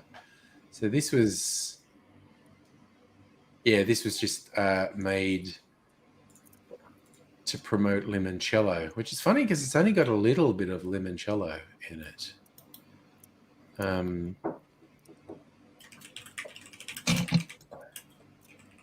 What's this one? Amalfitano, gin, limoncello, lemon juice. It's just a fucking gin sour with basil leaves in it. Anyway, I'm rambling. Yes, okay. Science nerds forever. I mean, I only say stuff like that because we're obviously so on board with science. Yeah. I take it for the friendly banter that it is. Yeah. Yes. Because I I don't say mild things to people that I'm actually upset with. It's like, fuck you. Yeah. Yeah, I've seen you angry. Yeah. It's in the name. Yeah. And I did a really noble thing where there's some people on Facebook who just did like mega fucked thing. And I was like, hey, so what's this about then? And then we got this really condescending reply. And I'm going, I could do one of two things. Actually just go right off like I want to and say what I think about these condescending motherfuckers. Or I could just ghost them and just cut these fucking pieces of shit out of my life and never have anything to do with them again. And that was so liberating to just go, I'd probably been wasting my time here, and these fucking pieces. It's like, holy shit. It's like, it was like over an extended period of time, I've now clearly, completely wasted any time I ever dedicated to supporting anything these fuckwads did. And it was like, oh, okay. I could either hurt myself by being bitter and angry and whatnot, or just take it as a cleansing moment and go, oh my God, I am so much better off just cutting Anger, these look, pieces of shit. Anger has its place. Yes. But sometimes it's just so soothing when you can just block people and just not have to deal with it. And Tradie Trev, yes, I am a little mild these days. But yeah, this one was like literally the anger for this would have been very bitter and hurting myself a bit. And it's just like, yep, you know what? You fucking outed yourself as a piece of shit. I could bother to point out, oh my God, you're a fucking piece of shit. Or I could just go like, time to cut you out of my life. And yes, sometimes it's fucking better walk to just away. say bye. Yeah. And it was just like, it was actually really liberating. But actually, and I even said to Mrs. Angry the other day when this was happening, because I was initially extremely angry, but I didn't do anything. And then I started to feel quite good about the fact I didn't do anything. And I'm like, I'm over it. But I think a stressful situation coupled with this fucking intolerable heat, little things were setting me off. So I went, I feel like I need to explain to you. This thing happened. And it's kind of good and I'm kind of over it and I've kind of cut off. But I think combined with this intolerable heat, I'm really twitchy and small things are knocking me off balance at the moment. So this is like an advance apology if my reaction to something doesn't seem right. I'm going to try to not do it, but I realize little things have been making me feel really bad, so when they shouldn't. A wise proverb once said, the only sound substitute for good manners is fast reflexes. A wise proverb once said? I don't fucking know the original quote. I'm sure there's a better way of putting it. Point is, it was once said by a wise person that the only substitute for good manners is fast reflexes. Fast reflexes, okay. Yep. No, that's fair. Clap I get it. Chlamydia, I think hello. it was like in a wise proverb or something. Hey, best username ever. I know. I'm a big fan of that username. Tradie Trev. Fantastic username. Drunk as fuck. Dude, I'm disturbingly sober, which is why I just made myself another drink. But yeah, I mean, I've called people out for it and I've lost my fucking rag at people. There was a fun one a couple of years ago where some people was like, okay, well, in retrospect, I'm well shot at you. Decided I was the bad guy because I totally fucking lost my rag at someone because he was sharing obvious lies from a far right misogynist hate site and saying, oh, you all said like, you know, this woman was right to say this, but yeah, the guy's spoken out and said this. And I was like, what in the ever-loving fuck is wrong with you? Why would you share that? And it's like, and then they were like saying like, because it was a couple, like Liberal Party voters who I tolerated. And it's like, oh no, that guy's a friend of ours. And I just lost it and go, your friend's a cunt, okay? Your friend is a fucking piece. Look, that fucking site has actual neo-Nazi ideology on it. It's a far-right hate site. What the fuck is... And I was just... And he was doing... The dude who did it was doing this thing like, well, educate me. What's wrong with it? And I'm going, what fucking education? You're sharing blatant lies from a far-right hate site. What the fuck is wrong with you? And like it's your job to educate someone. And some people were saying like, I kind of agree with you saying, but you're going because also this guy wouldn't.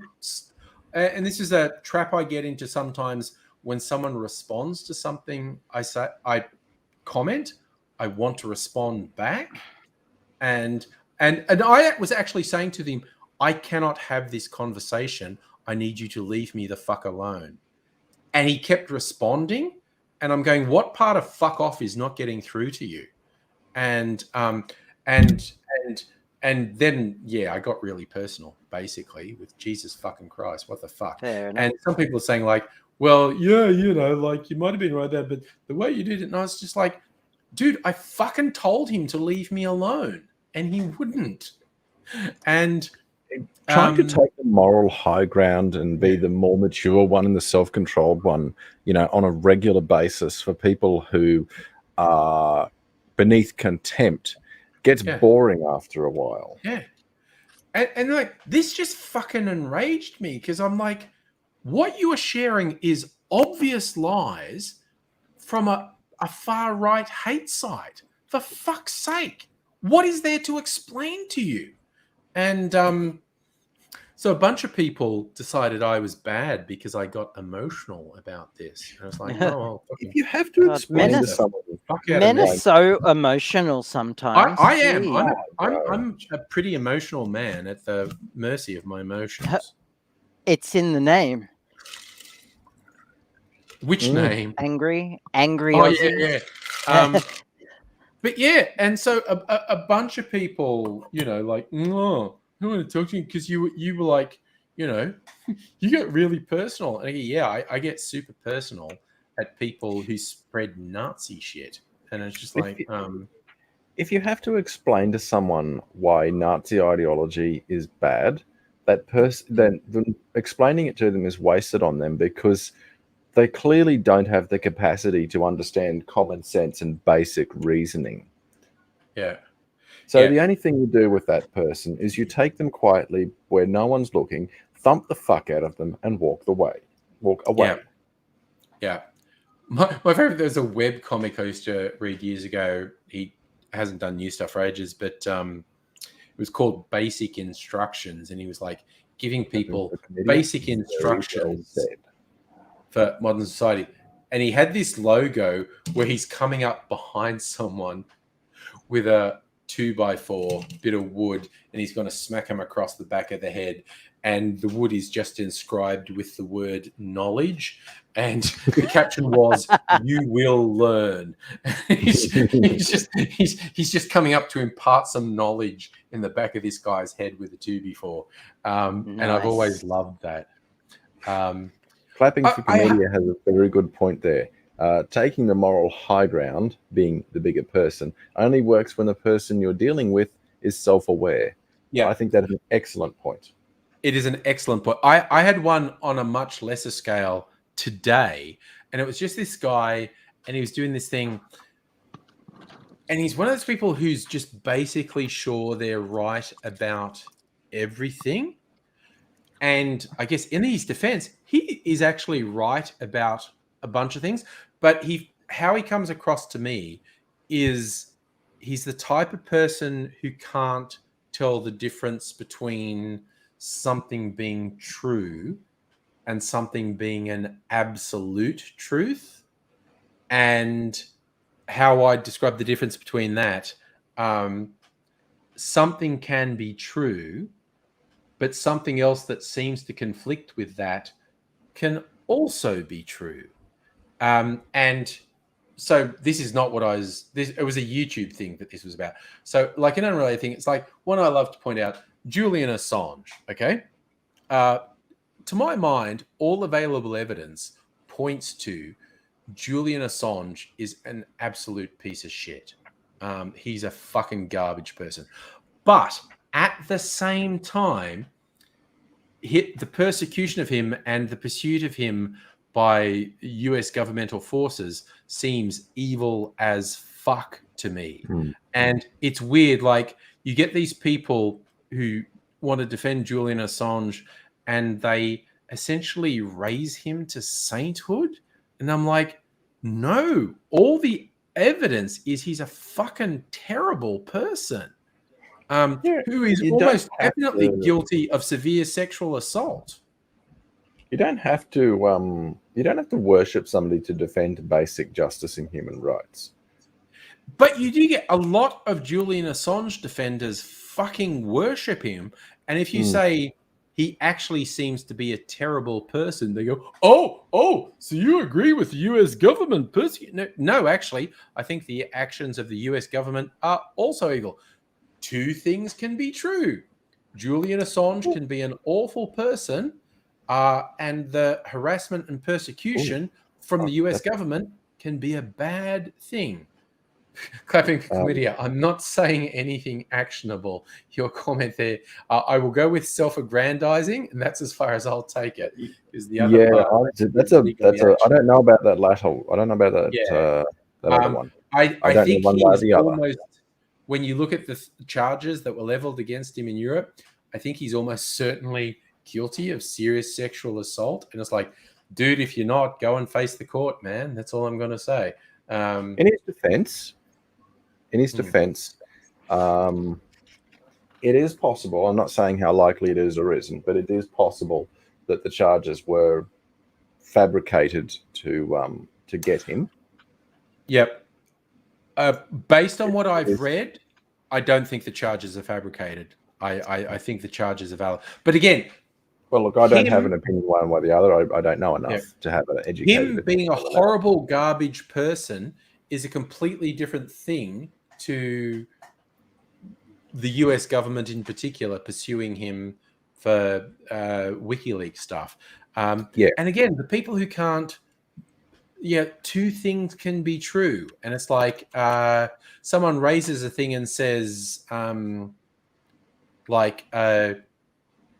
this is true. And I go, I agree, that is true, but it does not preclude this other thing from also being true. Yeah. And some people have a lot of trouble thinking. Chris, okay.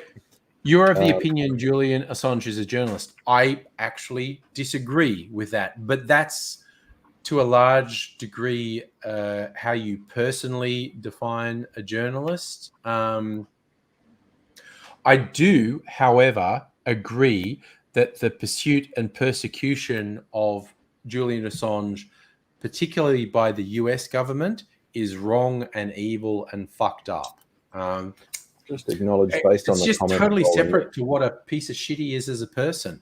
And I get the comment rolling in. I shall defer to what appears to be vastly superior knowledge to my own. Most people are saying that there seems to be a fair bit of evidence that suggests he definitely did the sexual assaults. Ned, he thinks he was caught in a sting. Look, again, huge disclaimer, because it never went to court. People never gave testimony.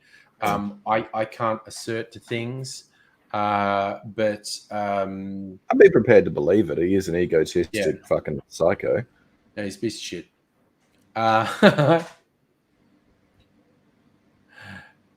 Tradie Trev's worried about Bluetooth. Don't have smart devices, man, because they're fucking monitoring you.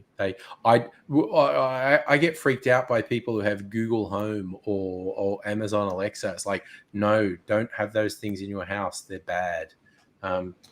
Chris brought up absolutely are Edward Snowden. everything. Holy shit, Edward Snowden's a whole fucking different thing, man. And Robot Man Greg, it is a late evening, dude, but it's Friday night. It's party night. We are fucking going. Edward Snowden's a whole thing because Edward Snowden was smart. Edward Snowden had seen, prior to what he knew, almost the worst crime you can commit in the world today is to embarrass a government. If you embarrass a government, they will fuck your shit up. Well, let's face it. That's really why they want Assange. That's really why they want him. Oh, yeah. That is, and again, the pursuit of It's other Assange, crimes they don't give a fuck about. No, the pursuit of Assange because of the stuff that was on WikiLeaks is fucking bullshit. But again, also people who pretend WikiLeaks is objective, that's bullshit. Assange did some very self-interested, politically motivated stuff with WikiLeaks. That's by the by. The pursuit of him is because he embarrassed particularly the US government. Edward Snowden saw that, and when Edward Snowden, as a government contractor, had incontrovertible evidence that the NSA and other US government agencies were routinely spying on US citizens in a way that was illegal and unconstitutional, he went, okay, I cannot in good conscience not tell the world about this, but I know I go public, my life as I know it is over. I can't pretend I can continue to live my life. So he fucking fled to Russia. Edward Snowden is a fucking hero. He's probably not a flawless person, but he found evidence, incontrovertible evidence, that US government agencies were illegally spying on citizens. And B, he said he knew, if I go public with this, my life was over. So he left the country. He fucking left the country. He also he really knows his shit about cybersecurity. Yep, he knows. And he knows his shit. He doesn't use a smartphone. He doesn't use any, he uses Signal as a messaging app. He uses, he knows how to not be tracked. He knew going public with the truth that he knew made him a marked man. And it was kind of funny. But he had to leave. His girlfriend was super hot. I've seen these memes where it's like his super hot girlfriend. It's like Edward Snowden gave up this woman, to tell us the truth of what's happening. He's a fucking hero. Okay? It's like, because his girlfriend was super hot, and he didn't want her caught up in it, so he just fucking again. Edward Snowden was smarter than a lot of the other people. I'm trying to think of the other big Manning, Chelsea Manning. Thank you, Chelsea Manning. Yep. Chelsea Manning was naive and honestly kind of dumb, because she thought she had all the evidence of the US military killing civilians and whatnot. And she found a way to get that info out. Basically, she took blank CDs into the government post saying, they were music CDs, the music she was listening to, and she copied data and yes, it was very easy to get the data and get it out to WikiLeaks and others. But what she naively did not realize is once the information was public, it was trivially easy to work out who had divulged the information. She was in the military. She made a terrible mistake of if you were in the military and you have access to sensitive information and you tell people, because morally you need to tell people, the military is still going to hold you criminally responsible for the fact that you divulged this secret information. It was so easy for her to copy the information and get it out to the world. It's like she naively thought she would never suffer any repercussions, but it was actually trivially easy to work out who copied the information and sent it out to the world. So, yeah, morally, she was definitely in the right. Legally, she was definitely in the wrong, and it was incredibly naive of her to think that she wouldn't be caught for it.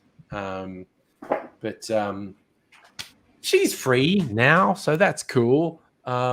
She's only free because she got a pardon from Obama.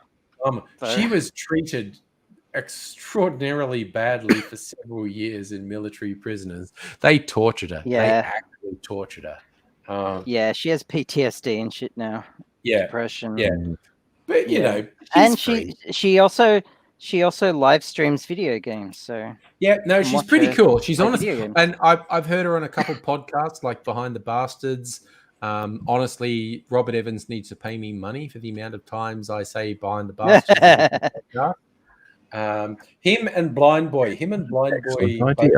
Sponsorship time. Robert Evans and Blind Boy both need to pay me for the amount of times I say their podcasts are good, because their podcasts are good. And Chelsea Manning's been on Behind the Bastards multiple times. Chelsea seems like a good person, was terribly naive, didn't realize they were going to be fucked up. Whereas Edward Snowden went, okay, I am going to blow the lid off some extremely bad shit, and some extremely vindictive people are really, really going to want to get me for this.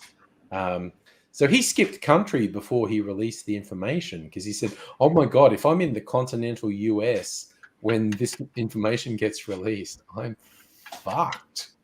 And he barely escaped as it was. It's just ridiculous.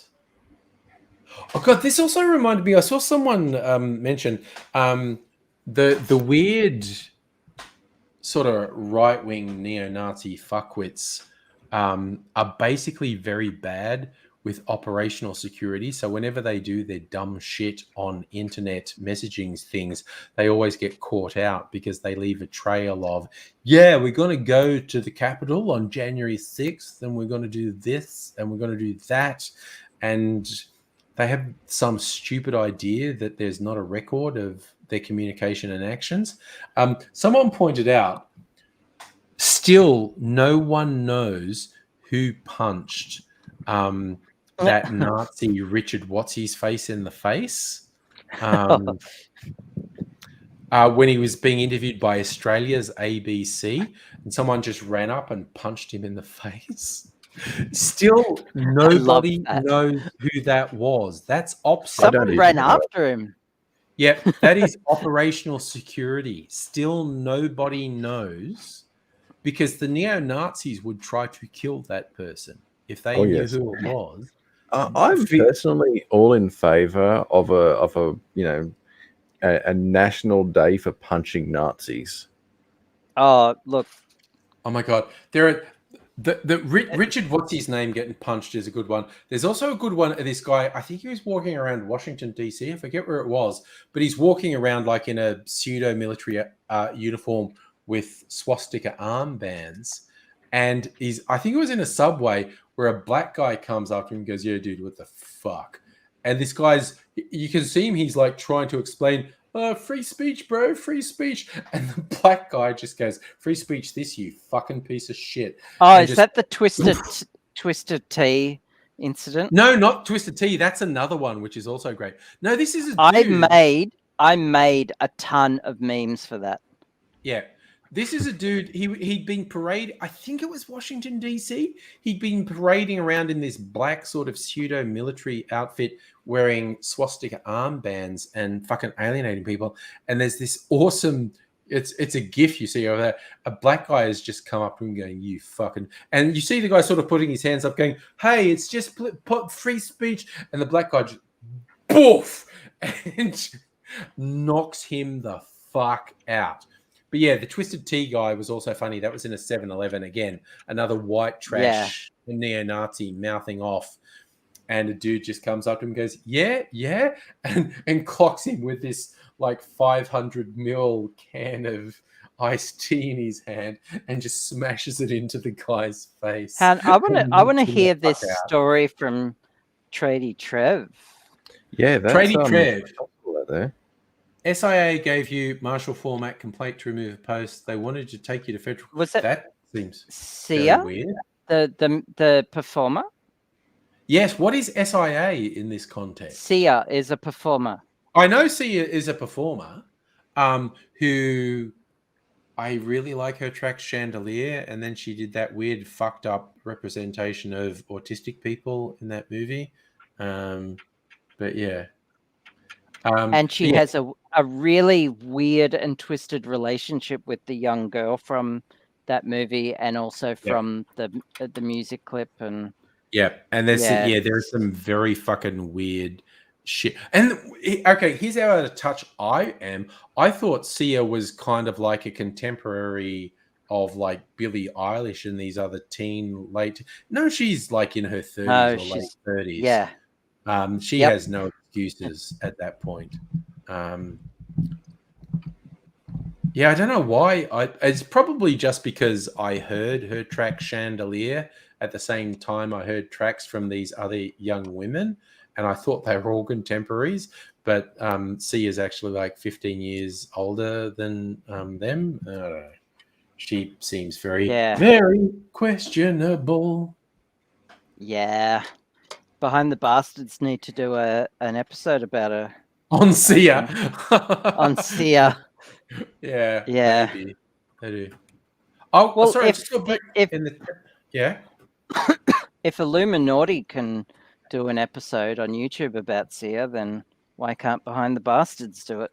Why not, indeed?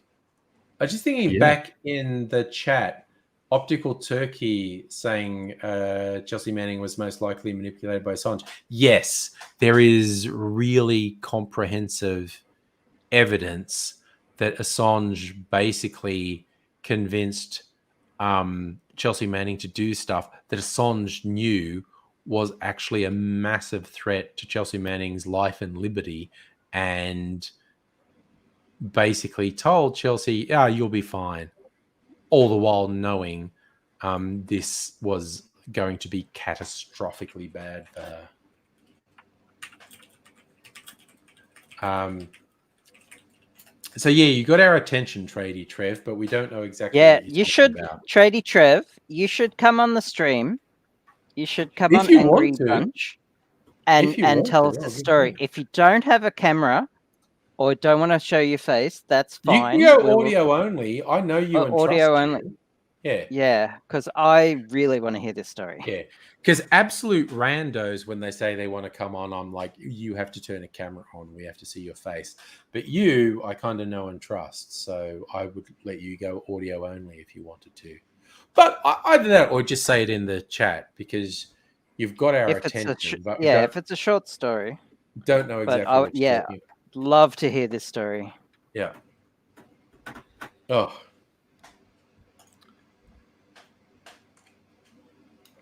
But yes, I was very disappointed to find out all this questionable shit about Sia, because when I heard Chandelier, I thought, this is a great track. I fucking love this.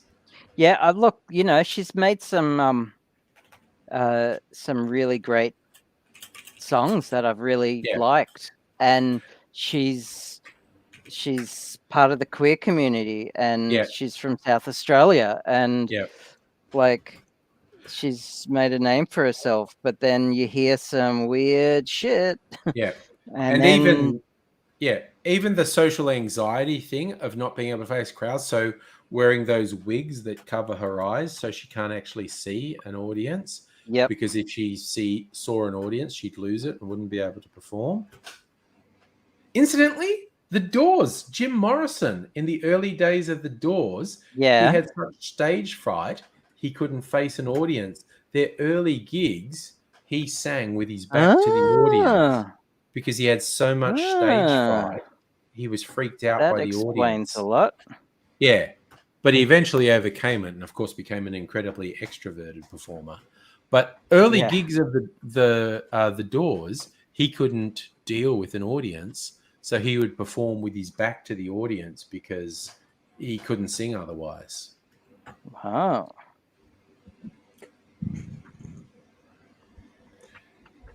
People who Yeah, make sorry, standards. Tradie was still not really understanding. Saying people who make standards take you to court, but it's also cool if you don't want to go into the whole thing. That is also cool because that sounds like a really stressful scenario as well. Yeah. And as much as you've got my interest and I'm very keen, I don't want to push you into a corner just because I'm interested in knowing stuff about it.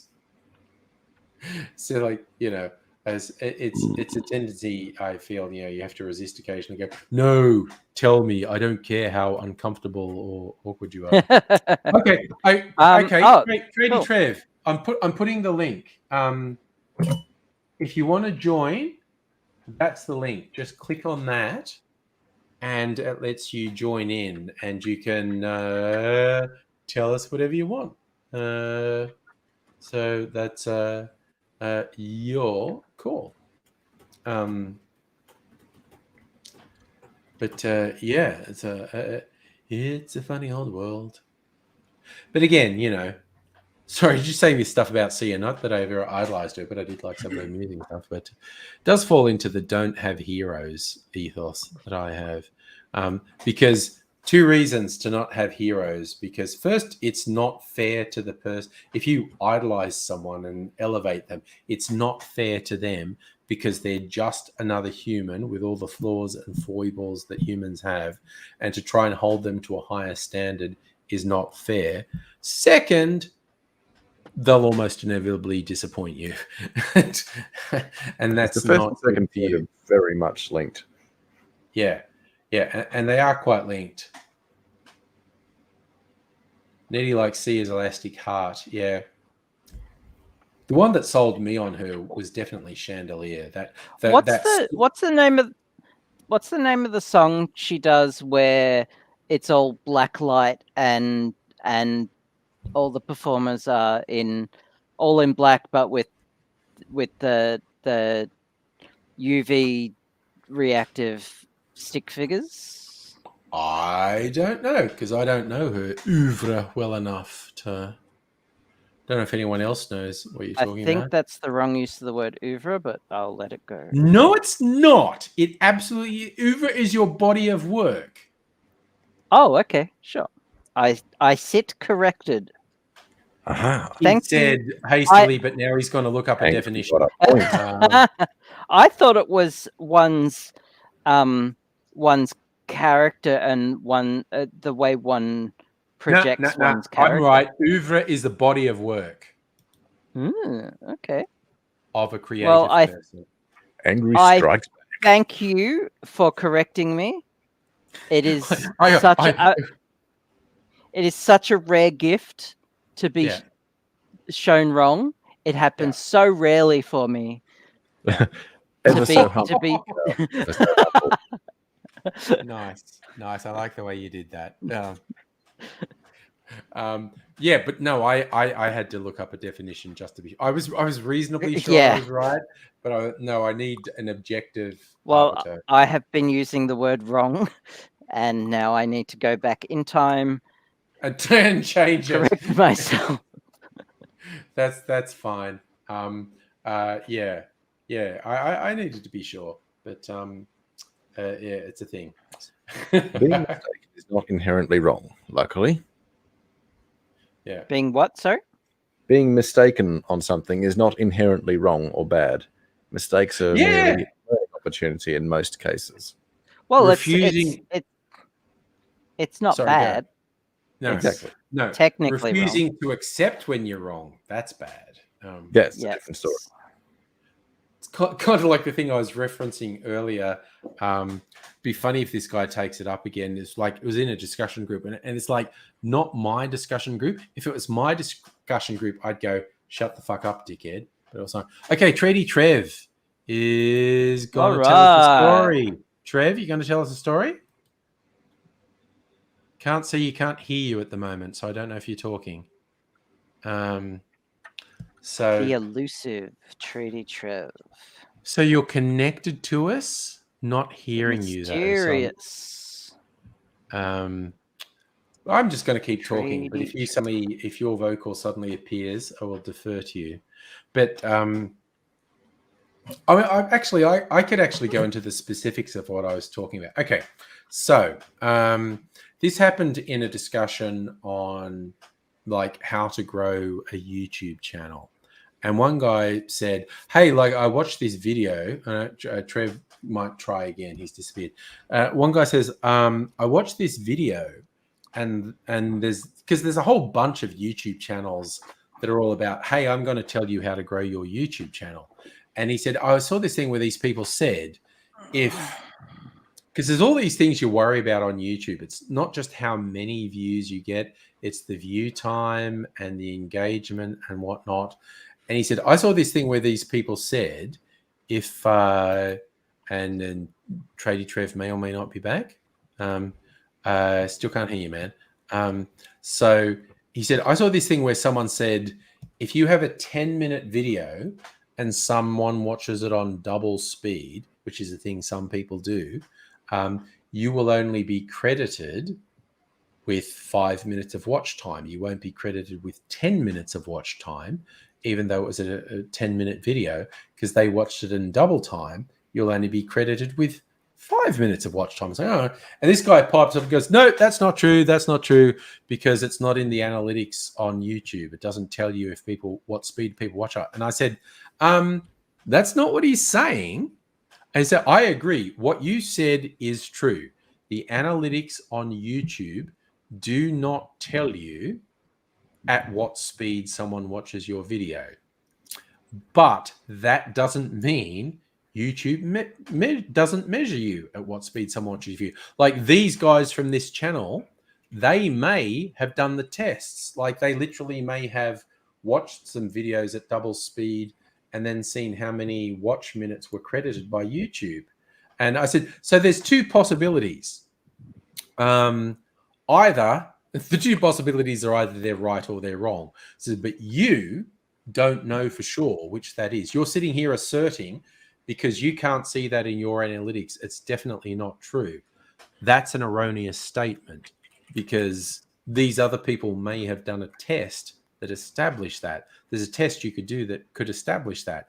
And it's like this guy couldn't wrap his head around it. Either that, or he just refused to admit the possibility he could be wrong about something. And he was like, blah, blah, blah. And I was like, no, the first thing you said is true. The analytics don't tell you at what speed someone watched your video. That doesn't mean YouTube doesn't measure the speed at which someone watches the video. And he was just acting like that. And I was like, okay, you're being an absolute cunt. And I didn't say this, but I wanted to say, you're being an absolute cunt. And you're giving me two choices. Also be a cunt and descend to your level, or just let you have your thing. And there's that line about playing chess against a pigeon. It'll shit all over the board, then strut about like it won. And that's what he's doing. It's just like, okay, either I have to descend to your level and be as obnoxious as you, or I have to just let it go, and then you're going to prance about like you won, and you fucking didn't. So remember, never argue with an idiot. They will bring you down to their level and beat you with experience. Tradie Trev is trying to connect with Linux and he's having trouble. Sorry, dude. Not sure what's causing your technical troubles, but I can see that you're trying to connect, but not getting audio or video. So this is why we're not ready for Linux on mainstream desktops. Unfortunately, yes. Yeah. I mean, it's more secure. It's arguably more reliable. Yeah. But it just has little problems that are really annoying. Sorry, I'm just having flashbacks to 20 years ago. Really spirited arguments on is it Linux or Linux, and it's just like Linus Torvalds, even though he says he pronounces his name Linus Torvalds, says it's Linux. Again, but it's also the trick with that is that's also his accent. He's got like a Scandinavian accent. He says Linux, And so that honestly I don't want to go into this categorically- debate. That I doesn't have had this categorically debate answer the so question. yeah, I have I say had this Linux. debate. And it also, again, so and it many was based, times. it was based on what Linus Torvalds said. I used to say Linux because his name's Linus, but based on what he said, I ended up saying Linux. So yeah, but also I think the fact of his accent doesn't categorically answer it because he's saying it in a Scandinavian accent. He's going Linux, and just like that in English, that doesn't answer the question. But I go with it Linux. largely would come down to who who named it and where the word comes from. Because Well, it comes from his name. Yeah, but I mean the spelling of Linux, right? There's only one N in it. It comes from his name and the fact that he based it off Unix. Yes. So he's morphed the two. Yeah, but I mean Linux, like the spelling of it is like there's only one N, so there's your vowel sound. Yeah. And no, but so his name is L-I-N. His name's Linus, and that's pronounced Linus. So Linux, you could argue, should pronounce Linux. But I think we're at the stage well over 90% of people who are aware of the existence of the operating system say Linux. Yeah. Way over 90% of people agree. Oh, it's yeah, Linux. yeah.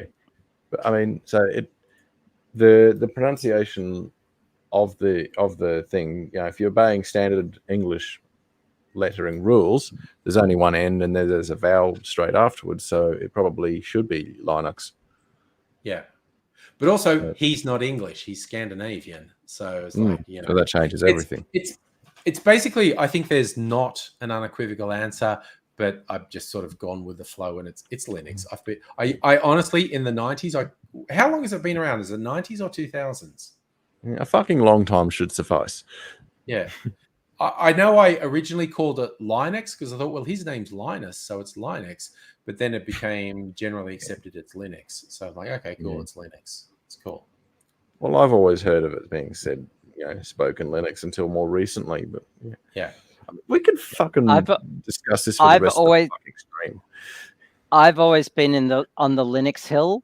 It's the hill I will die on. Yeah. Yeah, well, I'm on the hill with you. I used to be on the other one, but it's like, no, sorry, way over 90% of people are on the Linux hill. So, not that the strength of numbers is always an absolute thing, but no, it doesn't prove in this case, I'm on board. I'm on board.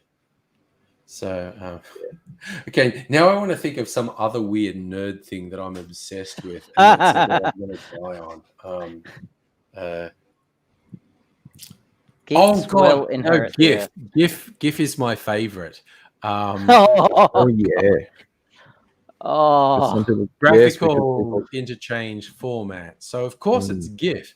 But again, what people say is like the person who created it actually said at some nerd conference that he says GIF, like it's GIF, and it's like, and when people say, well, he said it's GIF, so, and my favorite, someone used the meme of Samuel Jackson as say GIF again.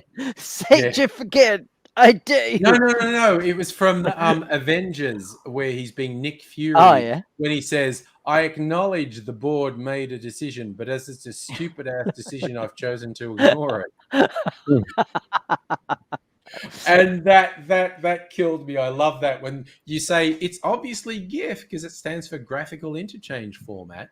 You go, oh, but the guy invented it said it's GIF, and you respond with Samuel Jackson like, I acknowledge the board made a decision, but as it's a stupid ass decision, I've chosen to ignore it.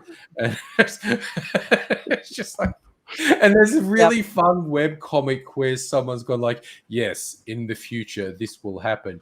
And it's like Stasi type military guards come to your door and they hold up a thing that says GIF and they go, pronounce this. And I say GIF, but they drag me off to the camps. I will die proud knowing I didn't bow. It's just so funny. And that's probably my favorite nerd hill to die on. GIF versus GIF. It's just and it's dumb, and I'm seriously not going to get in a fight over it. But if someone goes, no, dude, it's GIF. It's obviously GIF. But, and yes, Robot Man Greeking a GIF and GIF. God, there was an old Sesame Street song of Grover and another Muppet called George, and they're singing a song about how G can be J or G. Like, it's G George and G Grover. And they sing a whole song about how G's both J and G. And it's just like, shut up, Grover, you hippie fuck. And it's just like... Did you know that jail used to be spelled with a G? GAOL. Not used to be... used to, still fucking is. Correct English is GAOL. Fucking American bastardization is JIAI. Sorry, we found another hill I'm going to die on. But yes, it's interesting, isn't it? Because most people these days don't recognize the original spelling. No, of course it's JIAL. In common use is JIAL. I'm taking the piss a bit with that. So what is the definitive text of the English language? Is it the Oxford English Dictionary? Is it the Cambridge English Dictionary? Question. The English language is constantly changing. Any so if you are is instantly outdated. Okay. If you are a prescriptivist, not a descriptivist, what would you consider the definitive text on it? Good question. I don't have an opinion. Sorry. Okay. So I would say the Oxford English Dictionary would be. And according to the Oxford English Dictionary, I'm looking it up. Go for it. OED.com. But any dictionary that doesn't have both GAOL and JIAL is defective, as far as I'm concerned. It's kind of like with it, that word's just made up. Like, motherfucker, all words are made up. All words are made up. Yeah, they are. Like people say, "Oh, that's not a real word." Did somebody say it? Then it's become a real word. Is it does it have an established meaning? Do you use it in discourse? Guess what? It's a real fucking word. Yeet is a word, okay? It's as simple as that. It's also a word I'm particularly fond of all the various African-American vernacular that got into internet speak. Yeet is possibly my favorite word of the last 10 years. I think it's a hilarious word because it's not really onomatopoeia, but which is a word. Splash is onomatopoeia. Splash is a word that tries to recreate the sound it's describing. So splash is onomatopoeia. Yeet is not really onomatopoeia, but it's nothing. It has the physicality. To me, yeet suggests grabbing someone and throwing them. I fucking love the word. It's a great word. Use yeet in a sentence. I would like to yeet our politicians out of Parliament. Yep, exactly. I would like to yeet Scott Morrison into the fucking sun, quite honestly. Oh, that would be so sweet. Yeah. Hey, I take issue to that. Why? I take issue to that because it's a waste of energy. You use far less energy by yeeting him out of the solar system. We have to conserve energy. We have to conserve energy in these days. Environmental concern. You're quite right, Abigail. Yes. And I guess it's superfluous because as soon as we throw him out of the atmosphere, he's dead. But just the idea of him being incinerated into atoms in the nuclear heart of the sun just appeals to me. Yeet him towards a black hole. His ego will plug the thing up and it'll stop absorbing things. Just a frozen Scott That's Morrison not how black holes work. flying through space at terminal velocity. I know, but it was funny. You got to let me have that. With singularity.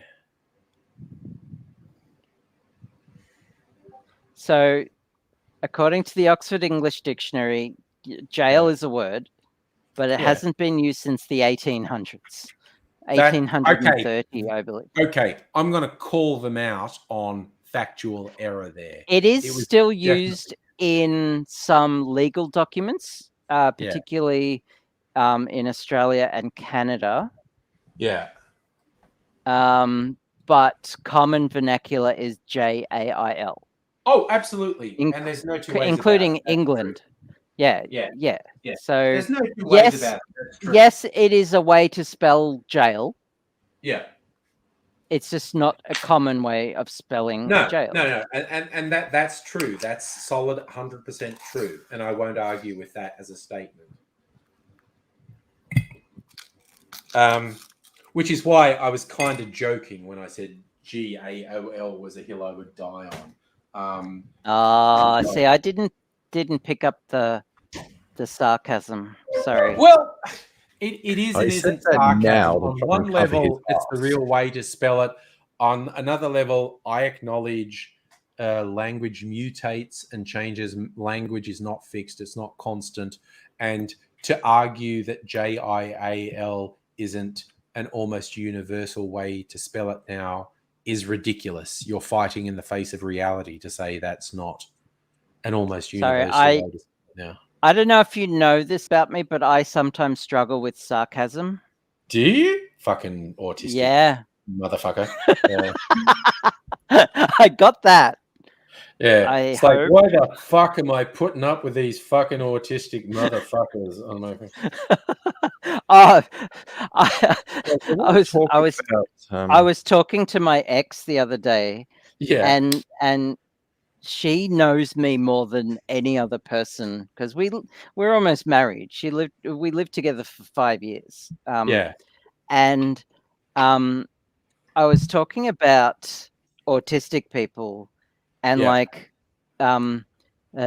was saying, oh, fucking autistic people. I don't want to hang out with autistic people. Oh, they're so annoying.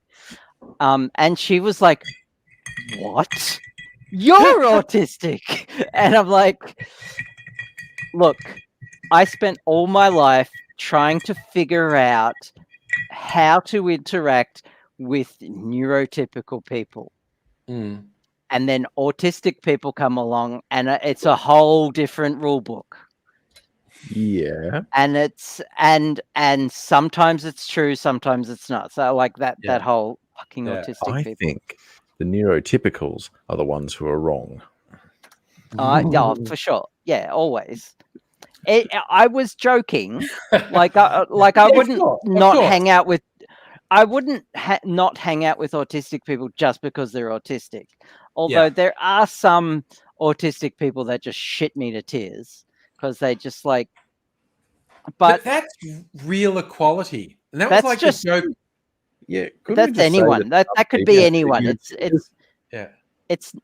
not about them being autistic. It's about they just shit me to tears. Yeah, it's got nothing to do with their being autistic spectrum, or anything like that. It's just that some people are really annoying. Yeah. That's like I said about the last US presidential election, the various Democratic candidates. Pete Buttigieg, the first openly gay candidate for US president, he's a fucking garbage fire. He's a piece of shit. He fucking sucks. And I was going, you know what? That's true equality. That's representation when a gay person is a fucking pile of shit. When a gay person doesn't have to be a paragon of virtue, when they don't have to be perfect in every way. Pete Buttigieg is, Christ, he's probably a fucking CIA operative, for fuck's sake. He's garbage. But when people say, oh, that's not very nice, it's the first gay, no, it's fucking equality. Gay people are allowed to be shit because cis het people are shit. So why can't gay people be shit? I'd say that about every other candidate. My God, the rest of them, so far as I know, were hetero. They all fucking sucked too. Hetero people don't have to hold the monopoly on being pieces of shit. They're not. Hetero people are never held as you represent every other hetero person. Any person can be a shithead. Exactly. the funny thing about the shithead community is they still want to exclude other shitheads for being the wrong sexuality, creed, race, etc., etc. Yep. Because And that's shitheads are kinda- shitheads. But That's kind of why I anyone can liked be a Pete shithead. Buttigieg, because he was fucked. And all the other ones, I know I had kind of a soft spot for Bernie Sanders, but he had some quite notable shortcomings, namely on questions of race, particularly. But I think he was the best of them. I also think Elizabeth, what's her name, was pretty good. But it's like, it's like I joke about, yeah, no, Pete Buttigieg, he was real equality because he fucking sucked. And also, all the other hetero candidates, they also all fucking sucked. They were fucking terrible. Industrial They all fucking suckies. sucked. Friends, So, I am yeah. going to depart. I'm going to head over to Discord and make some got a lovely date? eye contact with my girlfriend. I don't need details, honestly. I Oh. know what's and going on. help her unwind to sleep. So I shall. Is that what the kids are calling it now? Okay, sure. There are Well, other good things night. that I have in mind, but they have to wait until we're in the same room. And then, by all means, once in the same room, I shall do those things with pleasure. Yeah.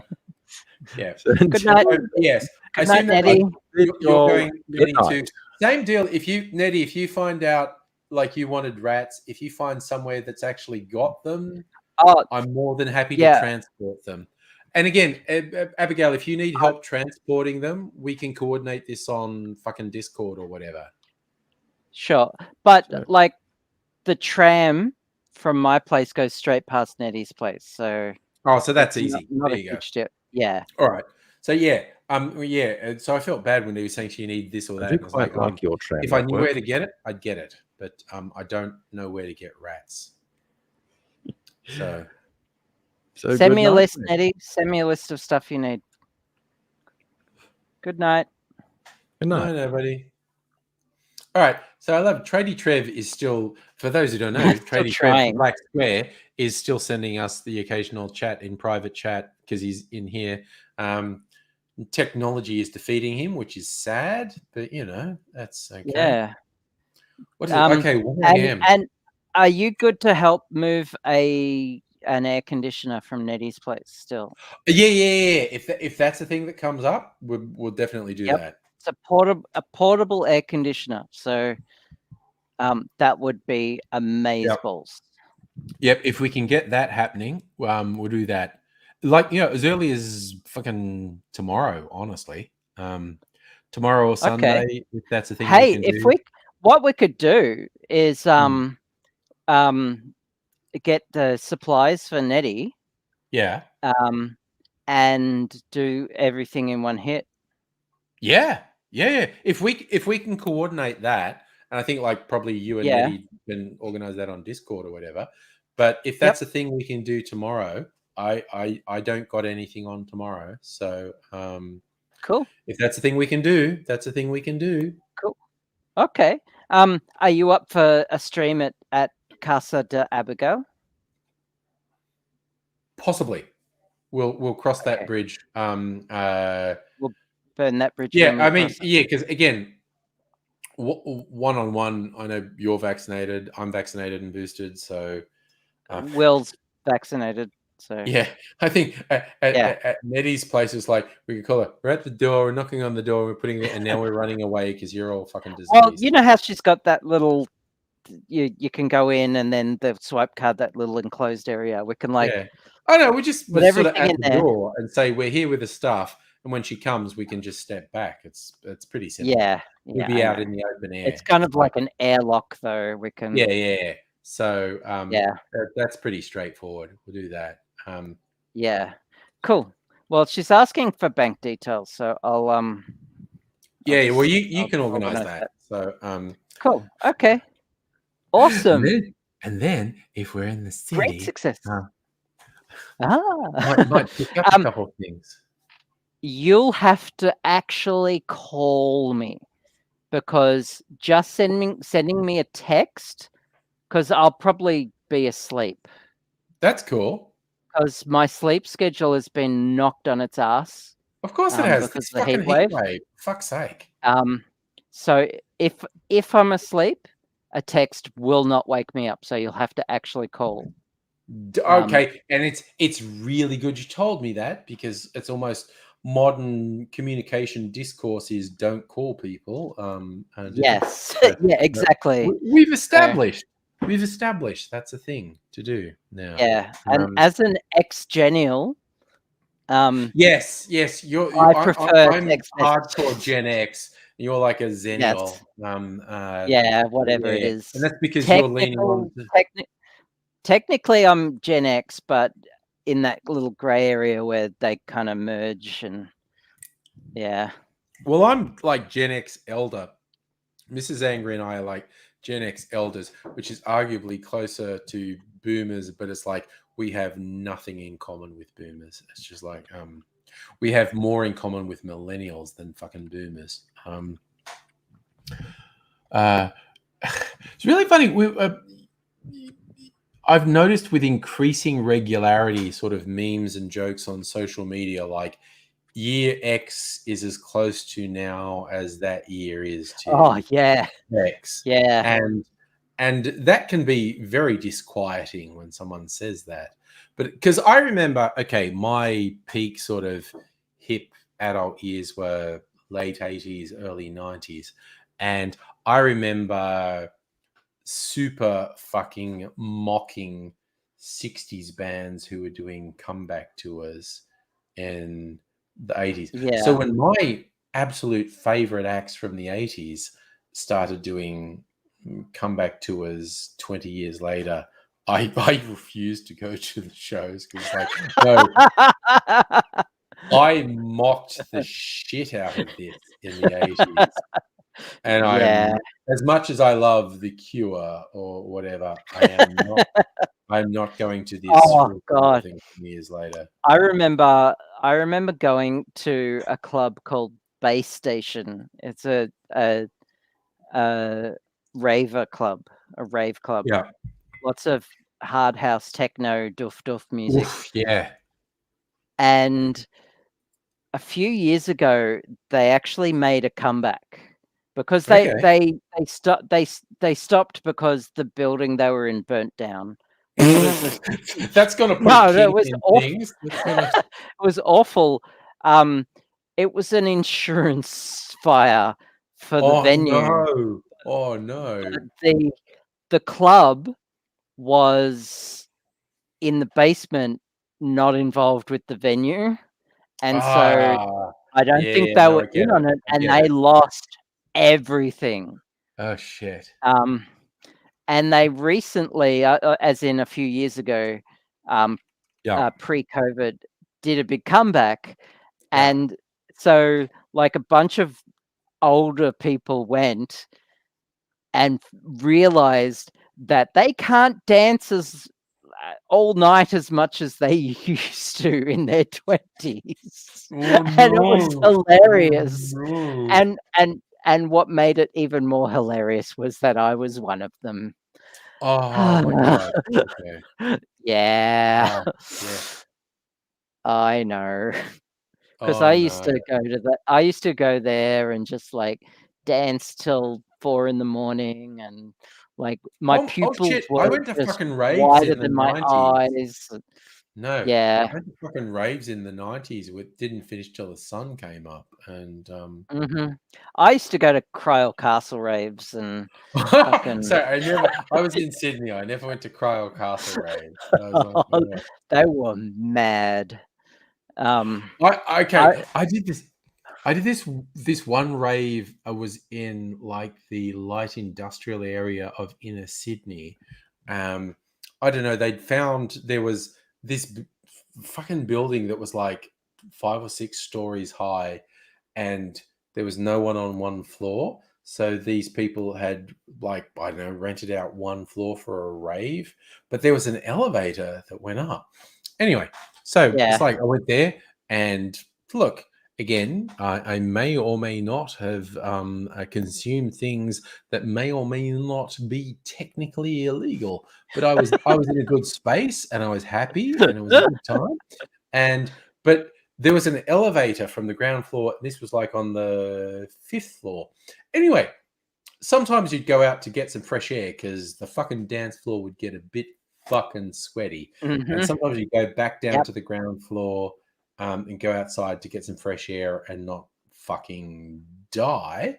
Oh, Micro USB joined us. Hey, It's Micro. Lego Day. It is my caftan is a bit like the Cosby sweater.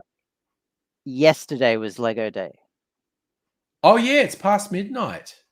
But again, Micro USB being in North America is in the past. Yeah. It's still Lego He's Day. in the past. So what We're it in is, the future. again, Micro Lego Day is the anniversary of the patent being applied for Lego bricks in 1958. And what's trippy as fuck is those bricks they made in the 1958 would still be compatible with sets that are sold today. So Yeah. trippy as fuck. That's a claim that you cannot make with many other toys. Yeah, Micro's now reveling in it being yesterday where he is. Yesterday. Anyway, I would say, okay, so I was at this rave and it was in a 5-story warehouse in a light industrial area. And one time when I was in the elevator going up from the ground floor and it's like the rave was on the 5th floor, the elevator stopped on the 3rd floor and the doors opened and there were all these people there who were clearly like high as fuck. And they had found all these garbage bags full of shredded material because there was a garment maker on that floor. And I was like, I'm sorry, you all look far too cool. I cannot ignore the fact the door opened when you're here. I'm getting out.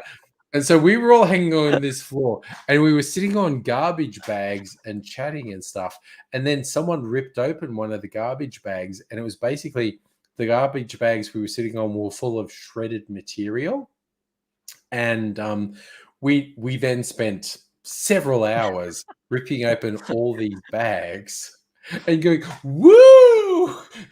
And throwing shredded material into the air. And then it got to about, I don't know, 5 or 6 a.m. And one of the people who'd organized the rave on another floor found out we were on this floor doing the shit we were doing. And they were upset. They were upset. And they were like, we'll never get to do another thing because you made a mess. And he was just admonishing us. And I was like, dude, if you just said in a reasonable fucking tone of voice, if you said to everyone, okay, you've clearly been having fun, you've spent several hours throwing shredded material into the air, if we all work together and clean this up, no one need know what we did for several hours. But he just was like a complete fucking tool narc who hassled us. And we all went, oh, yeah, okay, cool, dude, get fucked. And we all just left the building. Like, we absolutely would have stayed there and helped him clean it up. Yeah. But he got this huge fucking attitude. And it's like, dude, you organized the rave, which a bunch of people were on illegal fucking drugs, and we found something that was fun, and so we did a thing that was fun. I've heard that Sydney raves and Sydney clubs are just the people who run them are just like that. Are just assholes. No, Sydney is fucked. Let us agree. And Sydney is fucked. And so with the club that I used to go to, Base Station, the owner was fucking rad. He was so cool. His name is Jason Midrow. He's put out a few CDs, but he would come. He would come a bit early and like organize shit, like just like stuff for people to do. Like he'd rock up in his expensive car. He had an expensive car because he was making a bit of money. But then he'd organize a picnic table just for people to hang out. He didn't have Yes. to. Yes. And he'd like shout if you helped him set up, he'd shout you a few drinks and shit like that. Like he was just rad. Yes. I know. And the people who owned Bay Station, there was this dude, we called him Double Denim Dude because like sometimes he wore like he was a boomer, but he was he was like an old school heavy metaler from a boomer. Fuck yeah. So, Fuck yeah. So yeah, he was like he would have been listening to like fucking Black Sabbath and shit, old school, and sometimes it was triple denim. It was insane. Triple denim. I love that. yeah.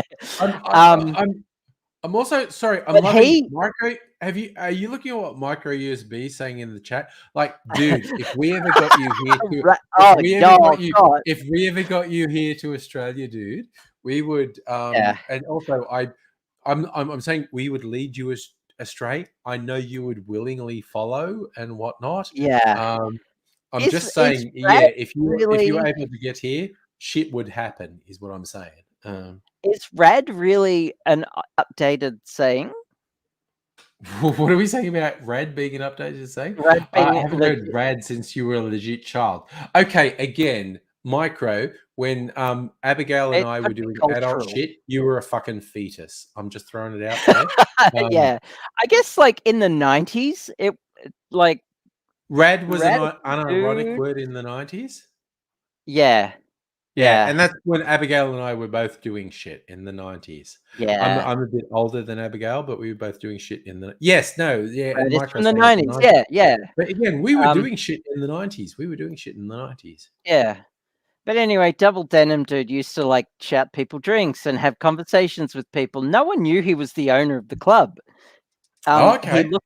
He looked like he was just there for the music. Yeah. And it was rad. It was so cool. And he would just like shout people drinks and shit. Yeah. And I remember I met a couple from Sydney. I met them at Cryal Castle of all places. They were telling me how much more awesome clubbing is in Melbourne compared to Sydney. So snobbish in Sydney. Oh yeah. No, it's definitely less snobby in Melbourne. It's definitely less snobby in Melbourne. Man, that skateboard is rad. Like he's so gnarly. Yeah. Okay. I did a deep dive. Micro is in touch. I did a deep dive on 90s skater punk music the other day. Yeah. That was my jam back in the day. Micro, just in case you're up for it, that's the link. After my golf days. Now I'm curious how old Micro is. Early 20s, I think. Oh God.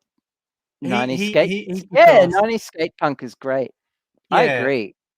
It was great when it was new as well. Yeah. Neither of us are sure how old you are. I've actually assumed early to mid 20s. Dude, I fucking put the link there. Dude, you want to fucking join us? Fucking join us. I think it's so. I'm drinking barrel aged gin, old fashioned at the moment. Because about an hour ago I was complaining I wasn't drunk enough. Now I'm probably drunk enough now. Also, the 90s were fucking radical, man. I miss them. Fucking radical. Fuck yeah. Yeah. Everything was awesome in the 90s. Oh my God.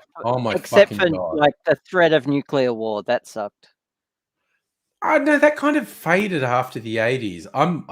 Because I'm well, older I mean, we had like the fall of the Iron Curtain and the Berlin Wall. I'm like 10 years older than Abigail.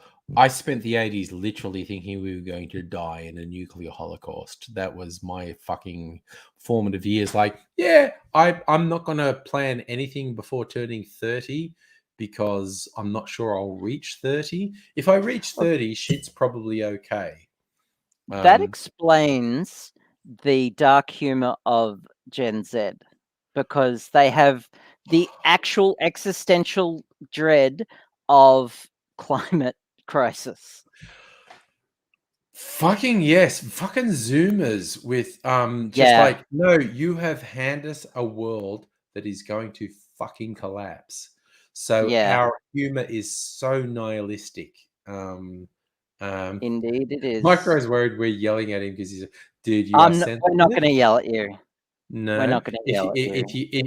if look, in this weird fucked up world, if you ever manage to get to Australia, we would just stroke your hair very gently and tell you everything's okay.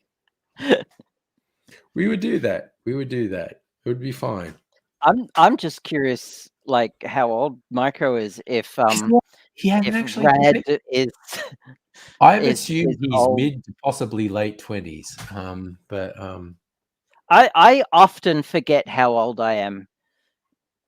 Oh no! Clapping for Chlamydia is upset that nobody with his gorgeous hair. Nobody is left. Yeah. No, Clapping for Chlamydia. I Nobody don't want to has be too personal, but he's absolutely cybering on fucking Discord at the moment. Discord with his girlfriend. There is sexy stuff happening on Discord. He's touching his nipples right now.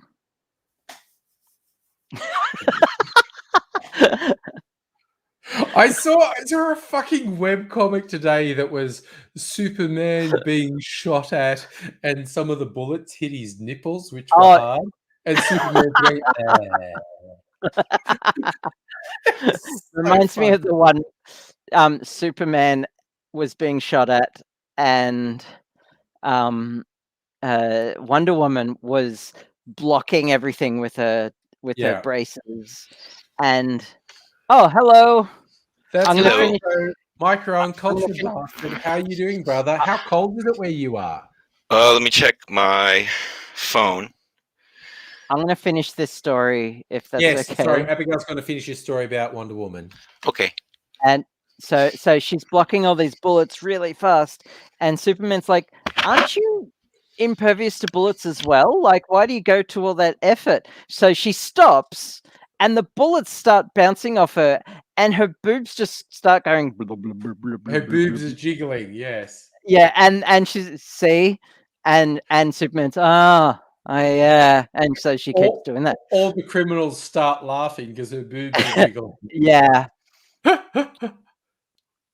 Oh Christ! Clapping for Chlamydia is in Chicago with a snowstorm. Snowstorm in Chicago.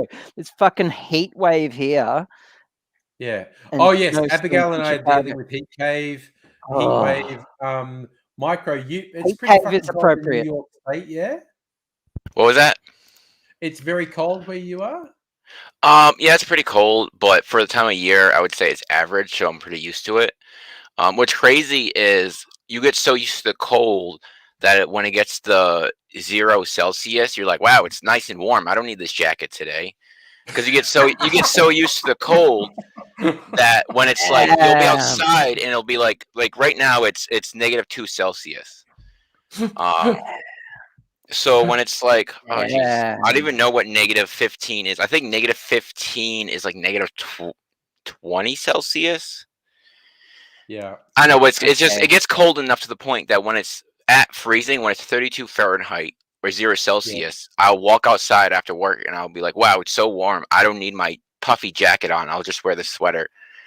And then we'll have people that come in from like down south or maybe from Australia, and they'll be like, wow, dude, like it's really cold today. And I'm like, this is actually a good day. Come back in a few days when it's going to be -15, and then you can tell me it's cold. Right now, it's 1 a.m. So it's 1 a.m. and it's in my apartment. It is 27 degrees and 70% humidity.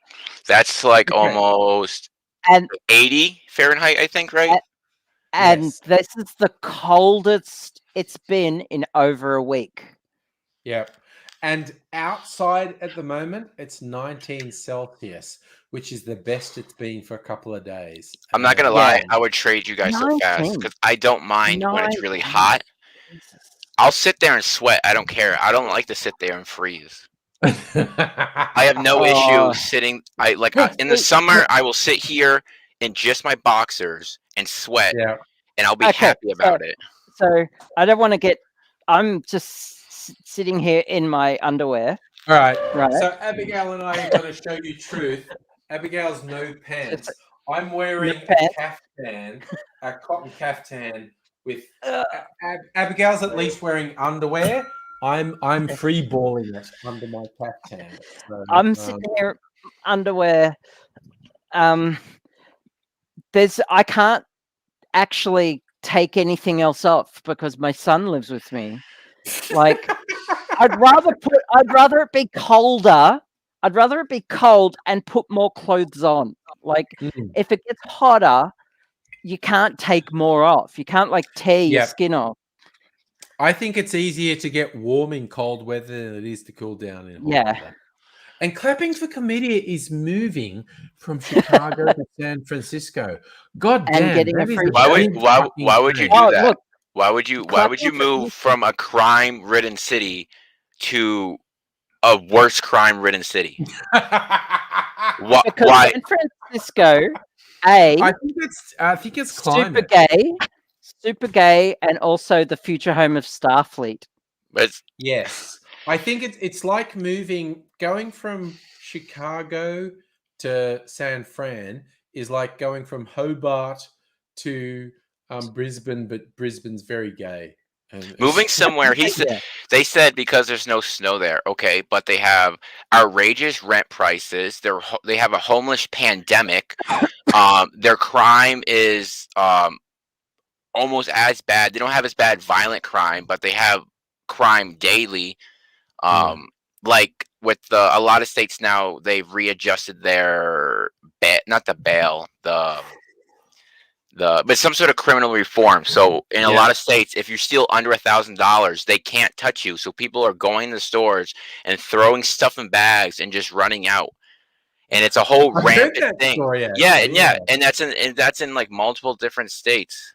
Yeah, but also hang on, the fire alarm's going off. Oh Christ! Oh shit! Hopefully that's not. I hope it's not an actual fire. Yeah. No, also, Clapping for Chlamydia. Wait for the after party if you want a free show. Yeah, we'll share the link. Okay. Oh my god! So Clapping, the wine, no cal. Again, I get where Micro's coming from, but Clapping for Chlamydia, I'd be completely with you moving from Chicago to San Fran. And again, he's not wrong. The fucking rents in California are freakish. They are absolutely fucking freakish. But I think if you sort of gave me a coin toss, do you want to live in Chicago or San Fran? I wouldn't even blink. I'd go San Fran. Thank you. Very much. I think Chicago's a pretty cool city, but a Chicago winter is just like, no, get fucked. What is that about? Jesus. Okay. Sorry. Micro's back. What was that, dude? The fire alarm is going off, so I want to make sure there wasn't a fire alarm going off. Probably because so our house is heated on heating oil, which we don't have any, because in order to get heating oil, for some reason, you need to have credit. So we can't get heating oil without good credit. So we're using a kerosene heater in the house, and I think the fumes just collect up top here, and it sets off the smoke alarm.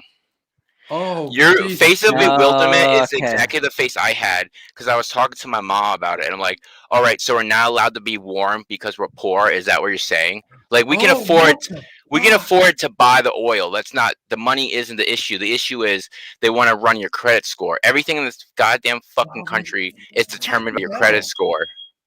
That's so fucked. Oh shit! Oh Jesus Christ! What the fuck? It's just like America is a nightmarish dystopia. What the fuck? Yeah. Damn. Dude.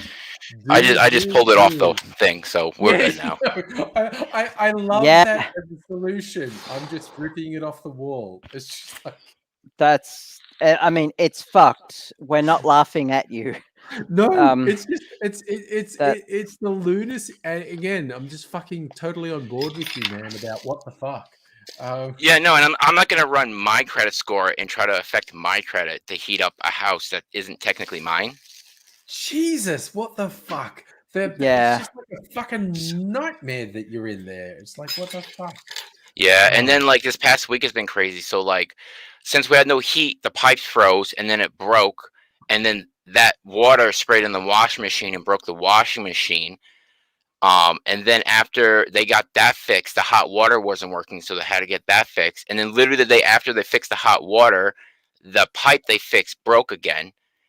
And then Oh. after that, we found out the washing machine we got for free as a replacement has a hole in the plastic part where you put the outlet or inlet tube for the water. So that was spraying water everywhere. So now we don't have a washer. I haven't taken a shower in a week. I have no clothes because I haven't been able to wash them. Fucking terrible. But I'm still in good spirits because I've been through way worse. So this is nothing. Like, I'm warm, I'm fed, I'm dry, I have a job, I have a car, Yeah. I have people that care about me. So everything considered, I'm doing Oh, okay. yeah. All you need fucking now, love your resilience, man. all you need now is medical debt, and Yeah. Yeah. this is America. I got enough car debt because the chip shortage has made car prices go insane. So dealers overcharging for cars is the norm now. I pay $21,000 for my Jesus. car. My car is worth, as it sits right now, it's worth $17,000. And with my APR I'm gonna use kind of a rough word, but they raped me with the APR. So I owe $40,000 for this car that's Oh worth my about God. $17,000. Oh, And I'm sitting there and I'm like, I could have bought a Lexus. I could have bought an Acura. I could have bought a small house. I could have bought like 2 acres of land. I could have bought 2 acres of land and ran around naked making Bigfoot videos. And at least I could have made money off of that. Also, I'm completely on board with you on 2 acres of land, running around naked, making Bigfoot videos. Yeah, that's the American dream, isn't it? Buying land so you can run around naked and going like, "This is mine. I own this." So I've heard. I am fucking here for it, dude. Again, I love your resilience. Wow. I love your positivity, and also your bleak acceptance of reality. Yeah, it is what it is. Like, the world is pretty crap. What it is. Yeah. You can only play the cards you're dealt in life. Yes. So I'm just gonna play whatever. I've always been like, I'm gonna try to get New Year's. I'll be like, I'm gonna try to get better cards for life. And if this come to the realization that like, I'm like, this is the deck I have. So I'm just gonna try to use these Pokemon cards in the best way I can to beat my opponent of life. Yeah. Who's playing Magic the Gathering? Yeah. Yeah. Yeah. No. Play the hand you're dealt. And then play the hand you're dealt. Said no rich person ever. The only reason I'm not at work right now, which I should be, is because one of my teeth broke yesterday. Oh, fuck. So I couldn't sleep because I was in so much pain. Oh shit. So I have to, in a little bit, I want to go up to the urgent care. See, it doesn't hurt right now for whatever reason. I'm not gonna, if it doesn't want to hurt, cool, thanks a lot, tooth. But I have to go to the urgent care and see if they can do anything for me. For my stupid tooth. The AIDS of America at the moment. It's not quite that severe, but you've got some shit going on, definitely.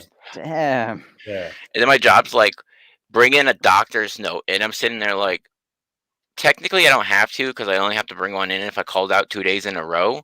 So you can kind of blow me on that. If I bring one in or not. If I don't bring one in, there's nothing you can do about it because I didn't call out 2 days straight. Yeah. This been like, you got a broken tooth. My biggest problem is my gums at the moment. I've got a I don't know what, it's not a dentist. There's a person who specializes in gums. They've been over the last 6 months gouging fucking disease out of my gums, which is working because it's kind of like a couple months ago I went and she gave me, she goes like, no, your gums are fucked. I'm going to have to give you local anesthetic to gouge all the disease out of your gums. And then a couple of weeks ago I went back And she's like, "Oh, dude, this is so much better." So I think like the first visit, I got an F for my gums, as in F for fucked.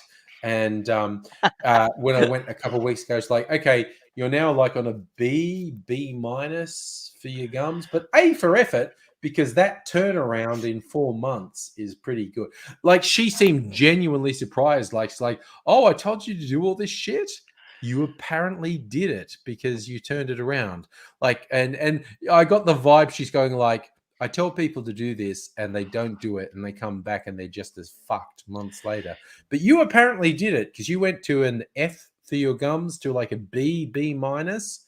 But I'll give you an A for effort because you fucking did it." So I've got to go back again in a couple months. And if she says, "Oh, no, you actually did it, it's all good now," then it's like, yay, I don't have to put up with someone stabbing my fucking...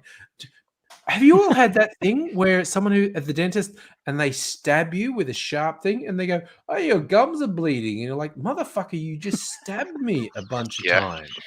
Last time, every time I go to the dentist, I'm going to bring in a knife and I'm going to stab you all over your body and go, "I notice your body is bleeding where I poked you with a sharp thing."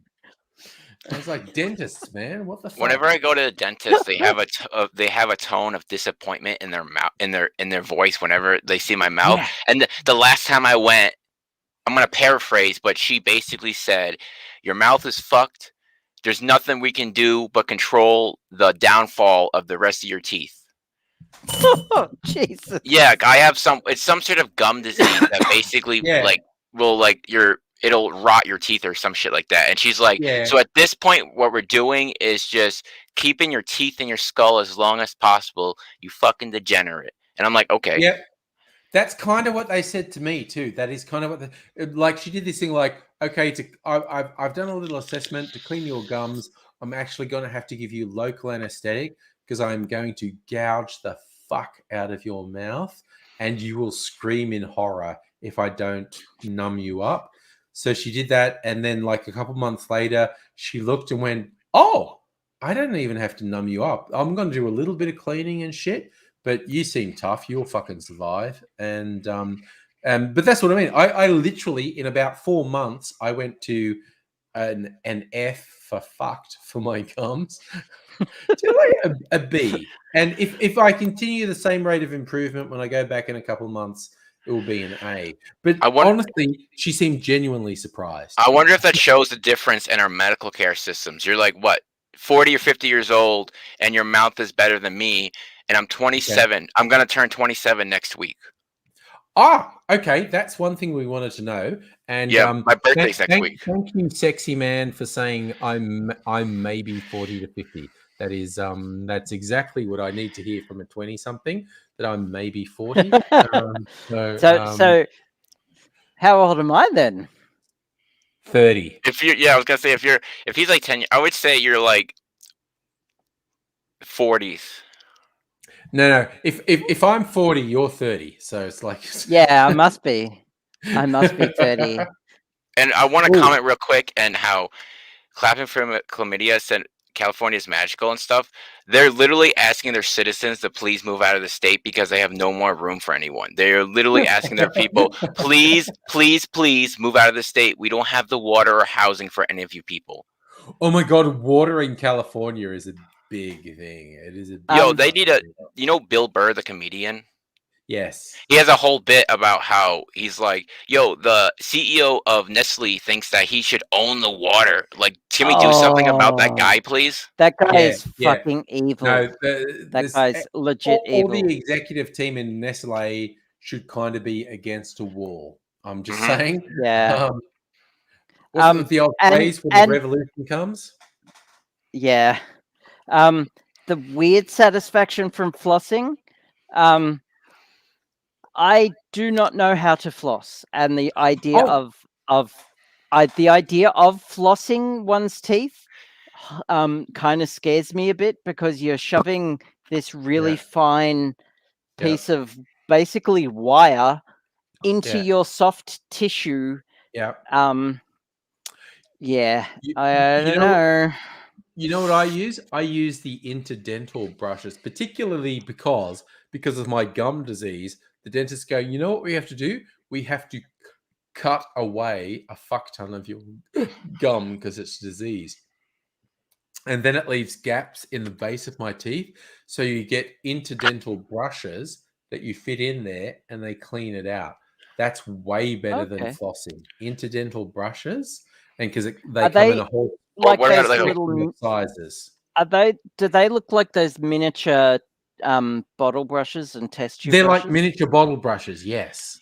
Okay. And they come in a whole Great spectrum of success. sizes. Way better than flossing. Way better than flossing. Isn't it crazy how it's 2022 and one of our medical techniques for like your teeth is just like, yeah, no, we're just gonna dig your gums out. Yeah. No medicine or nothing. We're literally just gonna take a hunk of your flesh out of your mouth and that'll fix it. Yeah. No, they've literally got fucking scalpels into my gum and cut the fuck out of it. Sorry, the stove is singing the song of its people over here, which you probably can't hear, but is annoying the fuck out of me. So I'm just going to disappear for a second. I'm just going to go over here and hit a button. Oh shit, Abigail! Did you see that? You see that nice Aussie booty that he just showed on camera? I saw it. I don't know if you saw it. I didn't see it. Oh wow, you missed out. 10, I'm 6, not 5, into male booty, 0. so it What really did doesn't I do much miss? for me. Oh, I missed some hot Aussie booty. Really? Did I miss it? All right, fine. Apparently, I think you were the booty. Yeah, you're a real treasure. I'm not gonna lie, that thing looks very comfortable. Like I imagine you feel pretty cool in it. It is. It's been so fucking hot for the last 2 fucking weeks. I've just taken. I swear, my 80s self, my post-punk short hair stuff. If he saw me now, I was like, "What is with the long hair, the beard, and the motherfucking caftan? What the fuck are you doing?" It's like, dude, comfort, dude. Fucking your younger self would probably beat the shit out of your older self. Oh no! My younger self would, fuck me up. Absolutely. Yeah. What part of Australia are you guys in? I'm trying to Google your weather. We're in Melbourne, so that which is in Victoria. We've had a heat wave for over a week. The temperature has been like over 90 Fahrenheit for more than a week. It's like a 2-week heat wave, and it says like 67 there now. But wait, 95% humidity? No, ew, no. You guys can keep 95% humidity. That's disgusting. Yeah, it sucks. That's what makes it sucks. It's not so much the heat; it's the goddamn humidity. Oh, nobody's back. Nobody. Hey, cell mutation. Hey, so Nettie went to sleep. Okay, cool. She does have COVID, so I'll give her yes, I know. Nettie's living in a COVID house at the moment, so she's going to be tired and fucked up. She's had her vaccinations though, so she did have the so hopefully she gets a very mild case. Is it being tired? And never mind. I just had a funny thought. She gifted me a book, and I've been reading through it. But I've been reading through it with her, so that's nice. To make up for the fact that I live in Queensland and she lives in Melbourne, I try and do things to increase her virtual presence so that she can feel supported during the difficult, more lonely times. Really nice. Nice. Have you guys seen that the New England part of the U.S. is supposed to get some big ass snowstorm? And I've been keeping track of it because we have to, because we where I work, right? So it's not really going to affect us, but it says for Boston, they're going to get like 8 to 16 inches of snow, which I don't even know how many centimeters that is. That's basically almost 2 feet, right? And it's some sort of hurricane cyclone. So they're saying they could have wind gusts of 60 miles an hour. That's fucking like hell. That's fucking brutal. More. No. Yeah. Okay. Yeah, that's 60 centimeters. That's fucked. That's that's okay. That's a foot. Yeah, that's 30 centimeters. So they're talking about potentially twice. So Damn, that's fucked. That's a lot of snow. 30 to 38 centimeter. Oh no, Okay. that's pretty intense. That's pretty. Yeah. So, quite a bit. so there is just okay. So 1 foot is, it's like just over 30 centimeters. Yeah, 30, Yeah. 30 point, like 30 and a half, basically. Yeah, something like that. So Clapping for Comedia says, I had COVID a few weeks back and I have my vaccines and booster. It felt like a common cold. It's quite boring, actually. Yeah, Nettie still actually got quite sick. Yeah, it's what had a really rotten being time. vaccinated protects you almost definitely from serious illness. Doesn't stop you from being fucked up though. It's Yeah, I wish Yeah, people would Nettie had a understand rotten that, because I know people who are like, they have the vaccine, but they didn't really want it. And they're like, oh, I got sick. It's not working. And I'm like, the fact you're not in the hospital right now is proof that it's working. yeah. Yeah, Yep. And people, again, yeah, we have the statistics like being vaccinated reduces your chances of hospitalization by at least 90%. And it's just like, yeah. dude, it's like if you feel fucked for a couple of days or a week or even a couple of weeks, that's way better than being in hospital on a fucking respirator. You are like, your chances of ending up with long COVID are more than halved if you are fully Yeah. vaccinated. Yeah. Like triple vaccinated, it's like more than halved the chances of long COVID. And it significantly reduced the likelihood of fucking dying from it. It is Oh my god. absolutely I have been worth getting paranoid vaccinated. for the last 2 fucking years, which is mainly about my age and whatnot. I was like, okay, 1 to maybe 2% fatality rate. That's not zero. If I contract COVID, that is really going to play on my mind that The thing there's is, a chance of dying, which is fucking scary. the thing is, when we talk about these statistics, these numbers can roll off the tongue quite easily. 1 to 2%, not a big deal. 1 to 2%, okay. 1 to 2% of the people who catch it die from it. It That's spreads not faster insignificant. than the flu and faster Yeah. than the cold. It infects more people than both of those fucking viruses combined. Its infection rate is far more significant than the average fucking cold. Yeah. Which means a lot more. That 1 or 2% is of a huge number of people because of just the fucking size of Look, people. it is smarter than your average bear. Yeah, it is. It is a fucking viral pace. It is a virulent, bloody horrible thing, and it's getting more and more infectious. Yeah, it is and not so something that so we can I disregard. remain very cautious. The whole thing, oh, it's only 1%. Again, the weird deniers will say something ridiculously untrue, like, oh, it's 0.0001%. No, it's not, dude. It's like 1 to 2% fatality rate. Yeah. But it's like you go out to the shops, you go to the supermarket.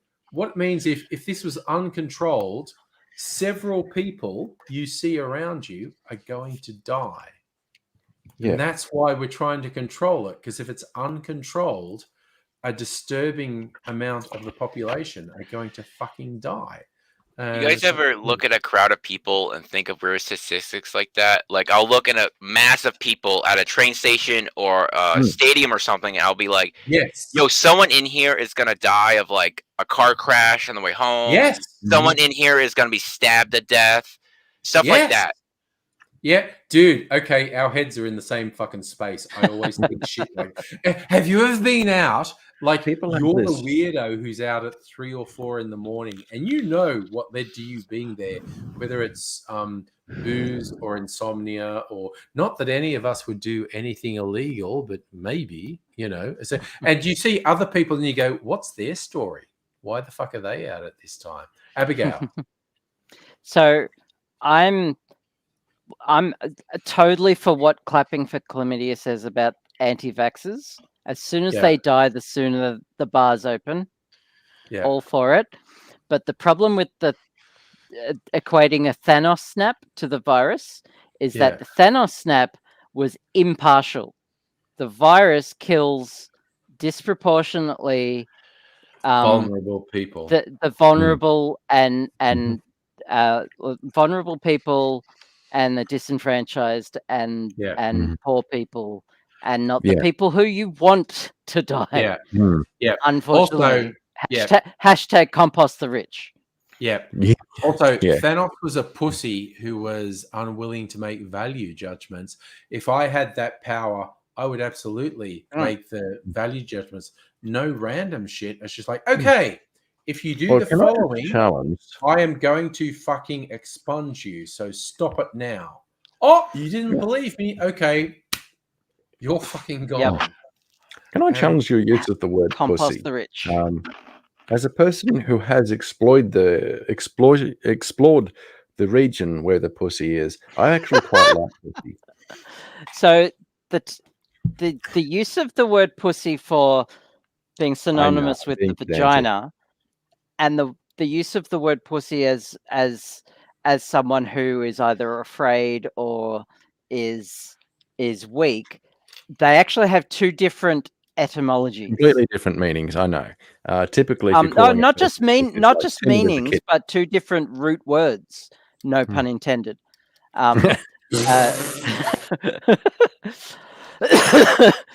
Pussy. Root. I get what you did there. Sorry. We all saw the word pusillanimous used to be used for someone who was cowardly. Yeah. And then it turned into someone who was a pussy who was cowardly. And then someone started calling a vagina or a labia or a vulva. Okay. Now, Micro, you might find this humorous. I don't know if you know this.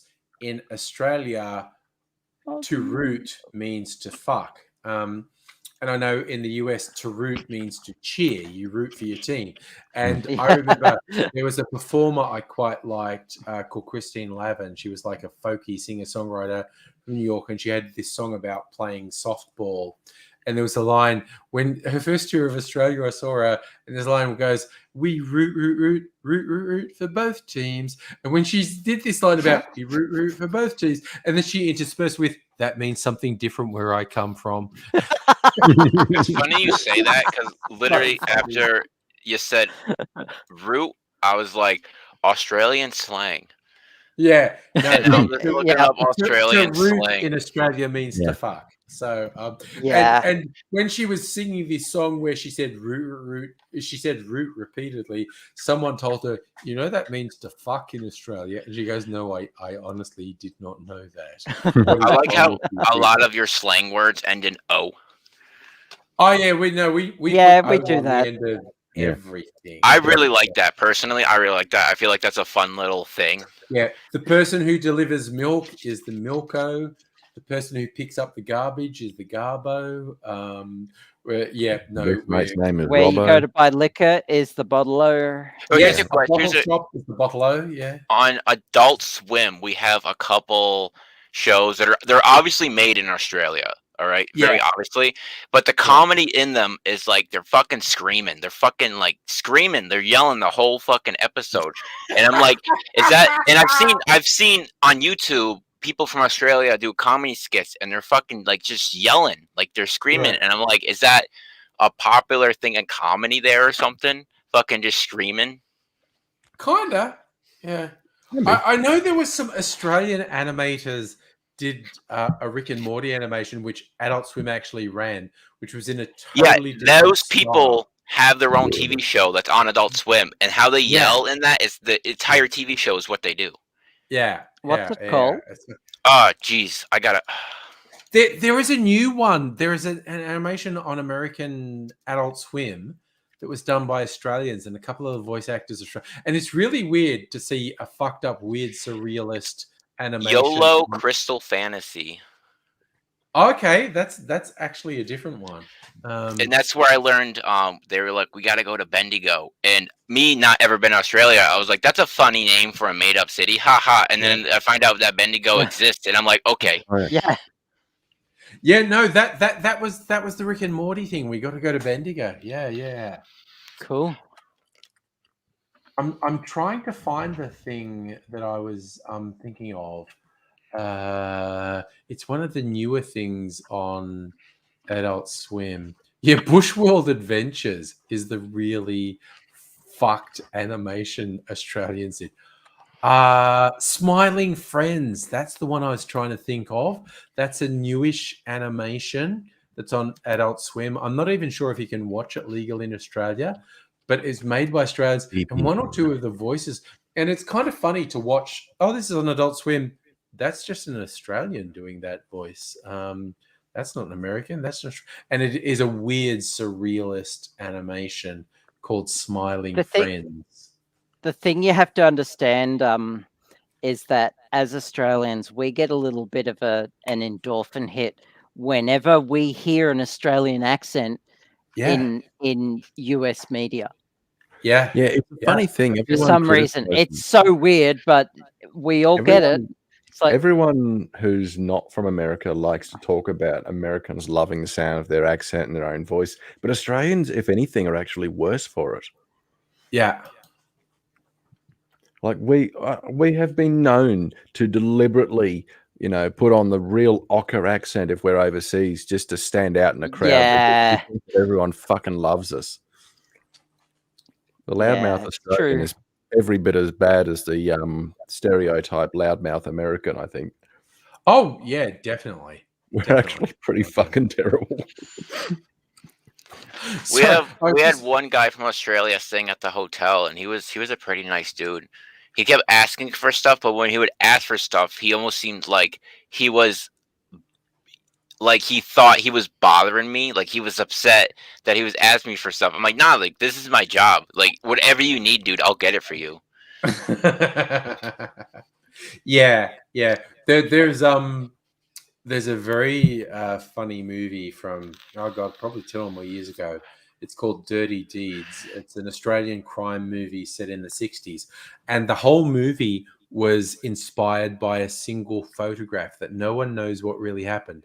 Some Chicago mobsters came to Australia in the 60s, and no one really knows why. And there's this photo of them out in the bush. Some Australian crims took them shooting kangaroos or whatever. And so there's this photo of these well-known Chicago mobsters in the 60s, and they were in Australia, and no one really knows why. And so someone made this story up.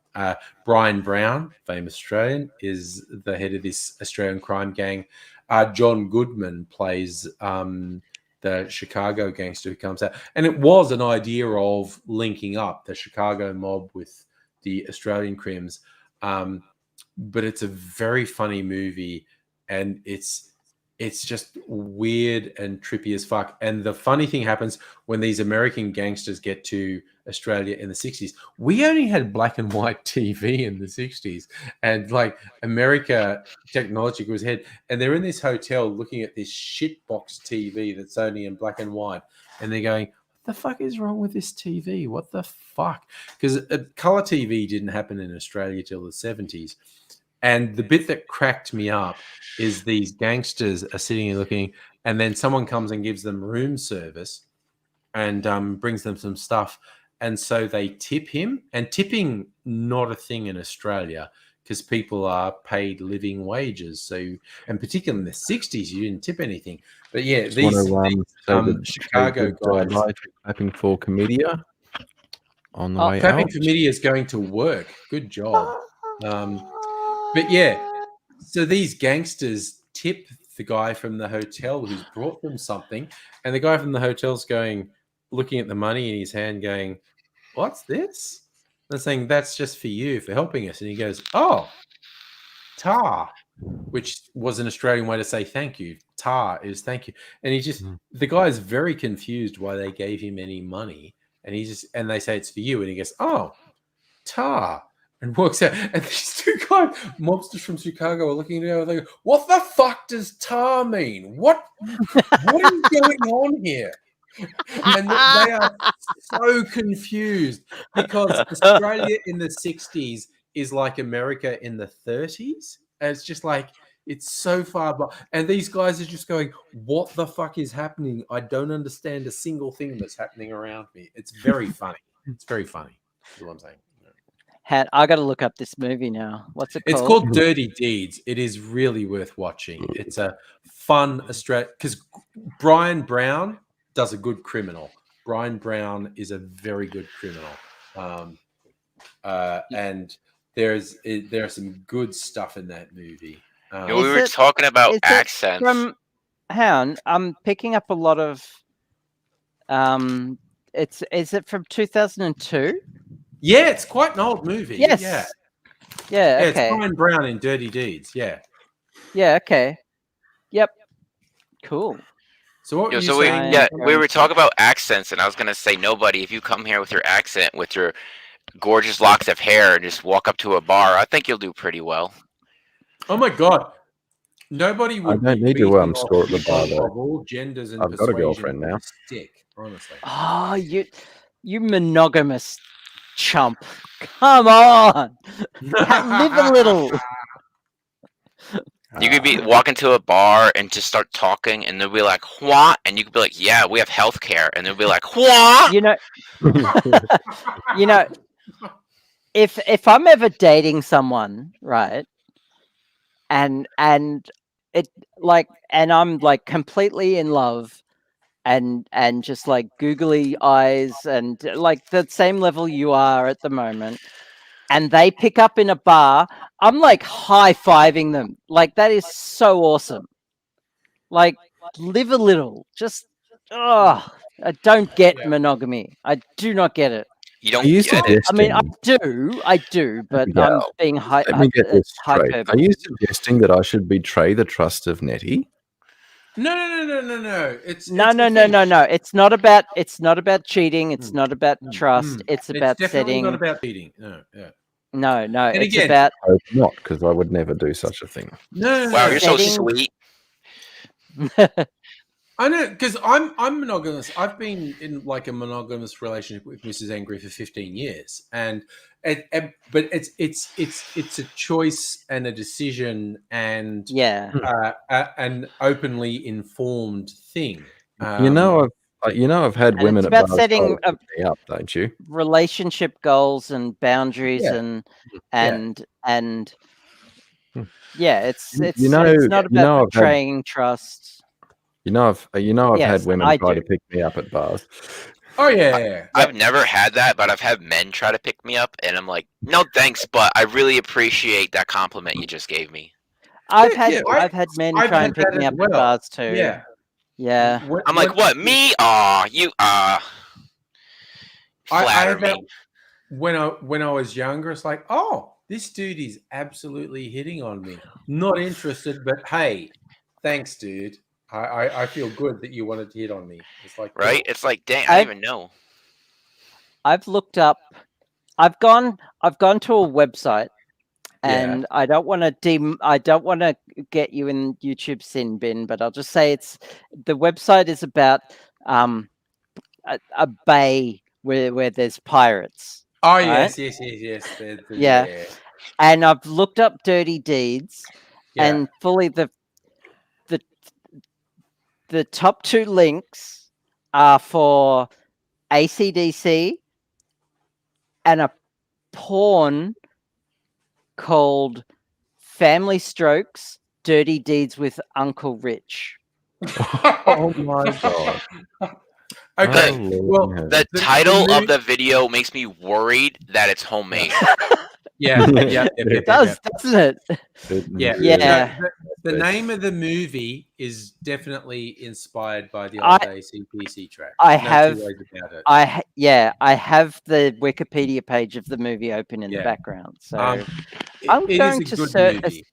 There are one or two other platforms that I have found that I shall not name on the internet now. Mm-hmm. For the same reason you don't want to say the name, of course, Abigail. But I have been allegedly downloading TV series to watch on Discord with Nettie. And because screen sharing on Netflix is impossible. Well, I like you can that do you it through use the Netflix, word Yeah. but not allegedly. through Discord because they can't. I've got it. I've got other websites that I go to Yeah. as well, so it's all good. I don't. What's I good don't actually think I about have Dirty the Deeds one on I've been disc. using. If I did, I might loan it to you. But I've been it's, getting good. 1 hour episodes of various TV shows, and they've been downloaded in about 40 seconds. yeah. Yo, so Speaking the of- longest time, I didn't know AC/DC was an Australian band. Yeah. Just because I guess the ignorance of my country and just assuming most good media comes from here. Yeah. And it wasn't until I got older that I found out they were from Australia. I'm like, Yeah. cool. Cool. Several of the key members were born in England, but yeah, they formed as a band in Adelaide in the 70s. I feel like our countries have similar tastes and things we enjoy. We're very culturally westernized. So, yeah. very similar. And this is what I always find interesting, having been to both the US and England. You get like 90% culturally the same. So the little things that are culturally different fucking stand out like nobody's business. Because you see, what the fuck is that? Like, I was merrily going along, everything was very recognizable, everything was falling in, and then there'll be this little thing that is completely different, and it just stands out so much. And you go, what the fuck is that? I don't understand that at all. And I think you'd find that going to the UK as well. Yeah, they have fucking bagged milk. That shit's weird. Who puts milk in a bag? What the fuck? That's Canadians, isn't it? Don't Canadians do that? Yeah, but they do it in the UK too. Yeah. Yeah. That shit, I don't get that shit. I'm like, yo, thing. put milk in a jug, like fucking. Yeah. It's intended to be. We have bottles, either plastic or glass bottles or cartons. Yeah, the bag is weird. The bag is definitely weird. And then the Canadians have the audacity to say we're weird for putting on milk in jugs. I'm like, yo, go fuck yourself with your fucking knockoff UK country. Yeah, no, Canadians and their bags of milk are fucking weird. There's no. If you really want to piss off both Americans and Canadians, all you have to do is imply that the two are interchangeable, except one's got more guns than the other. And you're pretty much, whoever you're talking to, whether they're American or Canadian, they're going to hit you.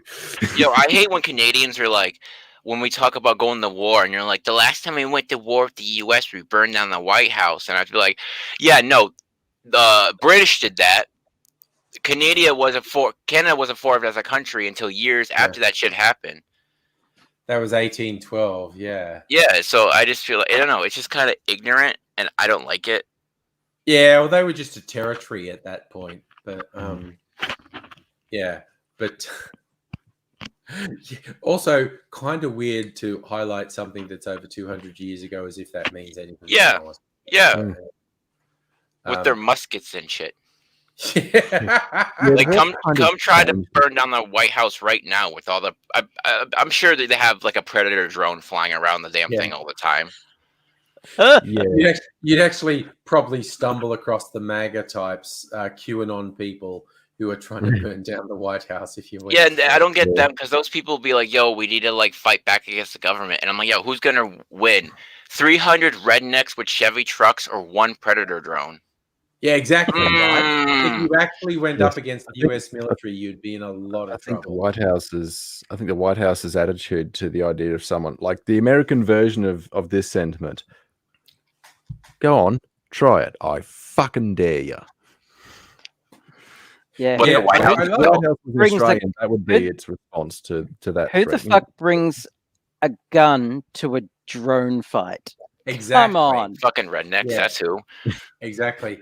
There's a podcast that I do listen to occasionally, even though I disagree with a lot of stuff, called Chapo Trap House. They're the guys who call themselves the Dirtbag Left. They're very sort of union, old school, radical left, but they're really quite obnoxious, and they are not on board with any sort of intersectional politics about race, gender, sexuality, etc.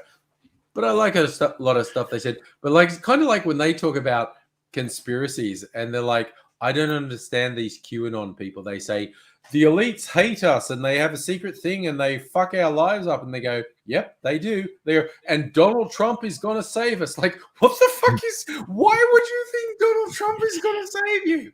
He is one of the elitists who's fucked everything. What the hell? Yeah, it's like they go, yes, the elites definitely hate us and they definitely band together to fuck us over and ruin our lives. And then they go, yeah, and Donald Trump is going to save us. Like, what the fuck is wrong with you? That guy fucking hates us as much as anyone. Dave Chappelle has a funny bit on how, like, yeah, he's not going to help you. He's going to help me and the other rich people. That's who he's going to help. And and it is absolutely surreal. And this is one of the things I agree with the Chapo sort of people. Like, yeah, honestly, the ruling class hates us. The ruling class has got a whole bunch of stuff in place to keep us down and stop us from ever being happy. That's all fairly legit. And then you go, and Donald Trump's gonna save us. Like, what the fuck? Why would you think Donald Trump is, what the fuck? He's the worst of them. What the fuck is that about? But anyway. I don't get it either. I don't know how anyone can think that Trump could be the answer to anything unless the question is, how can we make the world a worse place? Oh, I think part of it is people know the government has lied through them throughout generations. Absolutely. And I think a lot of people in the U.S. lack a proper education. So if you mix those two things together, they get this distrust, and then they're like, why would I listen to the government who has always lied to us, and why would I listen to other people who are in the pockets of the government? And they think that they're in this, I don't even know, they think they're on some righteous path that no one else knows to be on, and that they're the only people that's on the right path, and we're all wrong. So they won't listen to anyone else. Even if someone that they knew that had the same beliefs as them did some research and was like, "Oh, I'm wrong," and switched sides and try to tell the other people, they'd be like, "Oh, so you've turned, like they got to you." Yeah. That's pretty accurate. And that's pretty much it. It's the feeling of secret knowledge because people are scared of the unpredictability of the world. So if someone says, "Oh, I've got secret knowledge," oh, now everything's okay. It's good. Anyway, it's 2 a.m. here. I'm going to go to fucking bed. I'm surprised how awake and comparatively sober I am at 2 a.m., quite honestly. Gonna go to bed though. Alrighty. So I woke up at 4:30 in the afternoon. I'm wide awake because my sleep schedule is. So I'm going to go to bed. You can hang out and chat with each other if you fucking want. That could be dangerous because anyone can use the link to get on, and we won't be able to see them. But I gotta get my tooth checked out because it's starting to hurt again. Oh, you've got tooth stuff to do. Okay. Hi, Megaleech. All right. Hi, Megaleech. So, hey, Megaleech, and I don't have date night for Saturday night, so there'll probably be a stream on Saturday night as well. So, see you all. I'm going to bed now. Bye for now.